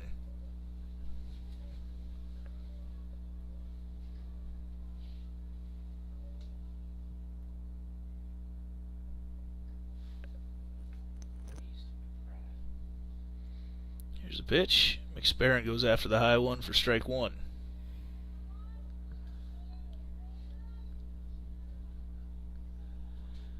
Nobody out here in the bottom of the seventh. Jags a mountain to overcome here. Again, a huge infield set up by Fort Dodge. Just want to keep everything in front of them. That one's going to be popped right over to that right side of the huge infield as Adams comes in and makes the play for out number one. Now imagine that infield will move in a little bit as Malin Vallejo steps up, the slapper. Yeah, she'll give them a little different look here. We'll see how they set this up. Number 1, Malin Vallejo. They've got Wills playing in quite a bit on the third base side. Way over on the right side, though. Adams and the other Wills are out a long ways. Ooh, she slaps it right over there, and it's going to drop just foul. That's exactly where you want to put that. Yeah. Draw them in and then just pop it over their head. Boy, that was interesting. One ball just came in right to the umpire. Another ball went to the pitcher, and it looked like they came from the same spot. And I had a huge, mind-blown moment right there. How did they do that? I thought it was getting way too late tonight. Here's the 0-1 to Vallejo. Pops that one up, and it falls right there in the pitcher, and Vallejo's going to get there. No, but not at second. Hoganson is out there, and she was just frozen right there. Nothing she could do about it. She's out there. Vallejo hits into a fielder's choice. Yeah, she had to hold up there to make sure the ball fell to the ground. It was just, and then by the time it did, it was kind of an easy recovery for the Dodgers in that situation. Claire Suarez steps back up to the plate.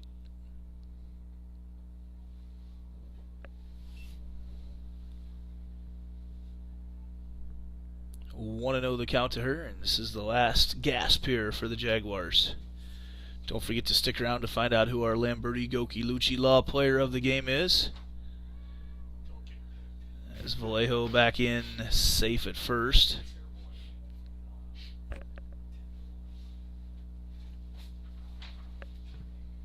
Two 2-0 the count here to Suarez. Pitch misses inside. Lucy Porter trying to finish this one out for the Dodgers tonight. She's been great. Again, scattered 6 hits, just giving up 1 run. The pitch is right down the middle for strike 1 on the 3-0 count. This stage of the night, just swing away on that one, huh? Yeah. See what you can do. Yeah. 3. Yep, 3-1 the count to Suarez. Swing and a miss, strike 2. And just like that, we go from 3-0 to a full count. I think our votes for the Lamberti Goki Lucci Law player of the game will be pretty unanimous tonight. Not much of a shock to anybody as that pitch fouled back to us. Ooh. Circling the drain. Here we go. Here we go. Here we go. Oh boy, here we go. Oh shoot. And they are all lined up perfectly up there. That's crazy. All lined up perfectly. Again, full count to Suarez. Suarez, a shot to left field. It's going to go back and caught just barely back there out in left field by Mia McCaleb, and that will do it as Suarez puts a charge into this one. The final tonight, Fort Dodge wins 10-1 over the Jaguars and take this doubleheader. We'll be back with our post-game show right after this on Centennial Digital, driven by Freedom Tire.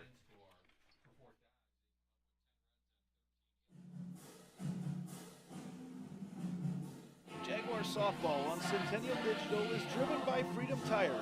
Brought to you by these generous local businesses: Art of Ankeny Animal Hospital, Cabaret Sports Bar and Grill, Ted Sandine Photography, the Ankeny Real Estate Group, U.S. Cellular, Made at the Shade, the Edward Jones Office of Ken Patterson, Smash My Trash, and Semro Family Vision.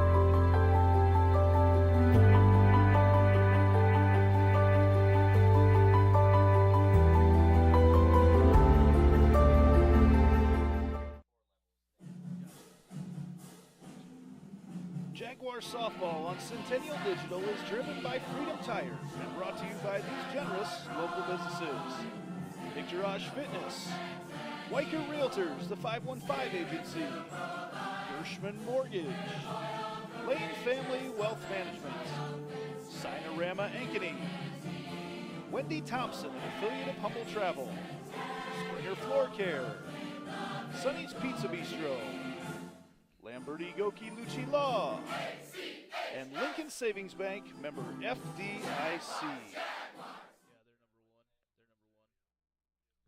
Welcome back to the post-game show here on Centennial Digital, driven by Freedom Tire. Andy Pollack and Kevin Fisher here, where tonight it was Fort Dodge. It was all Fort Dodge, basically, from the get-go tonight, where the Dodgers took a doubleheader. Number 4, Fort Dodge.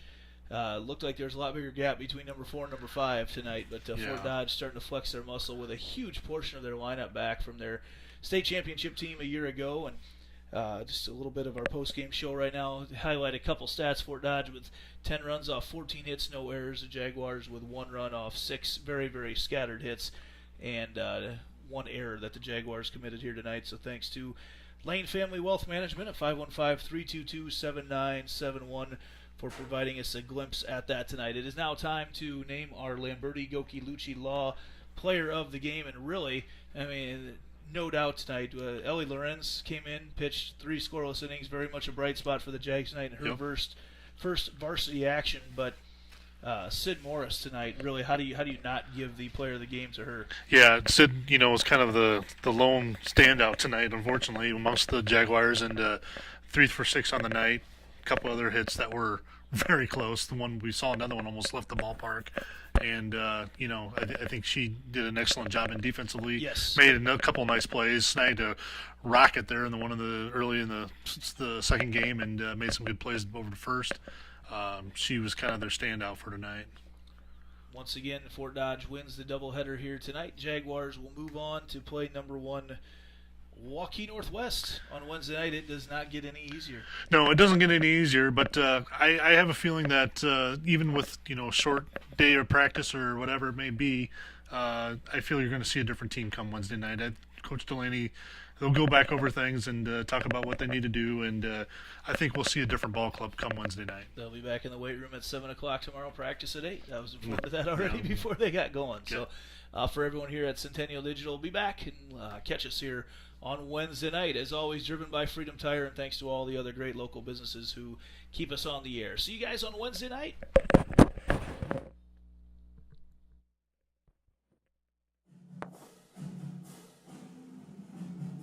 Jaguar Softball on Centennial Digital is driven by Freedom Tire, brought to you by these generous local businesses. Heart of Ankeny Animal Hospital, Cabaret Sports Bar and Grill, Ted Sandine Photography, the Ankeny Real Estate Group, U.S. Cellular, Made in the Shade, the Edward Jones Office of Ken Patterson, Smash My Trash, and Semro Family Vision.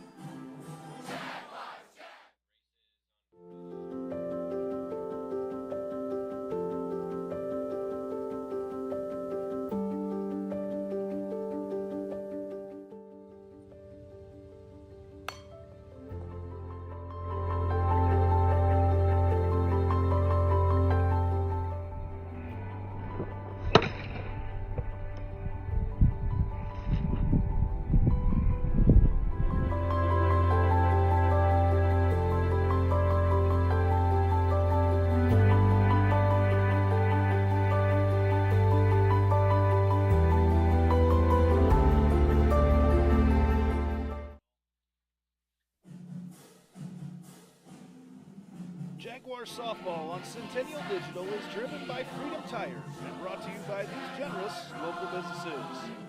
Picturage Fitness, Weicker Realtors, the 515 Agency, Gershman Mortgage, Lane Family Wealth Management, Sinorama Ankeny, Wendy Thompson, an affiliate of Humble Travel, Springer Floor Care, Sonny's Pizza Bistro, Lamberti Goki Lucci Law, and Lincoln Savings Bank, member